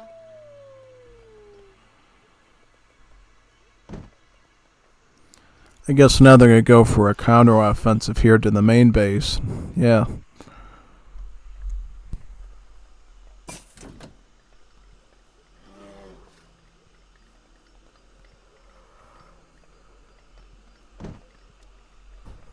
I guess this match was called Akimoran's Artillery, so what artillery is he going to do exactly?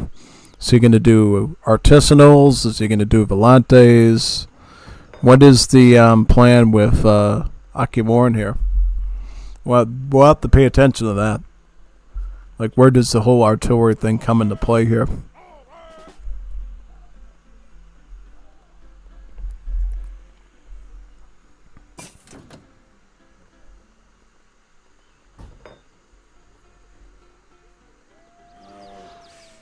Yeah, you want something on your side here, in case Chile has any fine ideas.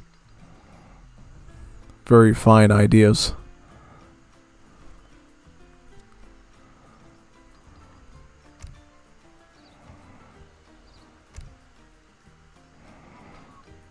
Oh, you can train the house. It's kind of funny how all the ones at the tavern here are the same ones you can ship from the home city too. Yeah.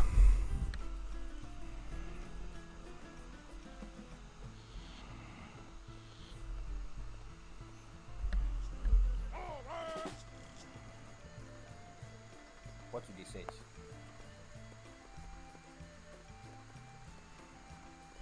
Overall, they deal pretty good damage for a musket in this age. About 63 damage. They're also good at seeing stuff from long range as well.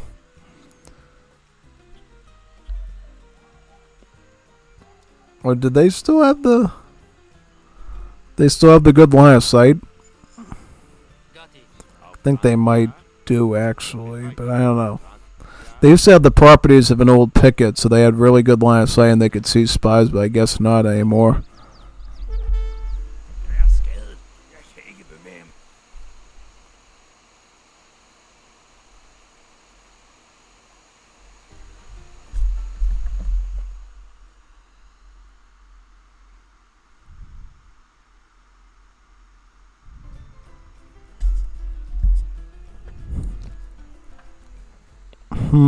So how does this go from here?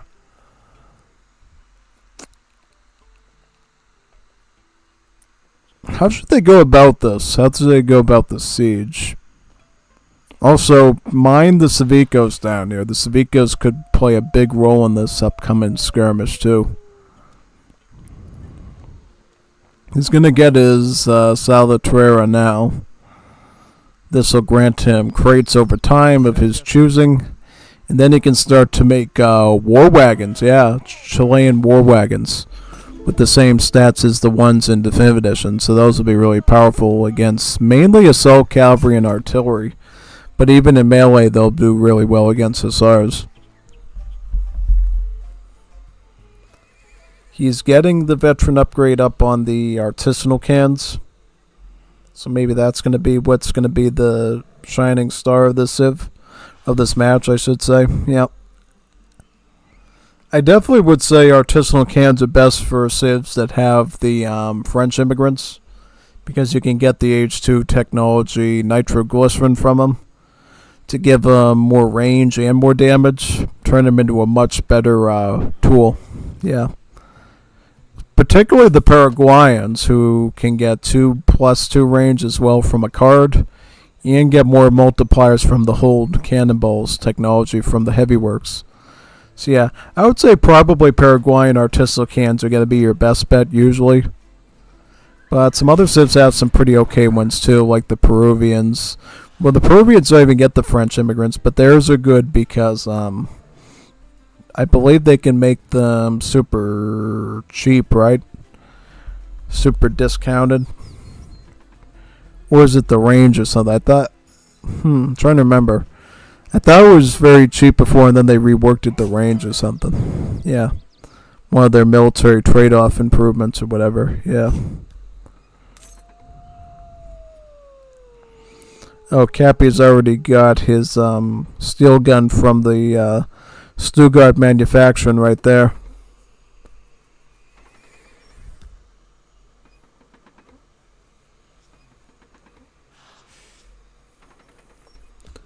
We're going to have to see how well they can siege, because one person's going to have to bust through these walls and start going on their buildings.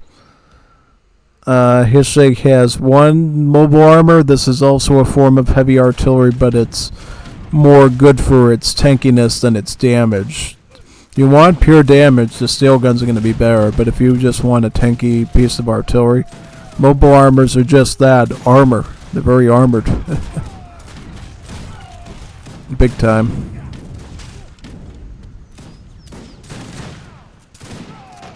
So what makes this actually more durable than, yeah, I don't know actually. Well, it does definitely cost less pop. That's a big thing. In large numbers, yeah. Get some mortars down. Might get 1 barracks down, but that's about it here. That steel gun is doing really good work, but they did take it out, so that's gone now. Yeah, oh, and here comes all the mercenaries coming in from the back to flank them. That's big. It's actually quite huge. That's why Cappy wasn't able to push on this side at all. Very nice.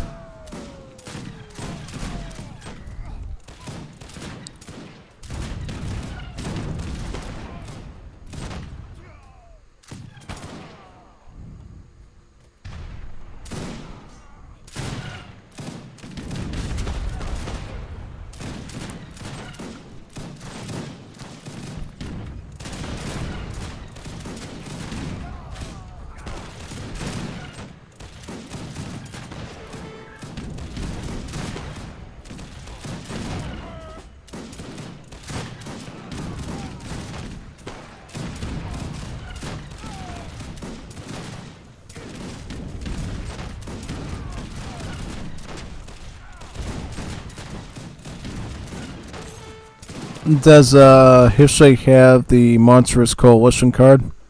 He does not. Because if he did, he could actually get these Hajuks up to guard and Imperial, and they could actually make a late game thing of them. But if he doesn't have Monstrous Coalition, he can't do that.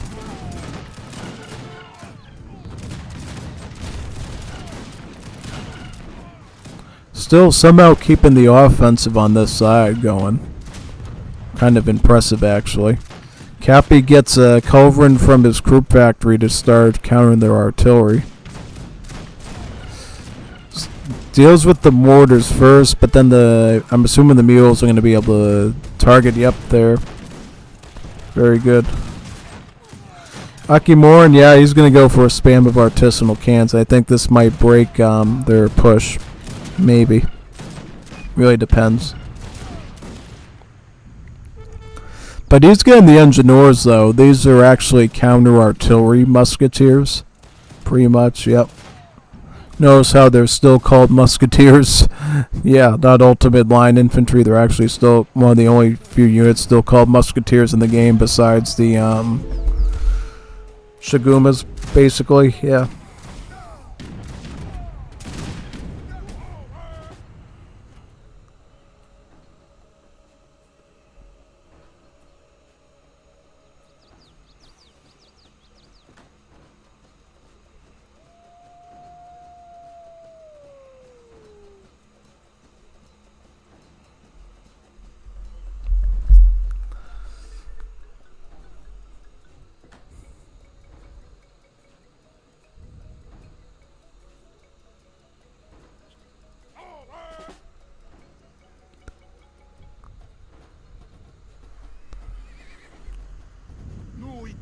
Sunt pregătiți de luptă. Numele regelui.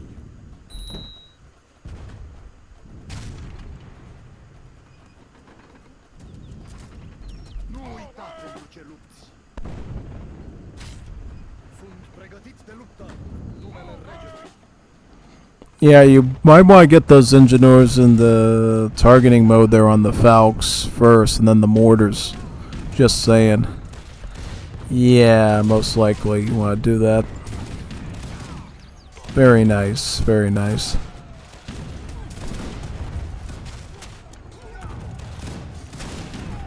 Very nice indeed.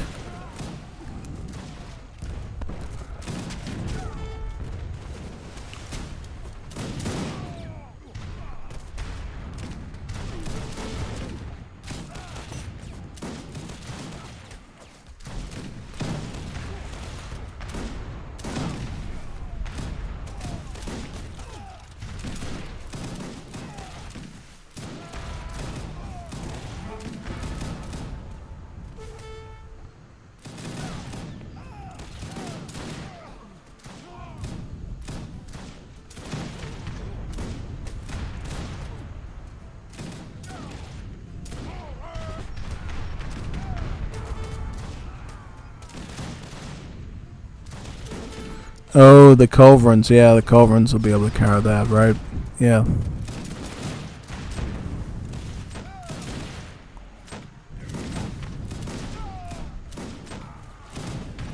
Oh, now he's doing the Espingolares. Yeah, these are very powerful.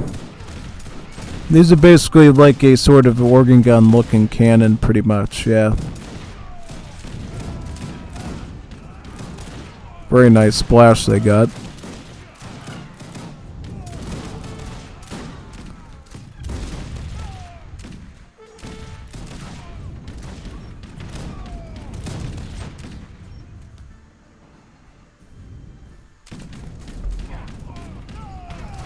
I believe it's like an organ gun type attack, right?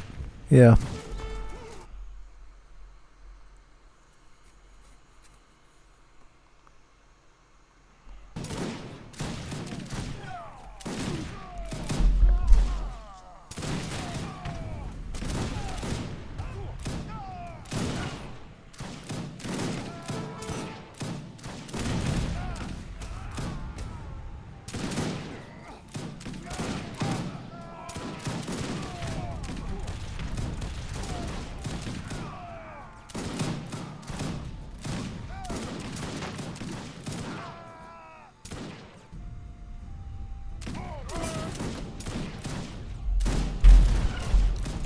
Doing assault cavalry, it looks like. Yep.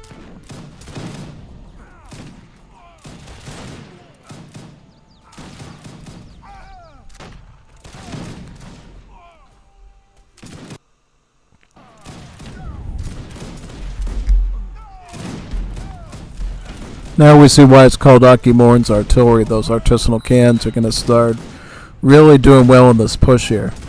That's the key to this whole match. Like, Cappy can keep running in the Makar for line infantry, but even with the needle gun card in there bringing up the rate of fire, still going to have a lot of problems breaking through things like Espingolars without the artisanal cannons, which will not only help against infantry, but in targeted groups can actually take out cannons as well. Yeah, and then of course the Maycoffer's best job is going to be obviously fighting things like the assault cavalry, like these cuirassiers, potentially any Caloras that Hishe might try to add in as well. Basically, yeah, pretty much. Yep, you can see the push developing now, and they're going in pretty strong here. Yeah. Very nice, got that one. Good, good, good. Very good. Very, very good. Yep.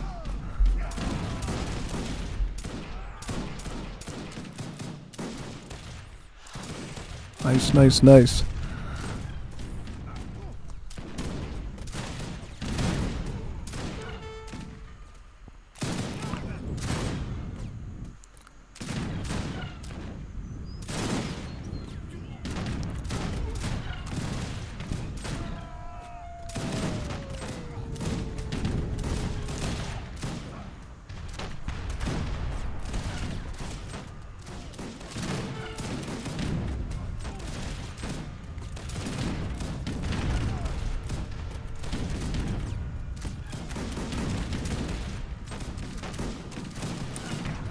What's the armor on these? This engine ore, so it's about 30% crush right now, so it's not like 40 or something.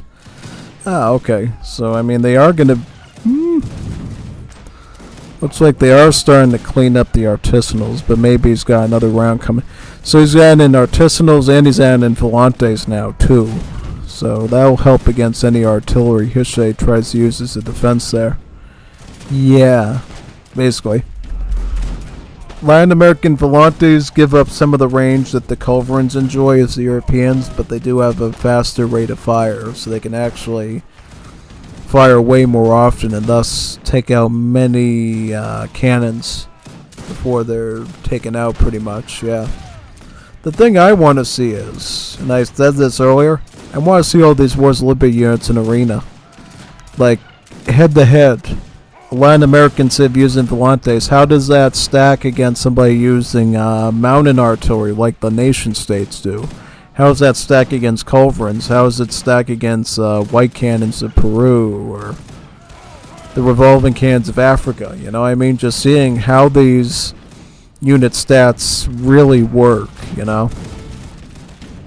In reality, yeah. Definitely. And of course, the artillery we're going to see with the Middle East as well, like the Zambabarak and all that stuff, yeah. Should be quite interesting, actually.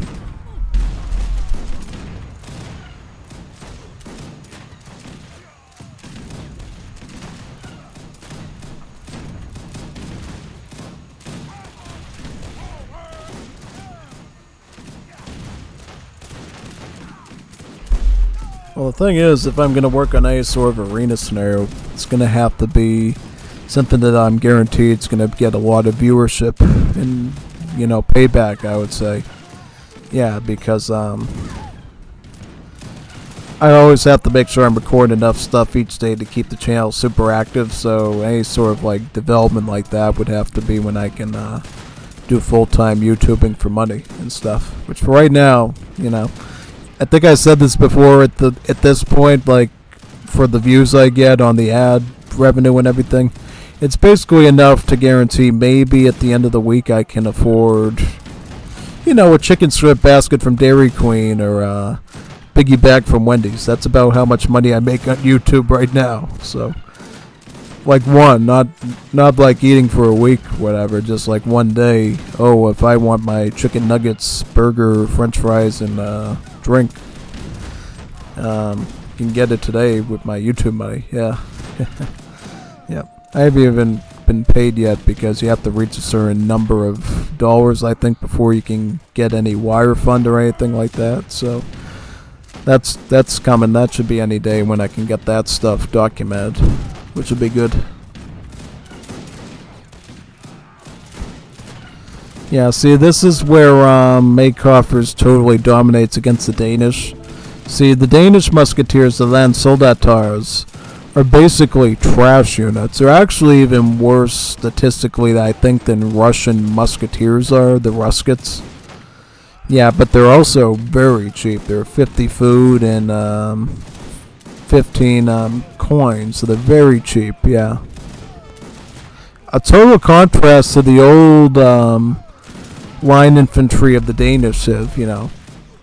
Back in the olden days, when Danish first came out in Wars Libby, their musketeers were godsends. Yeah, they were legendary. You know why? Because they had this wonderful card. Remember to this day, Krag Jorgensen. It gave musketeers 2x multipliers against heavy infantry and 2x multipliers against light cavalry. It was like a really good way of turning the muskets into a skirmisher hybrid almost, yeah. It's really powerful. And then obviously they reworked the whole Danish civ out of nowhere, at least partially, and then, yeah, no more, yeah. No more Krag Jorgensen, I guess.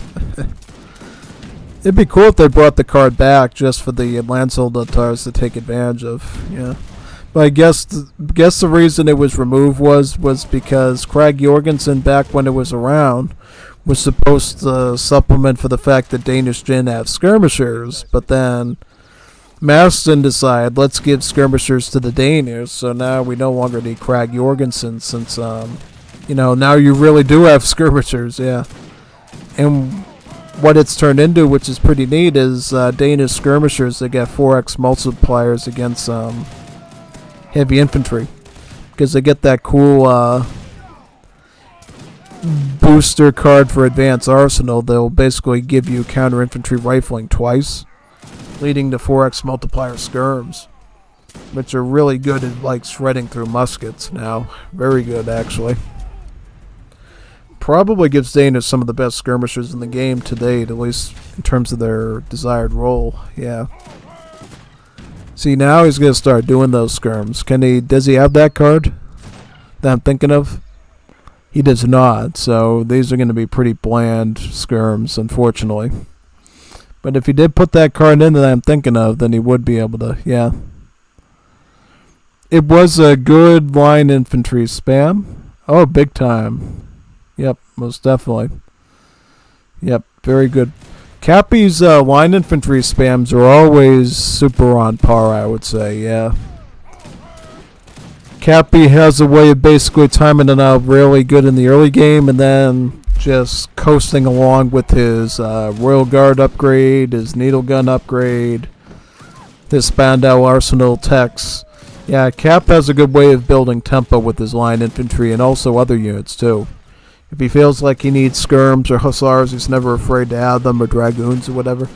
But mostly just spamming line infantry. Cap is just good at handling that sort of thing, as you can see right here. He's kind of holding the line all by himself with these things. Only possible due to the Needle Gun card allowing these line infantry to have an improved rate of fire. So they actually fire faster than a rate of fire of 3, which is really phenomenal for them, yeah. Very nice, actually. Big time.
There's Akimoran's artillery for you, the nice spam of artisanals and volantes.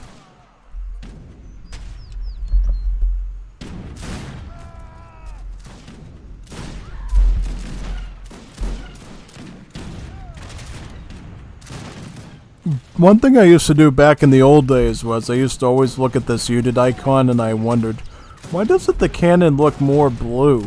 Because it looks like in the unit icon, it looks like a blue piece of artillery, and why is it always...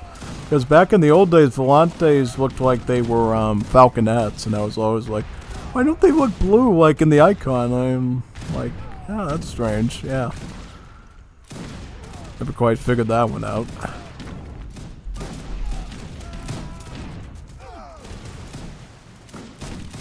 I will say these artisanals are actually doing a good job at holding the line against the Kazan army, yeah.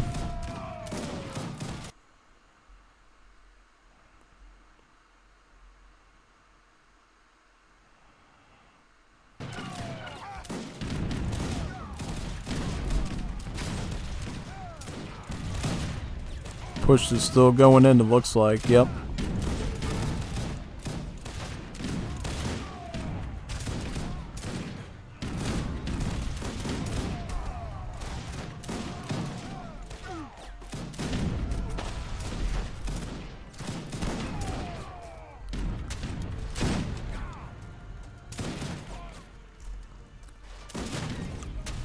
I will say that Hishe is holding on for dear life here. He is not giving up just yet. He's going to retreat all his peasants back here and likely build other stuff. Which reminds me how much resources they still have. So he's got a lot of coins still. He is starting to get Bucharest Fortress to allow Dorabante to build aggressive fortifications. Oh, nice, yeah.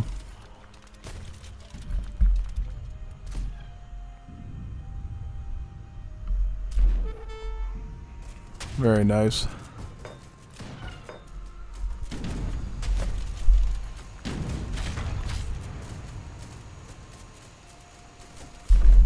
Turned into a much longer match than I expected.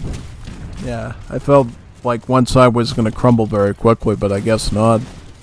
Must be due to the nature of this map being very big and having a lot of choke points on it. They're easy to stall time on, yeah. Seems like it is.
Going right for Danish now, looks like.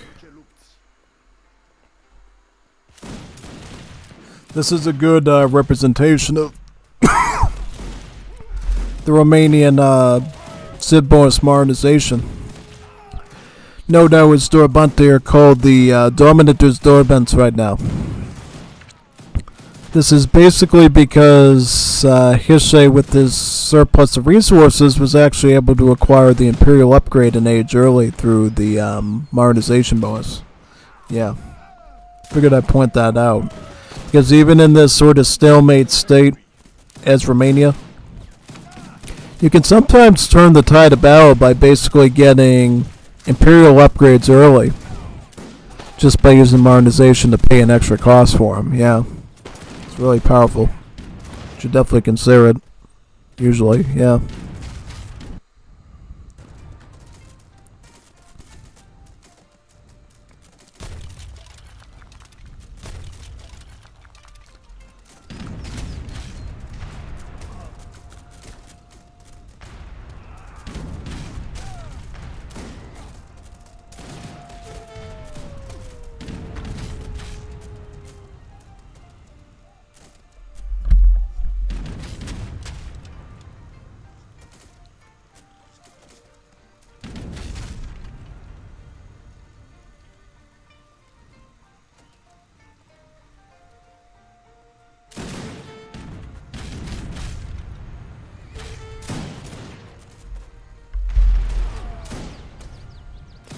Ooh, look at that micro there, going right into stagger mode against the artillery.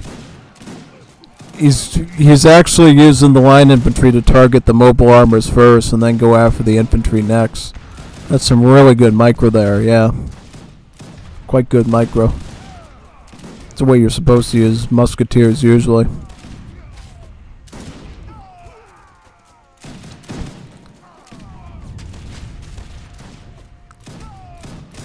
Big time. I wonder if we get Arena for Wars of Liberty, if line infantry are going to be like the primary unit people are going to do, just because the needle gunner.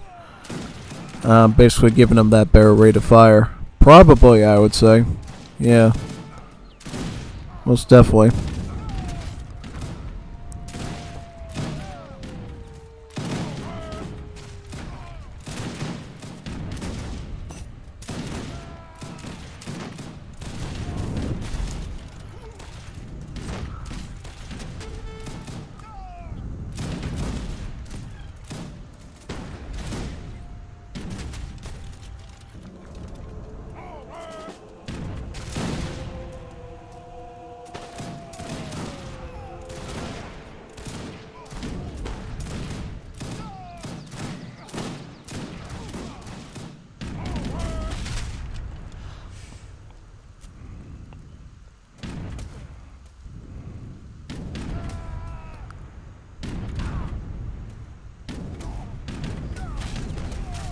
She is officially resigned now, and I'm presuming Kazan will pretty soon as well. Yeah. Now, Grenadiers are actually a really strong unit for the Danish. They actually get really strong ones, so I'm surprised he didn't do that a bit sooner. Yeah. Quite a powerful unit for him. Mainly because of their long line of upgrade cards and techs. As well as being Royal Guard for him, too.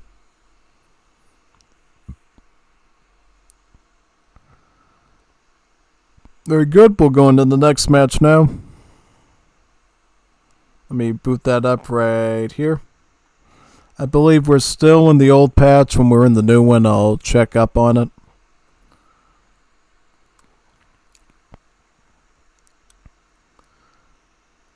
So what game would this be here? Omar versus Meadow. Okay, so that should be a pretty fair one. This should be a pretty even match, I would say.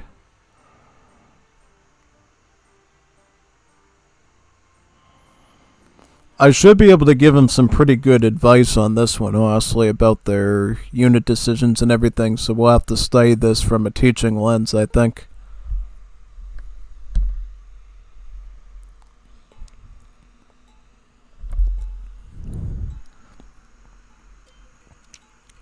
Map is Hudson Bay, right? Yep, very good. So, who this is? We got Meadow with the Danish and Omar with the Germans, jawohl. Yep, this should be a pretty interesting match. If we're looking at from a purely tier list standpoint, Germany wins hands down. Danish is a pretty obvious C tier civ for many reasons. Yeah, I mean, if this is like a hardcore Germany player, they're going to win. You know why? This, the Meitskernhaus. Pretty much when you study Germans in Wars of Liberty, you have to remember that the Germans are literally the British all along, right? You build a house, and a free villager comes out of the house, just like the 5th edition British, right? Yeah, that's what these Germans do in this game. So they got all the British stuff going on. The free villagers from houses. They got the hussars and musketeers with Royal Guard. Yeah, that's what makes the Wars of Liberty German so solid. Plus all these really good cards and bonuses like the Krupp factories and Landwehren that makes them more versatile than maybe even the 5th edition British are.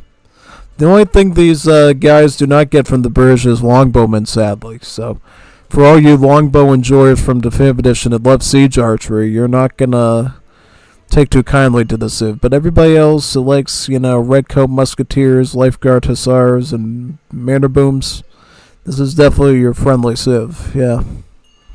As for Danish, I think I mentioned before what they do. They have this ox cart that they start the game with.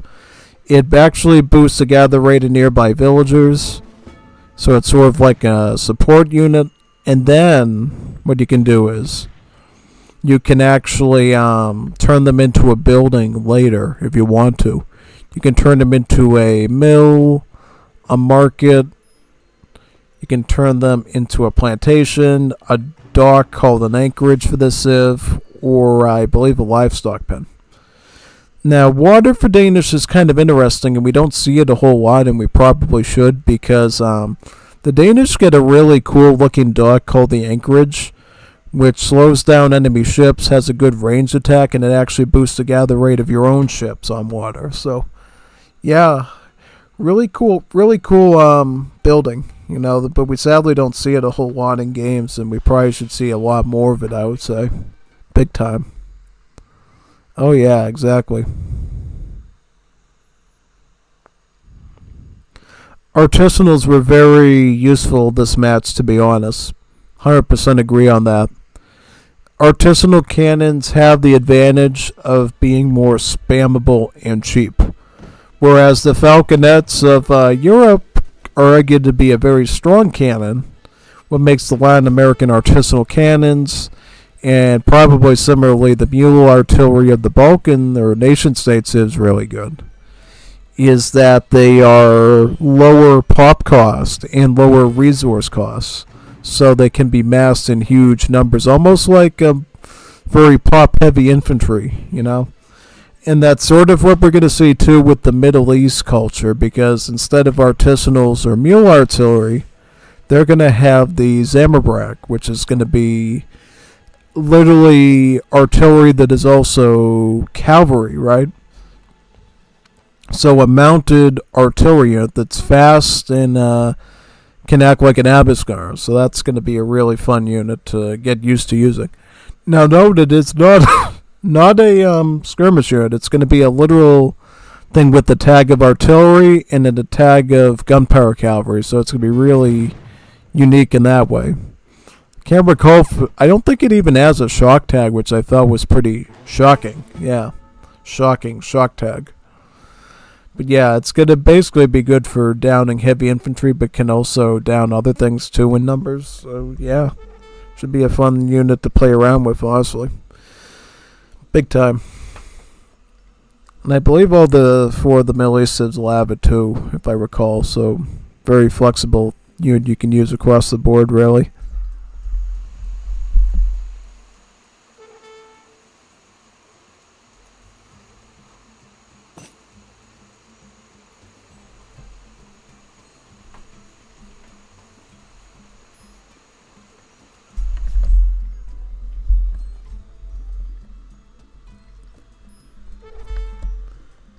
What will the agent be for Germany? It will be the Statesman. That's the one that Cappy usually does, so he's learning from the best there.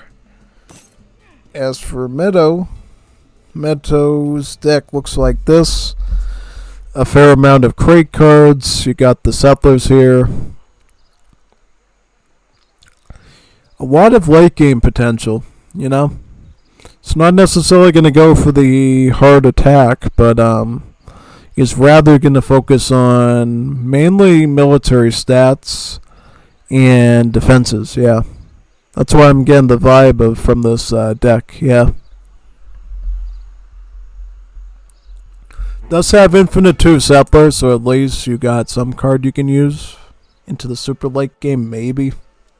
Who knows, yeah.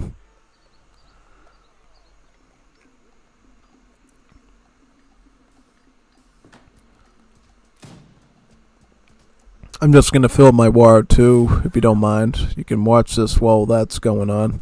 Oh yeah, look at Doggo. Angry Doggo. Bad Doggo, bad Doggo. Not good. Well, he's going to have an outpost real soon, so he's going to do that. Yeah, I'm going to go get my water now, so I can keep my throat from getting too dry.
Danish is doing volunteers. What is Germany going to do? Probably line infantry, I'm guessing.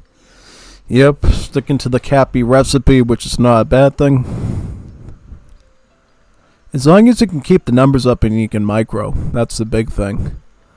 You definitely want to make sure if you're going to go line infantry against volunteers that you can keep bigger numbers, you know. Volunteers, even though they can outrange your muskets, if the player isn't paying attention to making the right numbers, line infantry will win against them, guaranteed. So, yeah. Actually, the same case with skirms, but volunteers, it's even harder to really, because, well, yeah, they're 16 range instead of 20, so you have a lot less flexibility of having lower numbers, pretty much. Yeah, exactly. I would hold on to that Cherokee rifleman. Did you see that? He just wasted a good Cherokee skirmisher there. That was sad. Shouldn't have done that. That would have been a good add-on for your volunteers there. Definitely make good use of skirms when you get them, no matter where they come from. The inclusion of the Cree CBDs is very smart on this map, I will say. That's going to basically make this Germany civ really economically powerful. Because not only are they getting extra villagers from the Marabou, but they're also getting the Cree CBDs as well. So that's going to be really nice. But it also seems like Meadow's also doing the Cree CBDs as well. So, I mean, it's not really going to give them a leg up. It's just going to mean both sides are going to have a lot more resources to work with than normal. Even though it could be argued these Cree CBD's gather rates are going to be monstrous near these ox carts, because their base rate is higher.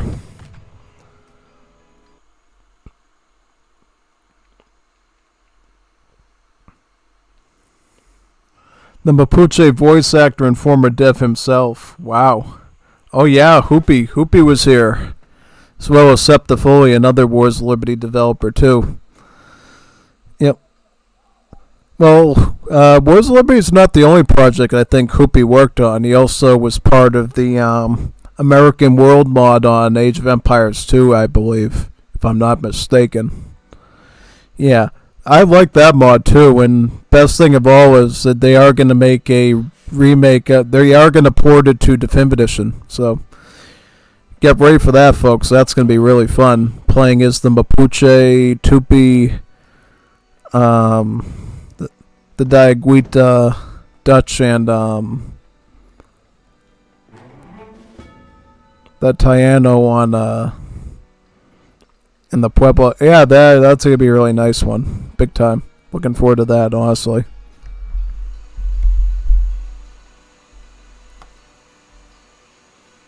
Well, wait a minute. The Diaguita is literally the Tupi. Never mind. Just mixing them up. So yeah, probably the Pueblo natives. Yeah, probably Pueblos, Tupis, Mapuches, Dutch, and Taino. Yeah, that's going to be on Definitive Edition coming in the future. So that'll be nice.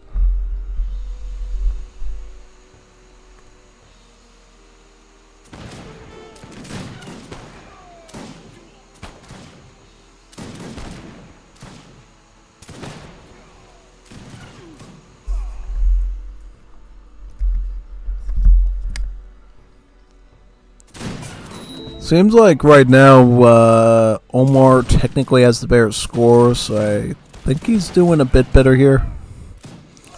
I do like how Meta was able to maintain multiple control groups and keep all of the control groups safe. That is actually really nice. I like that. He's like a control group up there, one here, one there, and he's just sort of keeping them out of harm's way. That's a pretty smart way of basically keeping the longevity of this skirmish army going, so you don't give Omar a direct path to your town center and your villagers. That I do like a lot.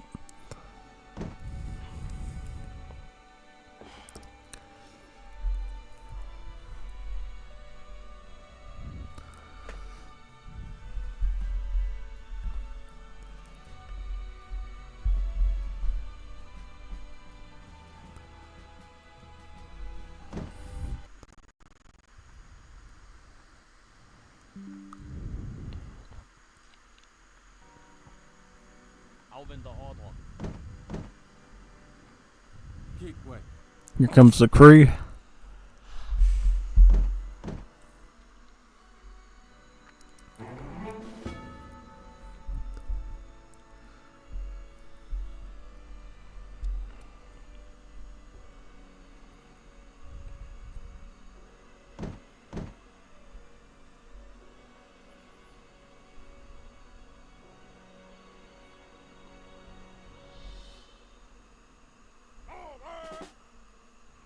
Ja.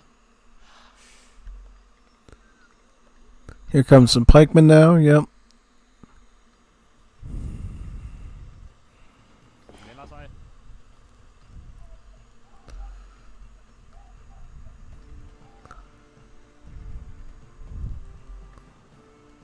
Ja.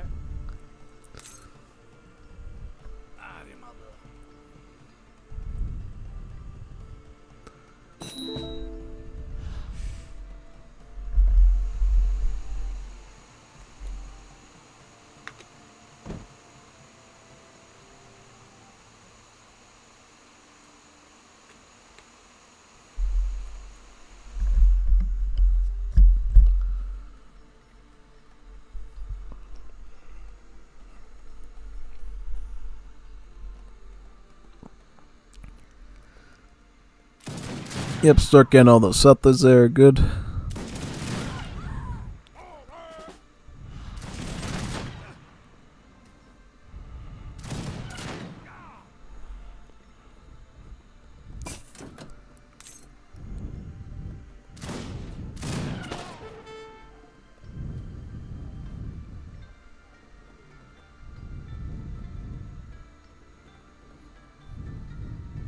Klar.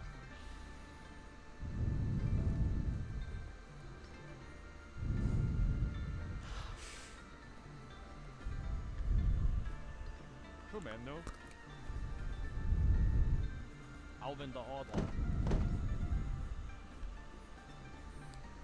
Now, the Cree trackers are going to be a huge difference maker against musketeers just because of their higher hit points, right? They're very tanky.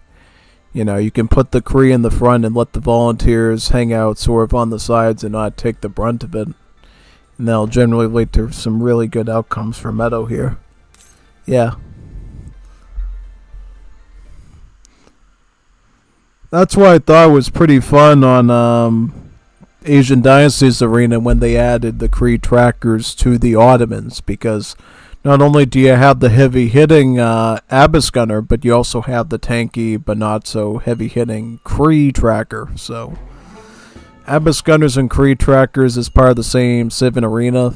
Kind of a flexible one in terms of skirmish, yeah.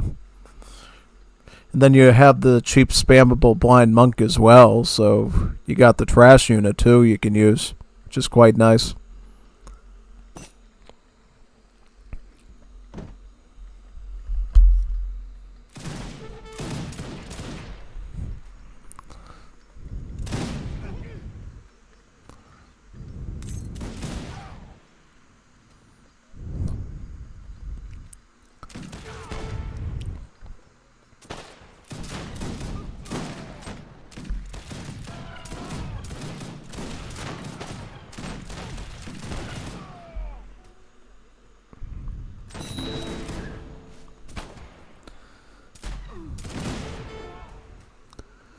Very good.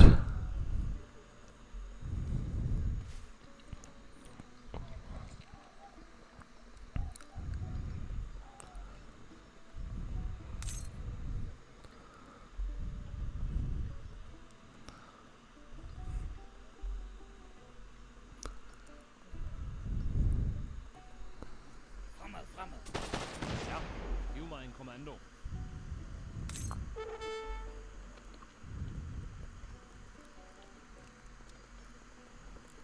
Looks like Omar is in age 3, so he is going to ship about 8 skirmishers in and start adding his own trackers as well. Yeah, he's probably going to have to retreat now that he's got the skirms, honestly. Yeah.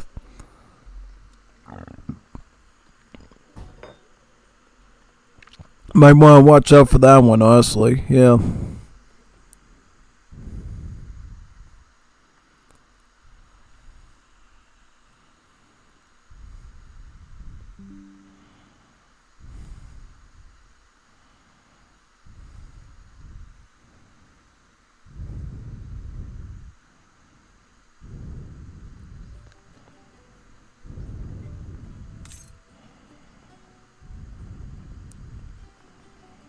Avanzi.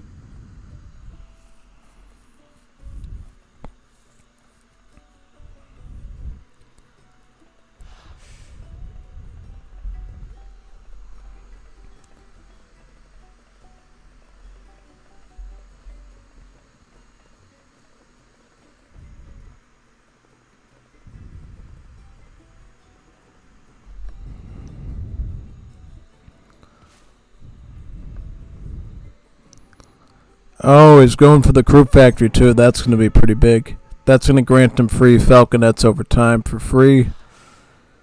As you can see, the queue is kind of slow, but once it comes out, it's quite good. Yeah. Also picking up long range. He's going for 1,000 wood. Alright.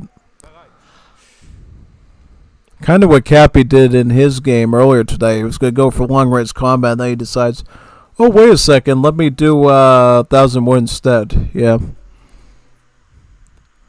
That way he can set up his... does he have all his mare houses at this point, right? No, he does not. He only has 7 of them? Okay, that explains a lot. That's why he's getting that wood.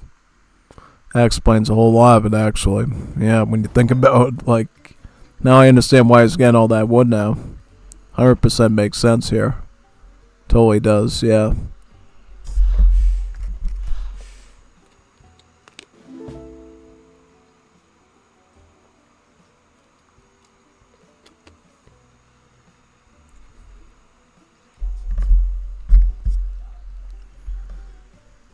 Now we're going to probably see these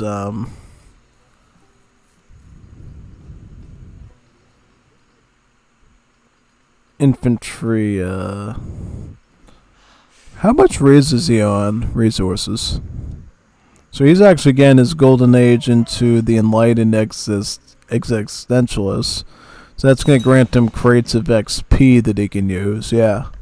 Which is not bad. You know, I can put that right away into a shipment.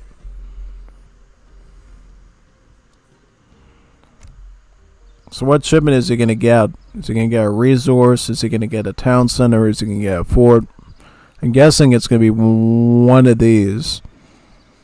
I don't think you're going to ship like 9 grenadiers, right? Yeah, I don't know what's up with the grenadiers. I would put something else in there, like 2 falconets, honestly. Just saying. Like, what is 9 grenadiers going to do that 2 falconets can't do? Nothing at all. Like, 2 falconets is a beautiful card to send. 9 grenadiers, you do 1 charge attack, and they are basically just musketeers at that point. So, yeah, not that great. 2 falconets, now that's an expensive unit that you want to get for a shipment. Big time. Yeah. Exactly right. Very much so.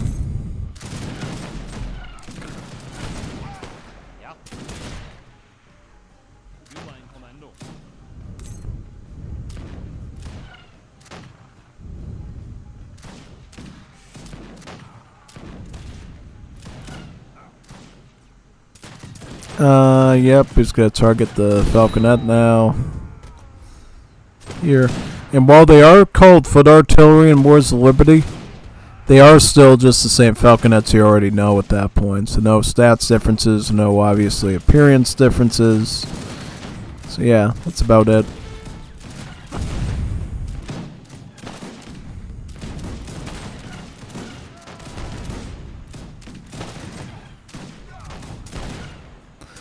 Oh, that actually wasn't a bad tactic there by Danish. I mean, kind of just denied him a lot of falconets from that, yeah. Only bad thing is these falconets are literally free, so it's like, it's not like Omar's actually losing any resources, not wasting any resources. This is literally just add-ons, you know. Take out some of the infantry, yeah, he's losing those resources he put in, but if you're just targeting the Falcons, he's not losing any value because they're literally free. They're just add-ons, and he can maintain his macro regardless. That's what makes the crew factories actually very dangerous and scary and painful to deal with Germany, is because, look, with other civs, if you take out 2 falconets, shipment, that's pretty big because that's the only shipment you get. You lose it, it's pretty painful. But for Germany, taking out 2 Falcons doesn't mean much, depending on how many crew factories they have, because they're just going to grow them back within so many seconds anyways, you know. Kind of devalues the targeting of artillery. When you're dealing with the Civ that's already good for muskets, already good for hussars. The cuirassiers are actually a bit better, as well as their skirms, yeah, because of Jägerbusch. That's right. Exactly right.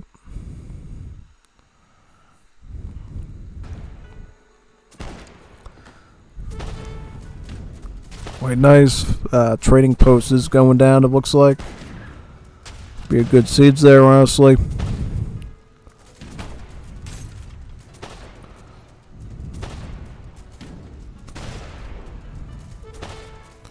Yep, TP is going down right now, yeah, right there.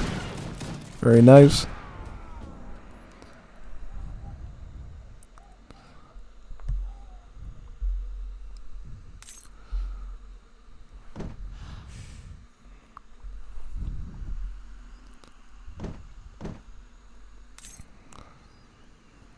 Is basically because of the way the fort was.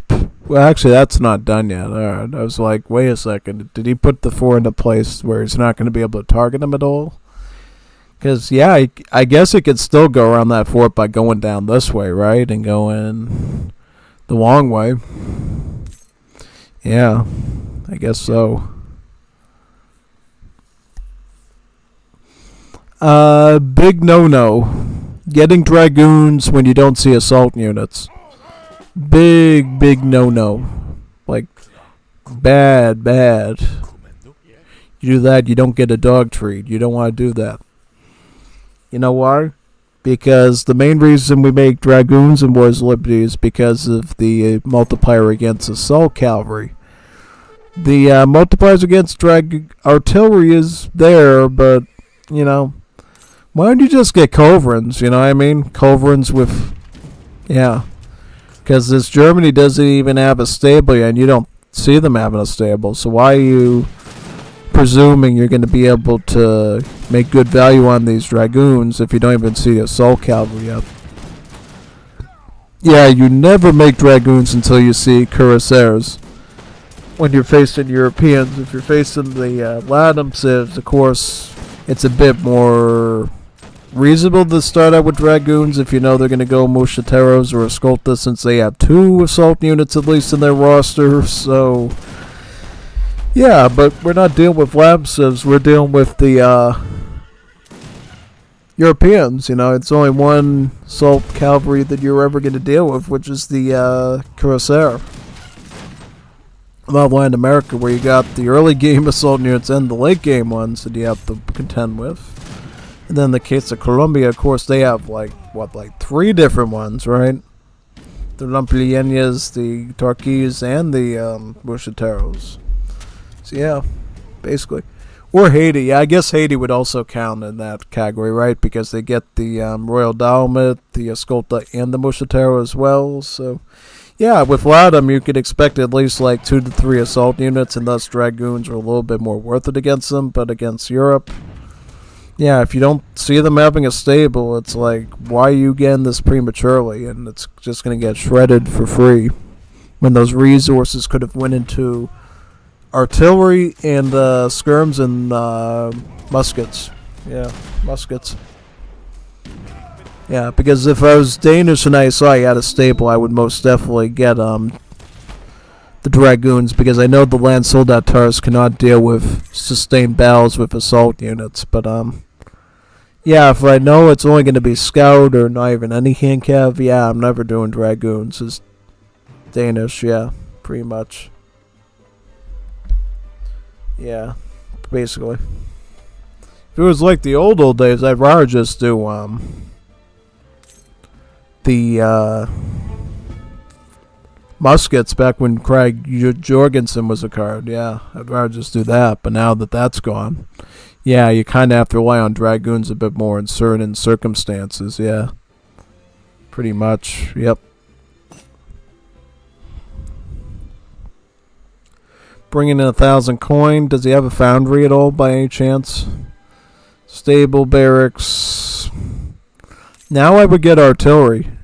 Get like a couple culverins to like deal with the free artillery problem, or at least one, at least two culves. You know what I mean? Though I would definitely worry about this though. But that's a one-time shipment though. Once you get rid of them, he doesn't get more of them. You know, it's a one-time deal.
Yep. Got one villager, it looks like, yeah.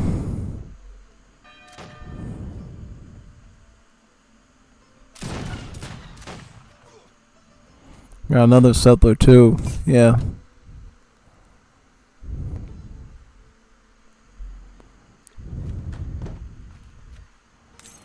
Oh, so this is the anchorage I was talking about. Look at how neat this building looks here.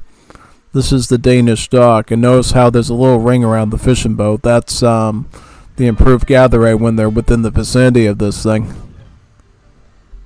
Yeah, it's a really neat building. Only get to see it here probably because we're on Hudson Bay and Mendo has the interest in getting fish. Yeah.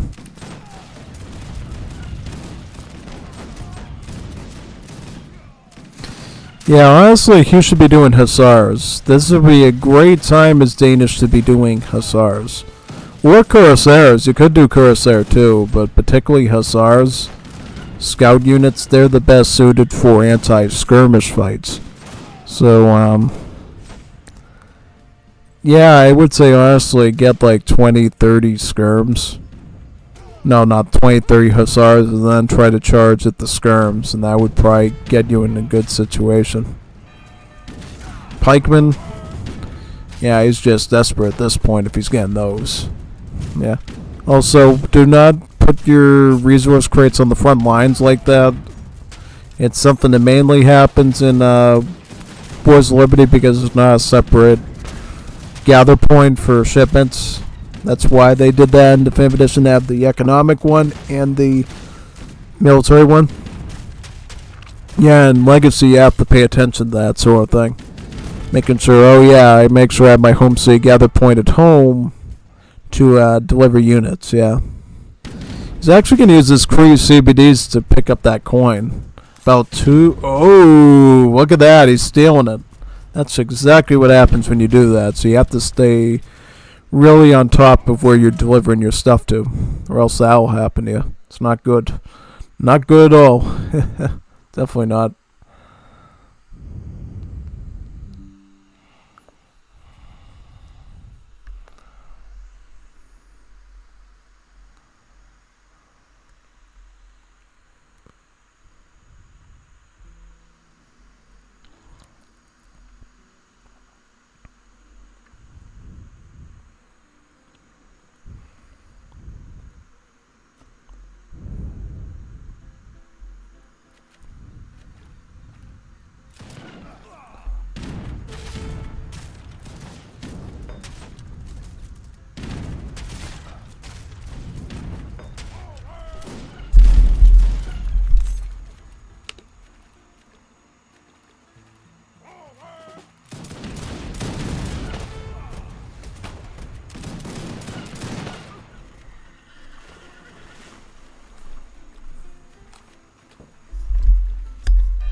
Yeah, it's gonna get Royal Mint and Refridge, looks like, now.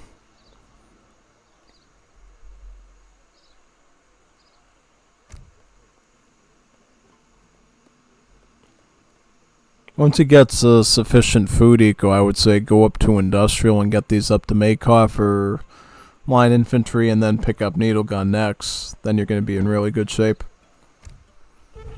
Might not even need the skirms anymore once you get Needle Gun, honestly. You'll be able to deal with most of what Meadow has with the help of these Falcons.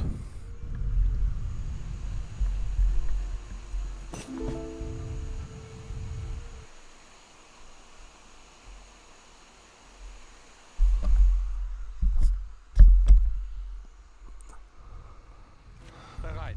Ja. Ja. Keep way. Fancy. Keep way. Fancy. Keep way.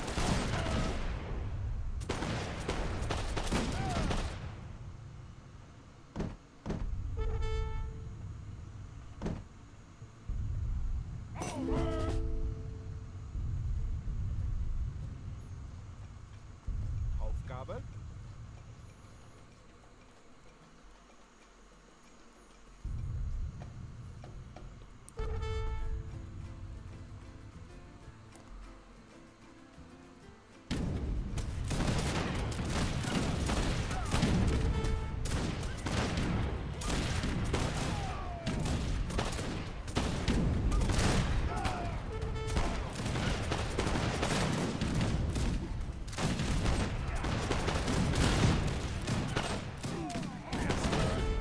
Ooh, look at the pure artillery supremacy here. Yeah.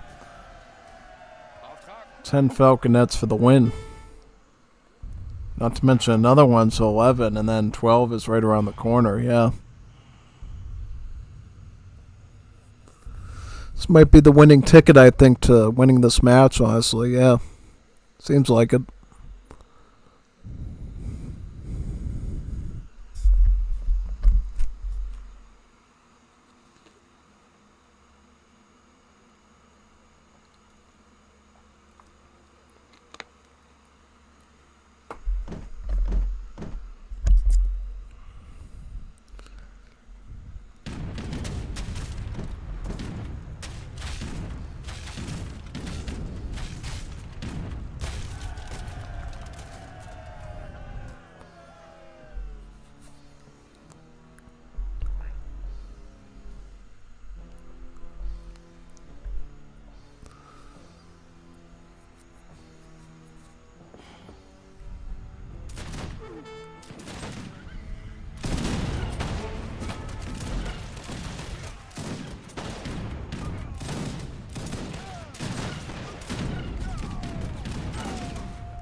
Yeah, it's kind of a joke at this point when you get that many falconets.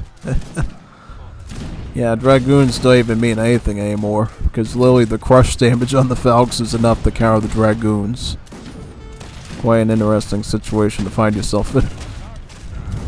Yeah, might want to clean that one up though. Yeah, maybe. Got that. Not bad. Very nice.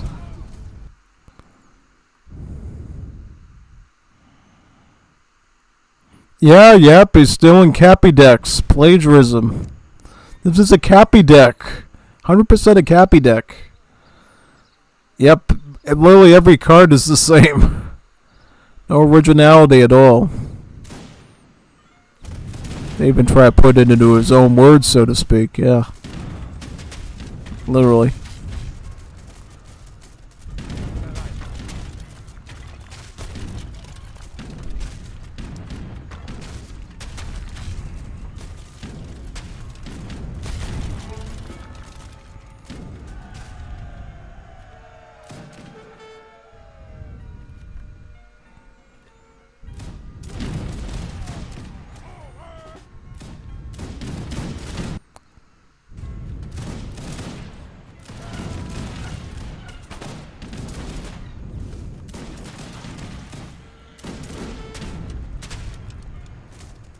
I think he did it.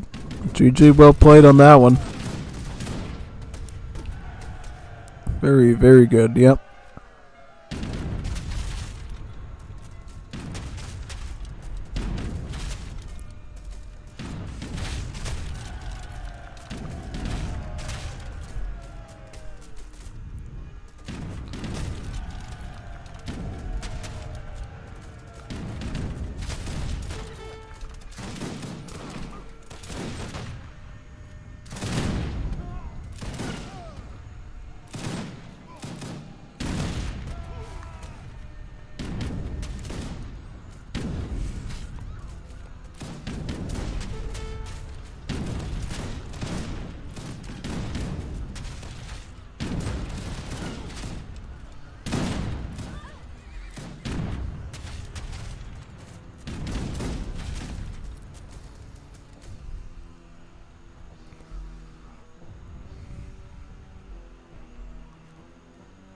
Nice, nice, nice. Let's go into the next one now.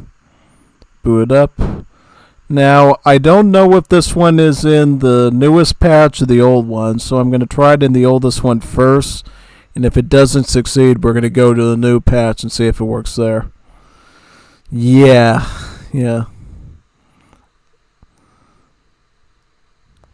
Let's give it a go, see what happens. Should tell us right away if it's not.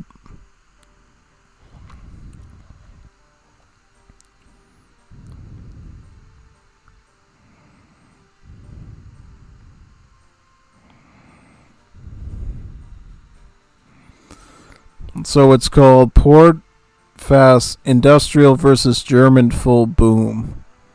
Now, that's what I want to see. That's going to be a fun one. So what day did the patch come out on? Let me see. It came out on... So this has got to be... Let me check the news here in the Discord so we know what we work with. So the thing came out on the 7th. Alright, so this is probably on the... I'm going to exit out of this and try it on the new version. Nah, let's try it here. I just want to give it a go. If it crashes or whatever, that's fine. I'd rather not have to restart the thing like 4 times. Or just restart it once if we have to. Yeah, okay. Because it would flag it right away, right? I think so. Okay, so it is on the other one. Alright, let's do it. So we're going to boot up the newest version of Wars of Liberty right now. via my normal desktop shortcut thingy right now. Alright. There we go, okay. The Russian Boogaloo patch, as they call it.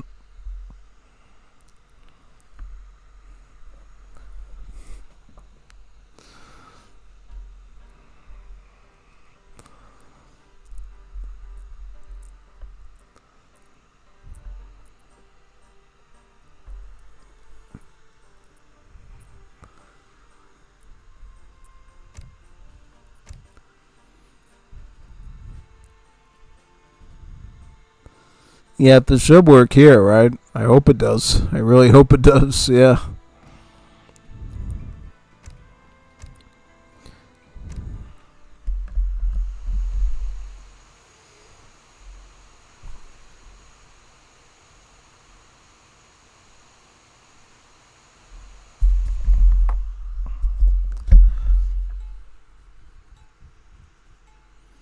Verstanden.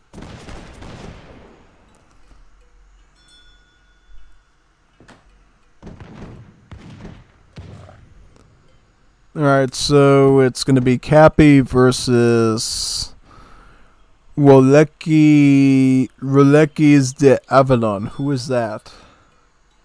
Is that the guy that I dealt with during my stream last week that was playing Portuguese and stuff? I'm wondering now. That sounds like, because I know Redcoat said that might be Cappy doing a Smurf account or something. That'd be kind of strange if they were two separate people. Oh yeah, the Portugal guy and the... Yeah. Means we have one more strong opponent to deal with in Wars of Liberty now. Should be great. Yeah. It'd be good if we have a lot of high-level opponents in this esport to do matches with, which would be great. Oh yeah, most definitely. Now, a German Manor Boom versus a Portugal Fast Industrial. Now, that's going to be an interesting one.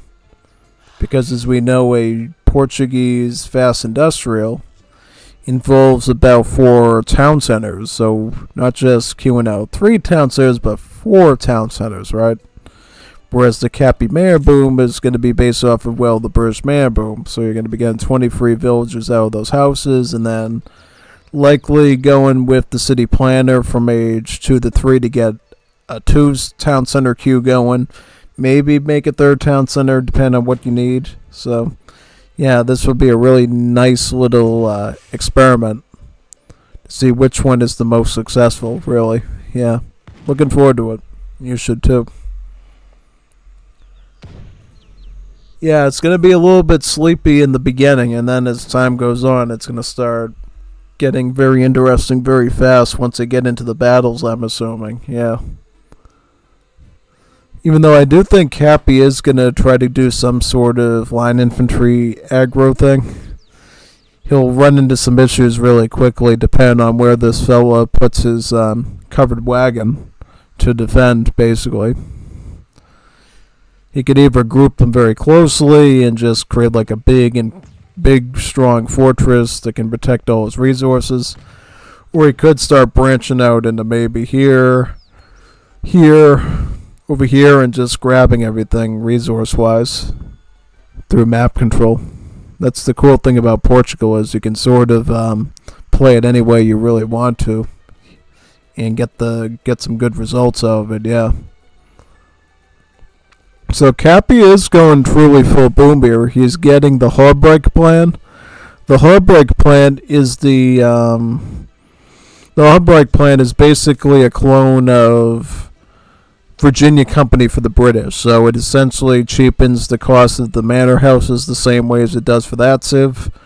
Bringing these from a cost of 135 wood, which is more expensive than the average house, down to something that's cheaper than the average house of about, I believe, 88 wood. If I'm not mistaken. Yep, 88 wood. I think it should technically be 87 wood, but I guess the coding brings it up to 88. Decimals, I guess. Too much math, too much arithmetic. Yeah, basically. Yeah, pretty much.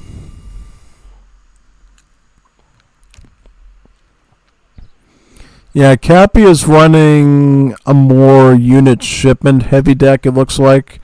Probably wants to deal with the Portugal boom before it gets too big. And that's why he's shipping in line infantry, hussars, fusilier, pikemen, or scythemen, I should say, skirms, more hussars, culisses, Ulans. He's going for all these unit shipments, it looks like, just to keep with the aggro. Pretty much, yeah.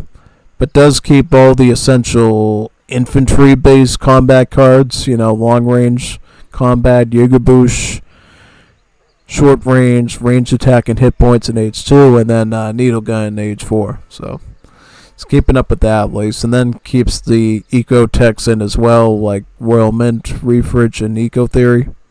So yeah, it should be interesting. Looking forward to it. Yeah.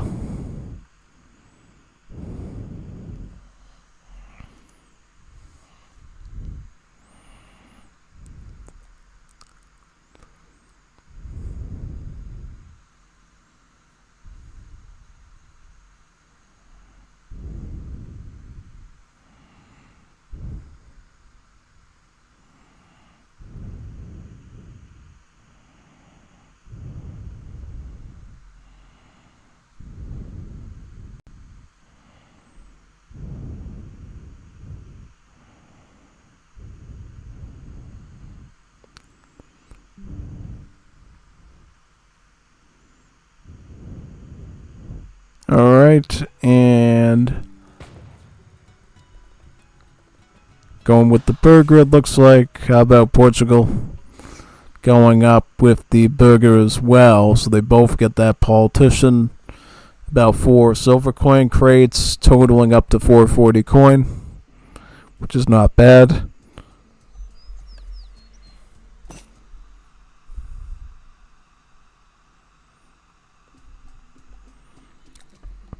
So how many manners is Cappy on right now? It's going to be a big observation. So right now he's on 5, and I'm sure more are on the way soon, right?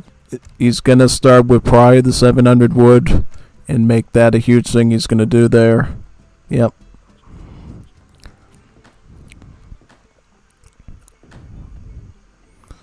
$700 wood. Question is, does he follow up with 600 wood or not? Is he mostly concerned about getting the bills out fast? Yeah, a really good question, actually. Really big question. He's getting hunting dogs now, too, so he's working on that side of the eco as well, keeping it upgraded.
So how many manners now? On about 10 of them. Really good.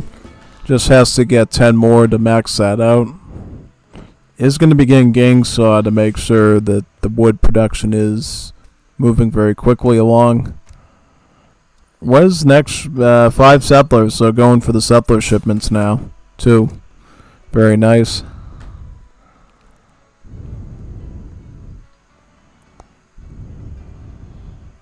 Very, very good.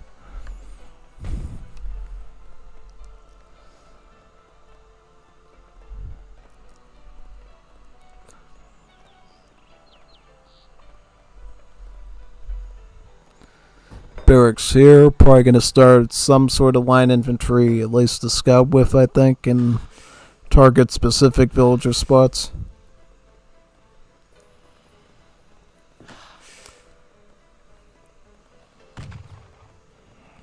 Picking up steel traps now to keep the food eco coming in good.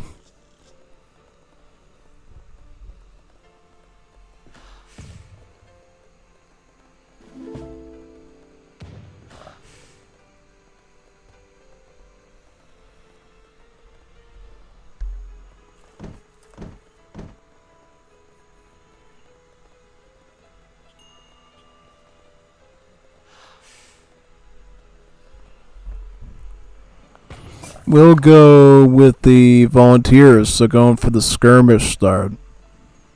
Not too sure about that, honestly. Could go either way. Yeah. Oh, starts out with eco theory and medicine. Now that's interesting. I don't see a lot of Portugal players go for medicine, you know? Oh, no, yeah, I don't see a lot of them go with medicine. It's a really nice card because it actually improves the villager's training rate by 20%.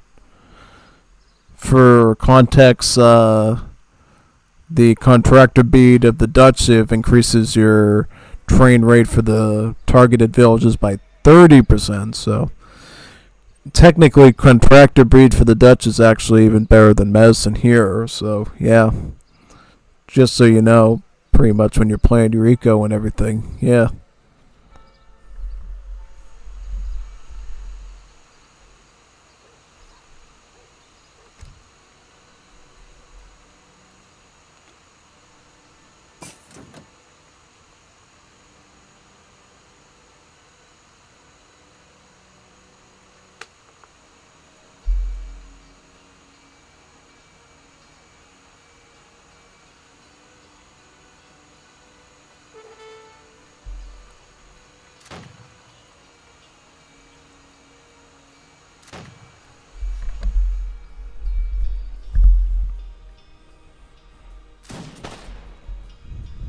Qual é a sua ordem?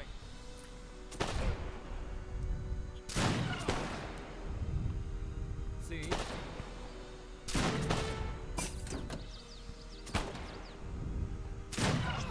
Yep, take out the explorer, very good.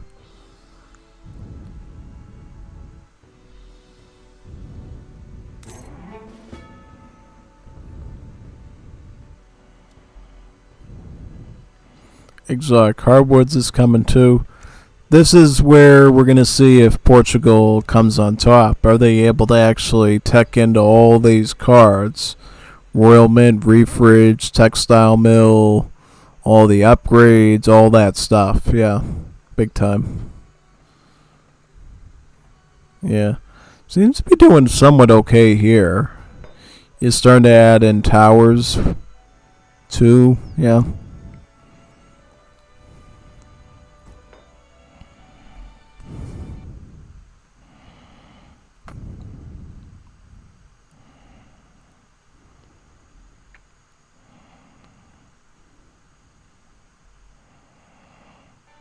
Yeah, I kind of sort of have to watch out for that. Good response from the Portugal player there. Did not lose any bills. Very smart. Is going up to age 3 now with the academic.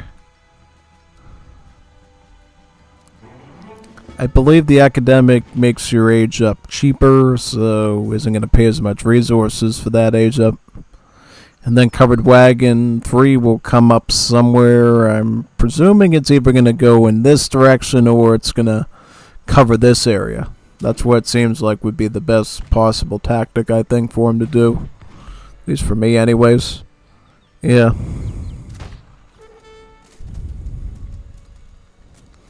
Is starting to get a barracks up now, too. Probably in preparation for Cazadores to counter what Cappy's doing.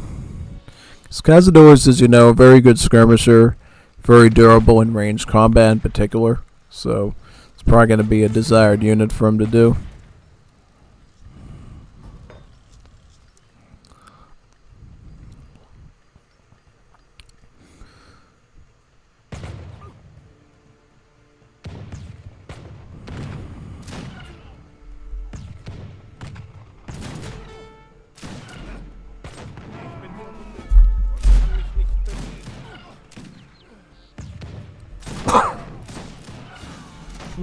Bit sneezy there. Yeah. So where's cover? Oh, he's gonna stick it right in front of the other one. Yeah. So setting up sort of like a mega fortress in that spot to deal with whatever Cappy's gonna toss at him. I like it. Queuing in Cazadores and also shipping in Cazadores too. So doing that.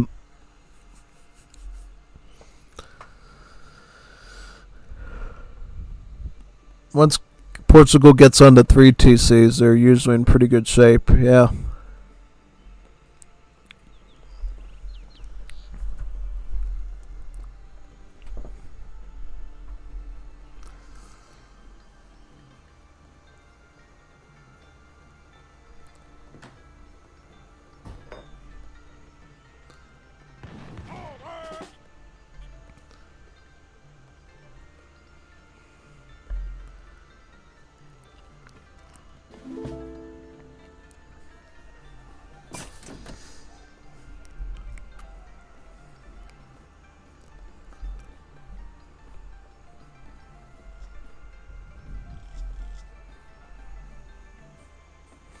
Yep, Cazadors will most likely perform with excellency in this one. Most definitely, yep. Yeah, the volunteers really can't do anything too useful here. Into my sport. Yeah, no.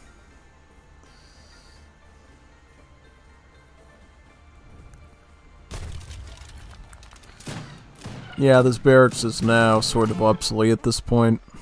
Might take that wood and go get a stable now. Yeah. Using cover mode to stall for time, it looks like. Gets another barracks down, yeah.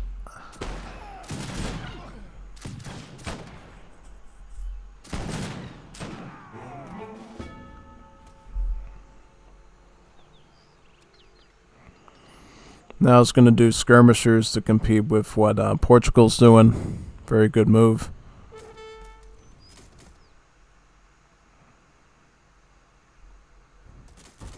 Yep, start sieging at the barracks. That's a good idea. Most definitely.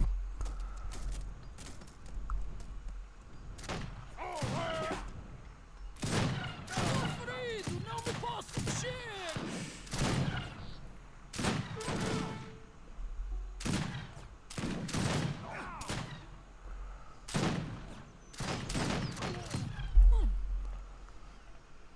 Yep, try to engage with that. Target one at a time. Very good. Looks like Cappy's going to age 4 now. And I'm presuming the Portugal will be as well. Pretty much, yep.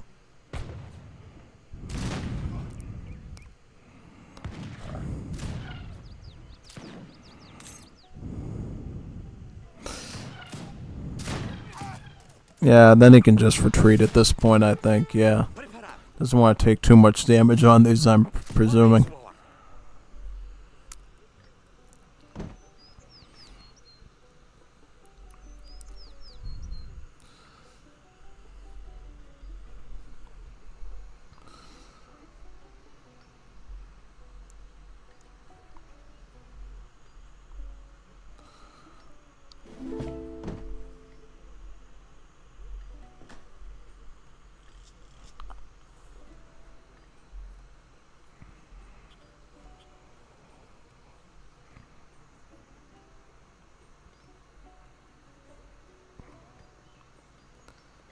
Start getting the silver coin there, yep.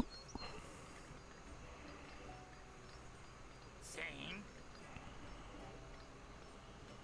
Qual é sua ordem?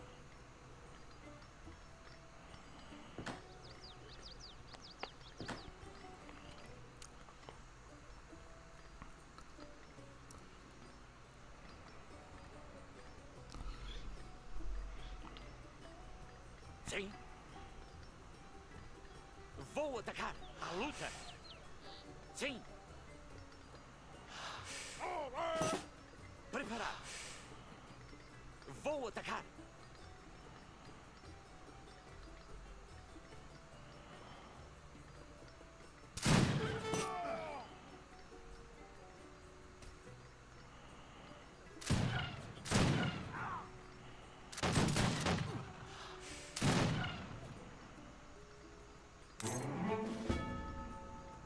Qual é a sua ordem?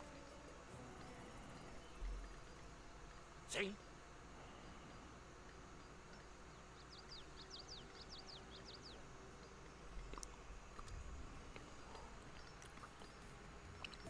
Looks like he's going to probably do industrial age and set up that fort over there somewhere. Yeah. Yep, which one will he do? the artillery, so we'll get about, I believe, about 2 falconets from that, I'm presuming. Yes, I said falconets, and Wars of Liberty, they got rid of the organ guns and replaced them with falcons. So, yep, that's one thing that you can do with Portugal that you couldn't do in the 5th edition, yeah. Or the Asian dynasties, for that matter. I think falconets are generally the better artillery unit anyways, so definitely help them out quite a bit.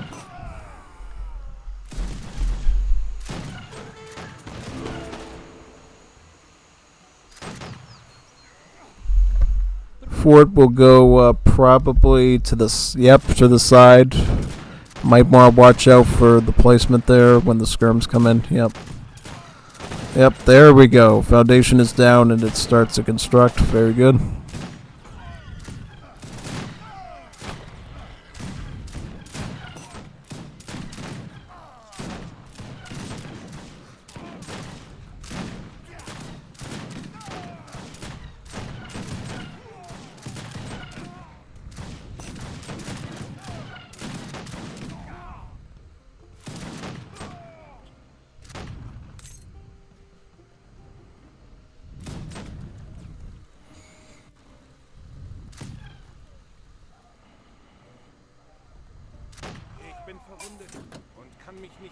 Here comes some Minutemen now. Should try to deal with some of the skirms at least. Can the skirms take out the fort? I don't think that they can. They're going to definitely do a lot of damage to it. And here comes the falconets right now, though. Covered wagon. Oh, no. Yeah, that's a bad... Oh, he loses it. Loses the... That's not what you want to see. Definitely not. Definitely not.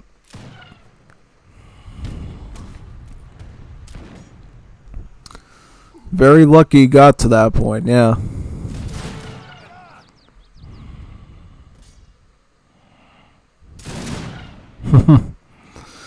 Okay, what's the next step, you think?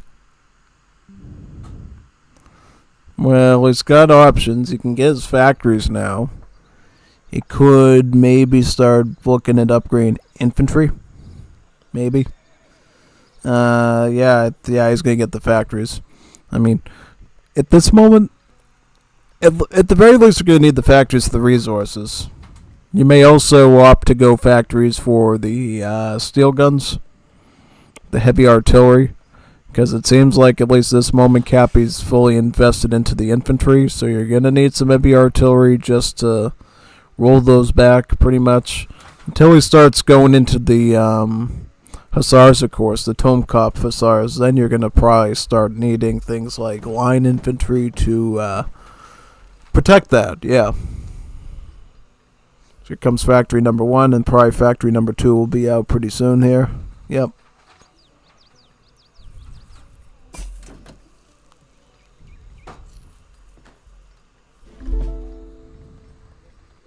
Qual é a sua ordem?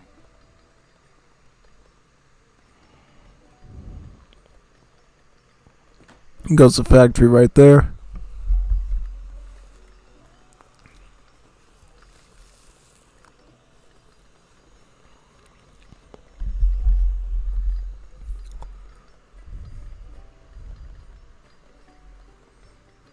Is he going to go for factory number 2 or what?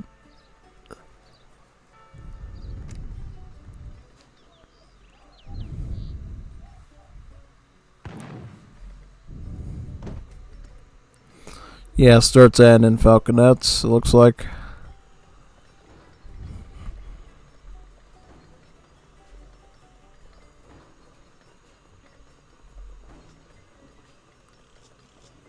Seed drill to improve the food gather.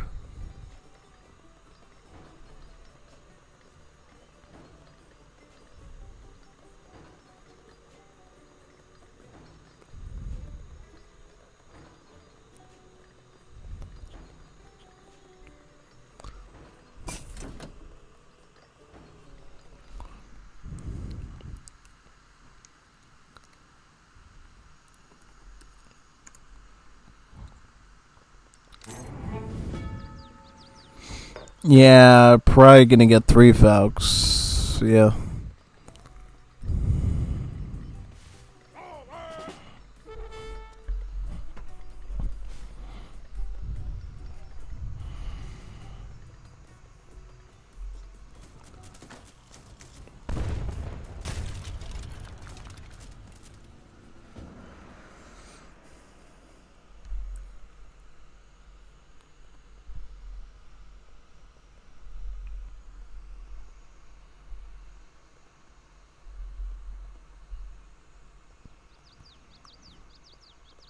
Here's some skirms, yep.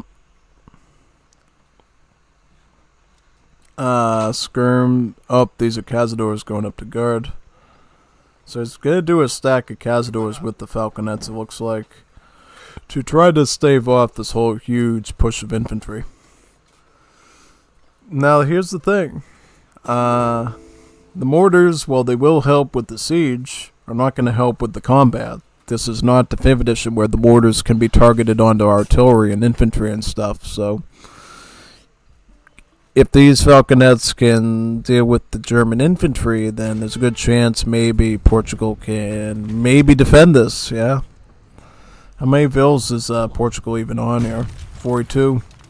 Cappy, I would imagine, is fully on all of his vills now. Yep, 83. He just needs one more, and then he's going to reach the build limit. Yep, so here's about 5 Falcons here, and it's going to put them right at this bombard mode right there. Target the steel gun while he's there. You know, he's pretty plain sight right there. Yep, there you go. And then try to go for some sort of push in towards the infantry at that point. Yep. Alright, go in this direction now. Yep. Or no, yeah, just try to turtle a bit more. Uh-oh, culverins coming out of the Krupp factories. That's where you're going to run into trouble. Those wonderful Krupp factories bringing in free artillery for him. He doesn't even need a foundry. All he needs is that one foundry over there to just upgrade him. That's it. That's literally it. Free artillery.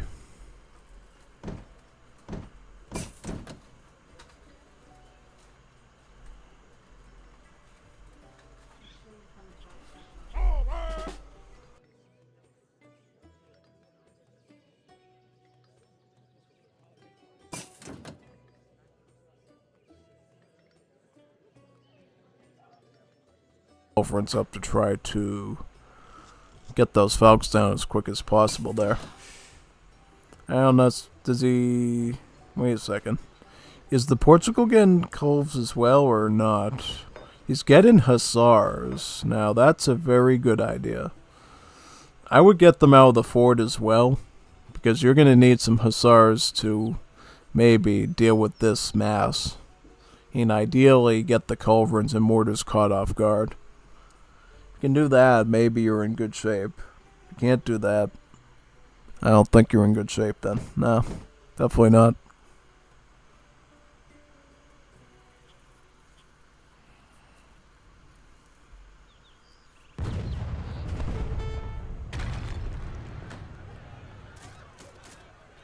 Sim.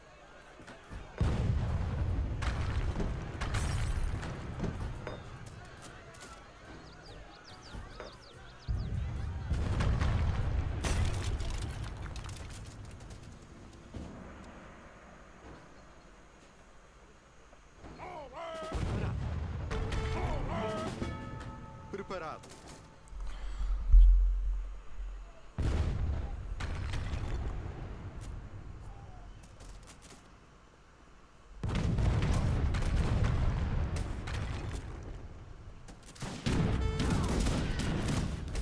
Yep, try to get those mortars. Let's get in the mortars. I don't think he can reach the culverins though. And that's where he's going to lose the artillery. Nah, he can't even get the mortars now because the culverins are really inching in now. Whoop. Yep, missed that targeting. Yeah, now it's just focusing on the infantry. I would still go after the mortars because that's some more pricey thing that's helping him do the siege, but I guess I guess it goes back to that philosophy that he's spending resources on the infantry, not the artillery. So dealing with the artillery is probably not going to hurt the piggy bank too much, you know. Piggy bank's going to be just fine if his artillery is being lost, because he's just going to get that back for free anyways. But the infantry, though, where you spend all the food and coin on, that can dampen the score a little bit if you deal with that.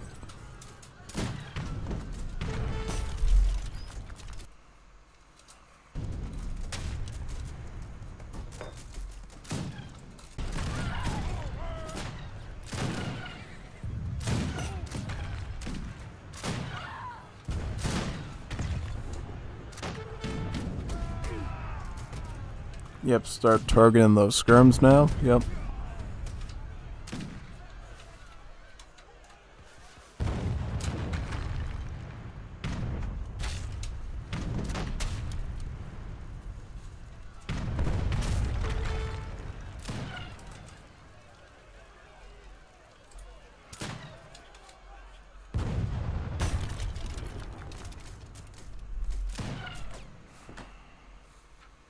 Qual é a sua ordem? Sim. Sim. Sim. Vou atacar. Preparado. Vou atacar.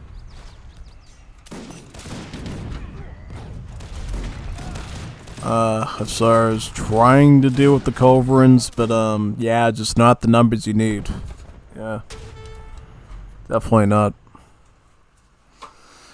Good match. That was actually a really good show of why Wars of Liberty Germany is much stronger than Portugal, and why we put Portugal in the A tier, right? And then we put Germany in the S tier. For that reason right there. The Manor Boom with the Harbreak plan, clearly a better tool. Yeah. So now we're going to go on to the last match that we have sent in here now. And I will restart into the new Wars of Liberty version right here. And let's see how good it is, you know. I don't see what civs there is, though. Let me find out here. Did Gilder say what civs were on here? British versus Korea. I streamed it, but I guess you weren't around to watch it, so here it is. Let's give it a go. British versus Koreans. This one. This is the one we're going to see. Now, this one can be a pretty interesting watch, too. Because I remember doing this matchup against Goimistan. Goimistan was able to beat me with British. I thought Koreans would totally do better, but he was able to make it work with the British. Because I have... What do we have Korea as? Like the best S-tier civ in the mod right now? Korea? Yeah, and where's British? I think we have British down as like A-tier or something. Something like that. Yeah. Important thing to note when we're talking British, obviously. This is not the Definitive Edition British. This is not the Legacy British. Houses are just ordinary houses. They don't give you free villagers, nothing like that. Now, what makes this British Civ really good is that they get a full roster of unique units, namely Redcoats, Green Jackets, Household Blues, Cherry Bums, Scots Greys, and so forth. The only thing that isn't unique is the artillery and the navy. At least for now. I mean, that could always change down the road, because I remember on the old design docs they totally had a new set of artillery units that they were planning, like the Chestnut Troop, Whitworth, which is currently an Anglophone thing, but obviously with Anglophones going down the drain, they can definitely take that Whitworth and stick it into the British if they want to. Say, oh yeah, here's a new unique unit for you to use. The Whitworth. Totally new. Refurbish. Yep. Now, the other important thing about these British is that they have age ups as marriages. So, basically, instead of picking some random politician age up as, you literally get to marry somebody and take a civ bonus from the the country that they come from, right? So if you marry the Frenchman, you can basically get some resource gathering improvement on your villagers, but they do become a bit more expensive, similar to the CBDs, right? If you go with the Belgian woman, you can get the ability to build a native embassy and train the Belgian African natives. If you go with the Russians, you can have your redcoats build forts, just like National Redoubt card. Was literally my idea from the start, by the way. Yeah, I'm not serious. I'm serious, because back when this whole marriage concept was designed for the British, some of the bonuses that the original devs had for it were just really minute and not useful. And some of them only lasted one age, and then they just canceled out or whatever. It's like, like, it's great that you want to have a marriage civ bonus, but don't have a divorce one, Like, I don't want my bonus being lost because I get divorced. I want to keep the bonus, you know what I mean? So I came up with some interesting ideas for some of them that would make them feel longer lasting, right? So, yeah, basically giving you a native embassy to train the natives instead of giving you some natives. Give when your redcoats build a fort instead of some weird bonus that let your infantry train faster only in age 3. Stuff like that. Pretty much. And as a result, the French are actually, well, not the French, but the British are actually a really solid civ now. Yeah. One thing that they also get that's not common for their culture, lots of infinite shipments. So, infinite shipments for just about every unit in their roster, especially going age 3 and onward. So, I mean, in general, your shipments are going to be very good throughout the match and keeping you alive and keeping you pumped with units, including units that you don't particularly want to invest in with resources. So, whether that's rockets, Scots Greys, Household Blues, Redcoats, Green Jackets, RS Rifles, whatever it is, you can do that. Pretty much, yeah. As for Korea, as we know, Korea is just really good booming civ. The baby boomer of all civs, right? So, like this wonder right here, the Grand Palace. What does this thing do? It will produce villagers for free over time, an armament town center without being an armament town center, and it allows you to research European market technologies for double the price. What would that be? Hunting dogs, placer mines, gang saw, blunderbuss, and great coat. Back in the old days, you could indeed do steel traps, log flume, amalgamation, and circular saw, but devs decide, you know what? It's bad enough that we're giving them extra hunting technologies already. Let's not give them like 2 extra ones. Let's just give them 1 extra one, Because back then, Korea could win just about every game, which they can still do, but you actually have to work for it. You have to earn it, basically. That's what it is, That's the difference. All the tools are there to win this Korea, but you have to earn it the legit way. You can't just, get hunting dog steel trap out of the Grand Palace and say, oh yeah, I totally won that one very well. Yeah. Getting a livestock pen here because it does have a good number of yaks to justify it. It's the only Asian civ to actually use, the livestock pen, yeah. Can you believe it?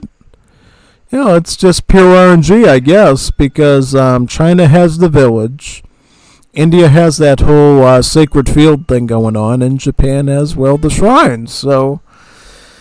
Yeah, Korea, the only Asian civ to actually use the livestock pen. Very cool, yeah. And it has a sheep on there. And, very interesting. Do Koreans actually have sheep? I don't know. I've never heard of Koreans using sheep for anything before. I was expecting maybe a pig or something, or a cow. Like an oinker, just like the lamb civs have, like a pig, but I don't know. Yeah.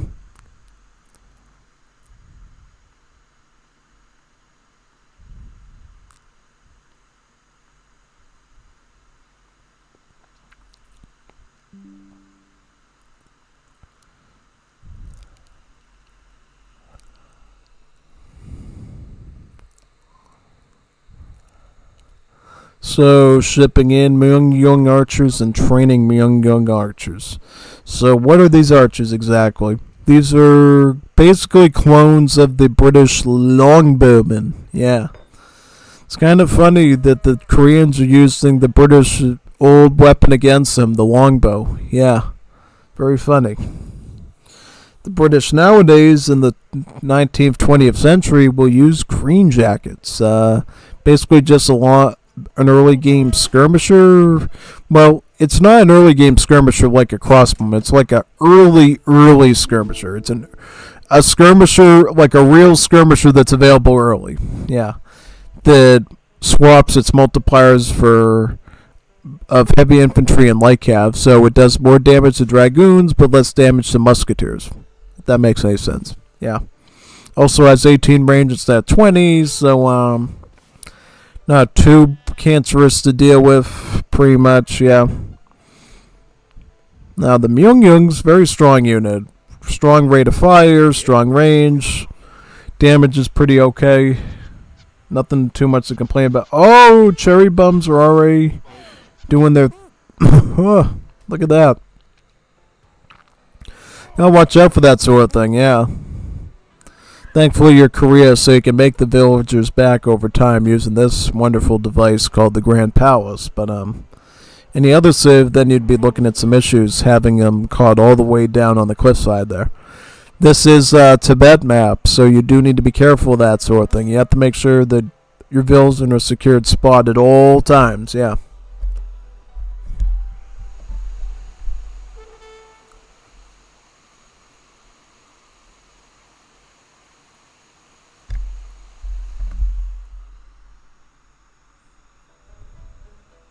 Here comes the Dangpa Spearman now.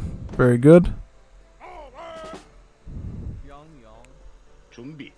대기. 준비.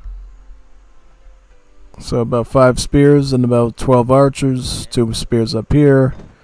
Cherry bums still looking for something to raid, I guess.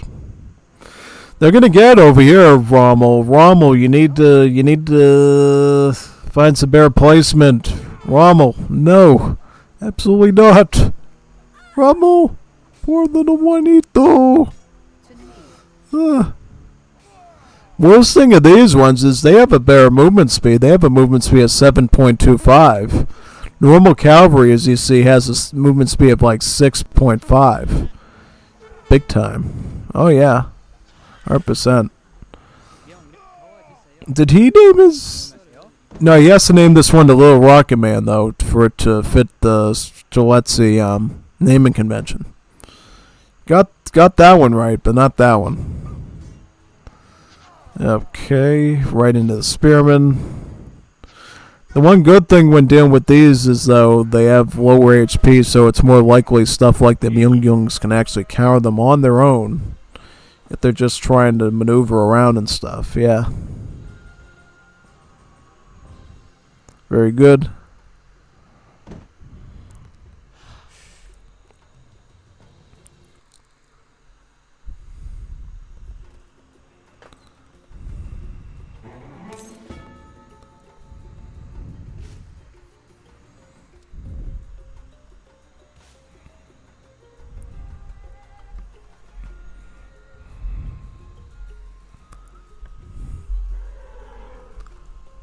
예.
Now, one thing that's interesting about these redcoats compared to other musketeers is that they actually have higher hit points and damage than the average musketeer does, but they have no armor, so no melee armor, which means they take full damage from literally everything. Yeah.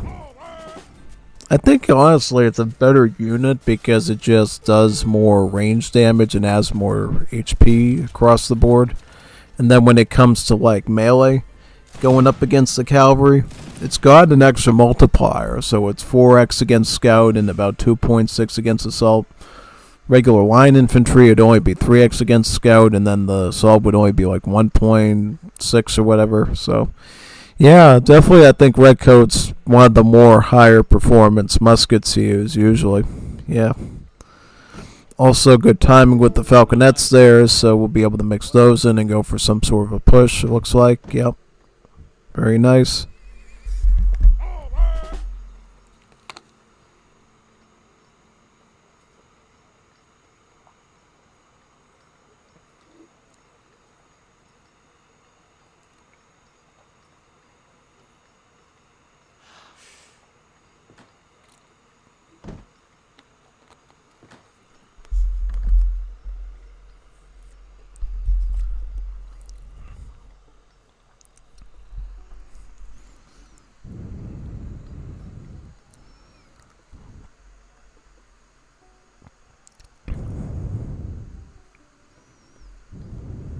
Aye, sir.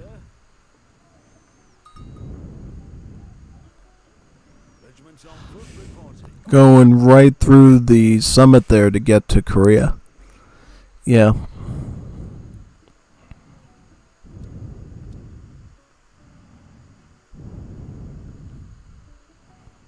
Ready and eager, sir. What needs doing?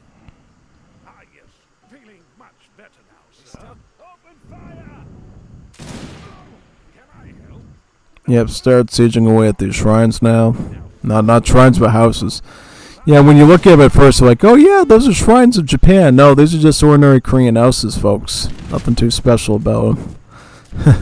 Yeah.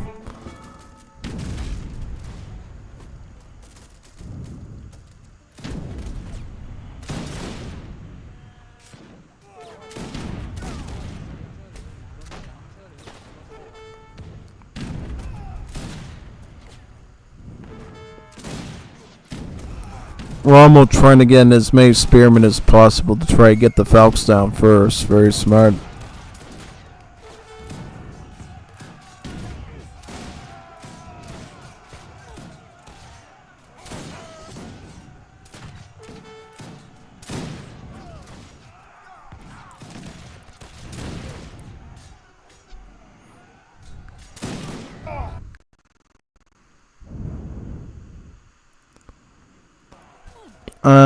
Yep, get them in the position there.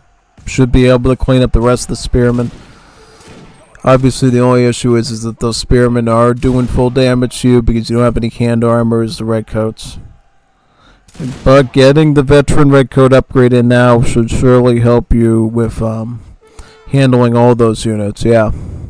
Also, get in the factory. Did you know that Bush is the only civ in the game right now that can get a factory in Age 3? Ooh, I didn't know that. Well, yeah, a little nod to the Industrial Revolution, I guess. Yep. Unfortunately, you can't make the rockets early. You can't do that yet. That would be too bonkers to do. But you can get resources from it, though. Food, wood, or coin. Just make sure you don't lose it all. Obviously, yeah. It's usually a must include in your build when you can get it, usually.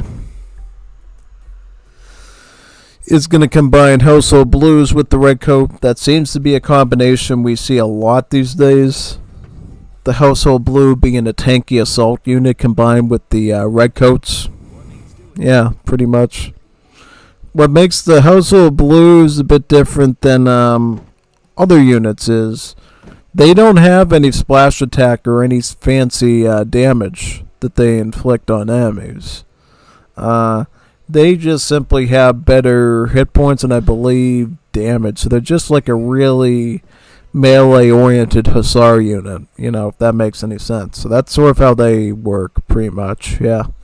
Back in the old days, they used to have one splash, but I guess they decided to take all current assault units in the game and take away one area of effect from them for some reason. So, yeah. Pretty much Household Blues are just big melee Hussars, pretty much, yeah.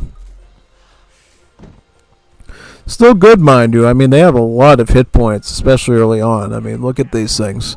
720 on the HP. Not bad at all. Not bad at all for this stage. And as time goes on, you're going to get the Guard upgrade on them. You're going to get the Imperial upgrade on them. So they're going to get even more durable. Yeah, mainly the melee stuff, but also the range too. Pretty much what their advantage is across the board, yeah. 100%.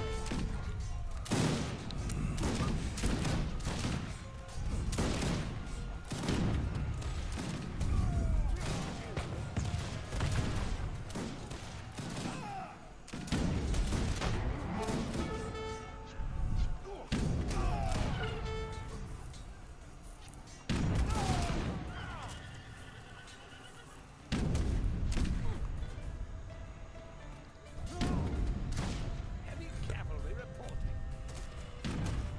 What can I do for you, sir? Ready and eager, sir. Heavy cavalry reporting. Tally it! God save the Queen! What needs doing? Yep, get those villagers.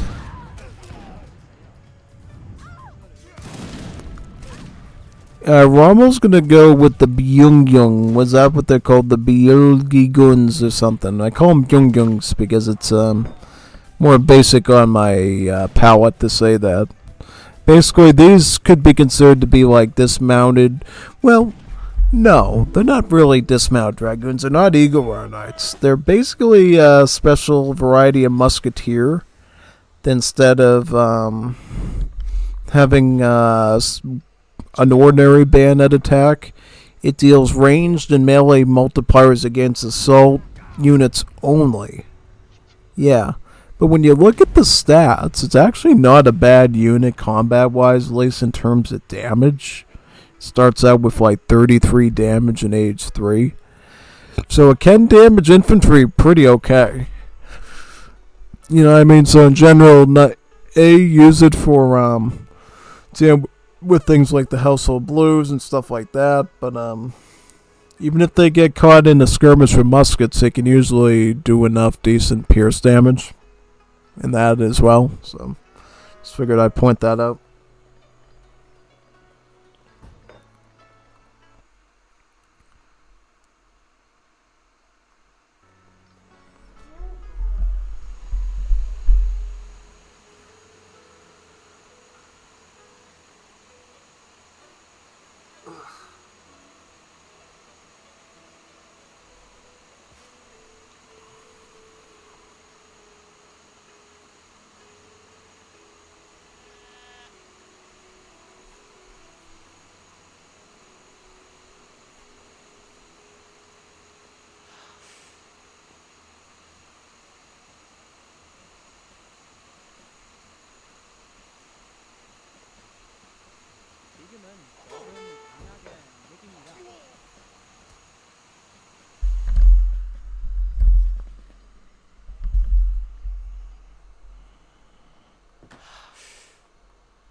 trying to do everything he can to basically stall himself as much time as possible so he can recover his eco and everything. So how many vills is the Korea on? So about 33 on the field and going towards another 40, towards 40, yeah. Whereas Gilder is on TC number 2. Do not brav inte. Yeah, so definitely has a bit more villagers right now. Yeah, it's gonna start queuing in falconets, about 3, probably gonna be 4 if he can get a house in time. Nope. Yeah, oh, he gets the housing space, so he gets 5 of them. Korea would basically have to get some sort of artillery out of the Hoswang fortress to deal with that. Because that's basically what this fortress does. It's not like a normal fortress. It'll actually train artillery units and not infantry or cav, which is a bit strange. But in this situation, it's good, you know. And interestingly enough, it doesn't have its own fort upgrades. It actually shares the upgrades with the castle. So Mound Castle, Hill Castle will also upgrade the stats of the Hoswang fortress too. Yeah.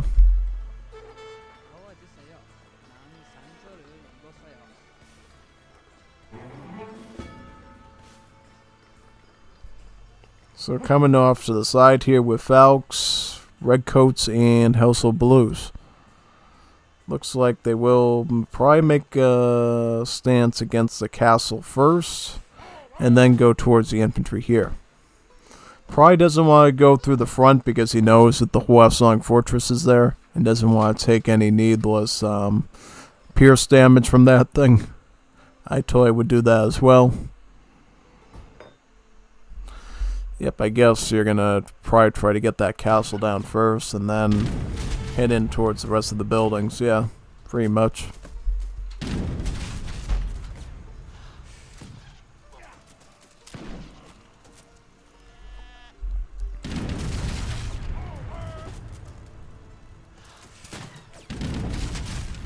Castle is going down now, yeah.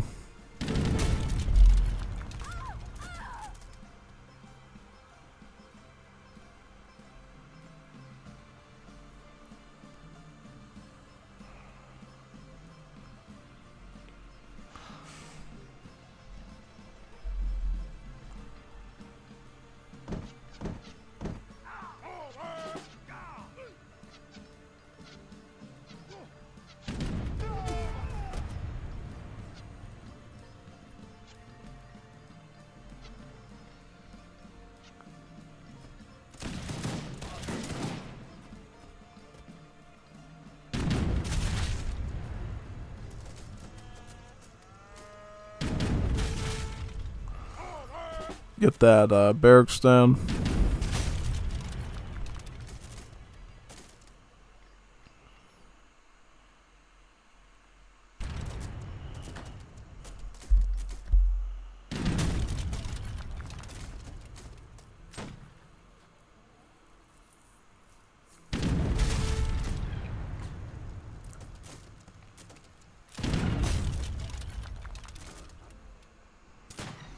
Here are the Chungtungs. These are Korean culverins that instead of, you know, being artillery in the sense of cannons, they actually use rockets.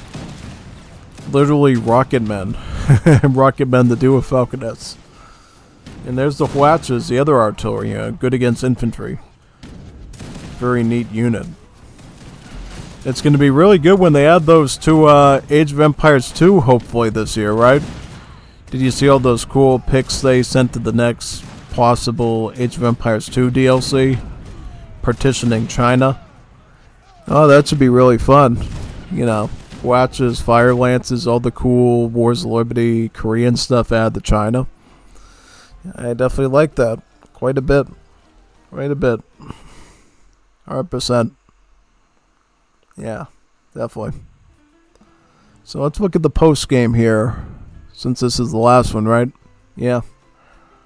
So, resource-wise, clearly Gilder had an advantage here, it looks like. Yep, 100%.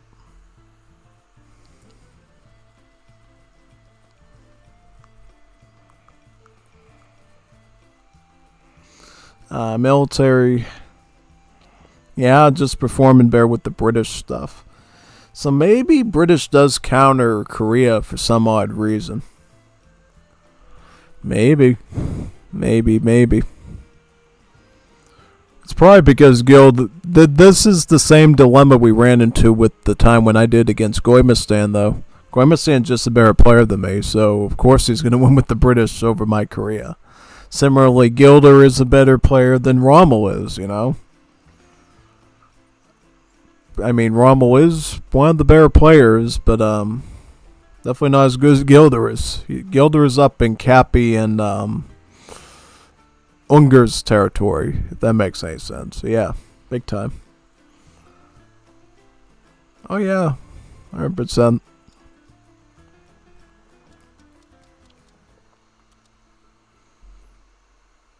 Oh yeah, that was... What do you think of the stream? Was it pretty good? Did you enjoy it? Do you have fun, kids? Oh yeah, it was a pretty good stream. Had some special guests here for sure. We had Hoopy here. We had Septa here. A lot of people here. So thank you for coming, everyone. What should we do for Thursday? I don't know. Maybe I'll put a poll up so we can decide on that. But whatever. So I'm signing off now. See you next time, whatever we do. All right? GG and well played from all the players that submitted their games. Also, make sure you get plenty of games for next week if you want another cast of game stream. If you don't want one, that's fine. But if you enjoy these types of streams and learning stuff, just make sure you're giving me enough material so I can keep doing that, obviously. Yeah, so just figured I'd always mention that. Yep. All right. See you then.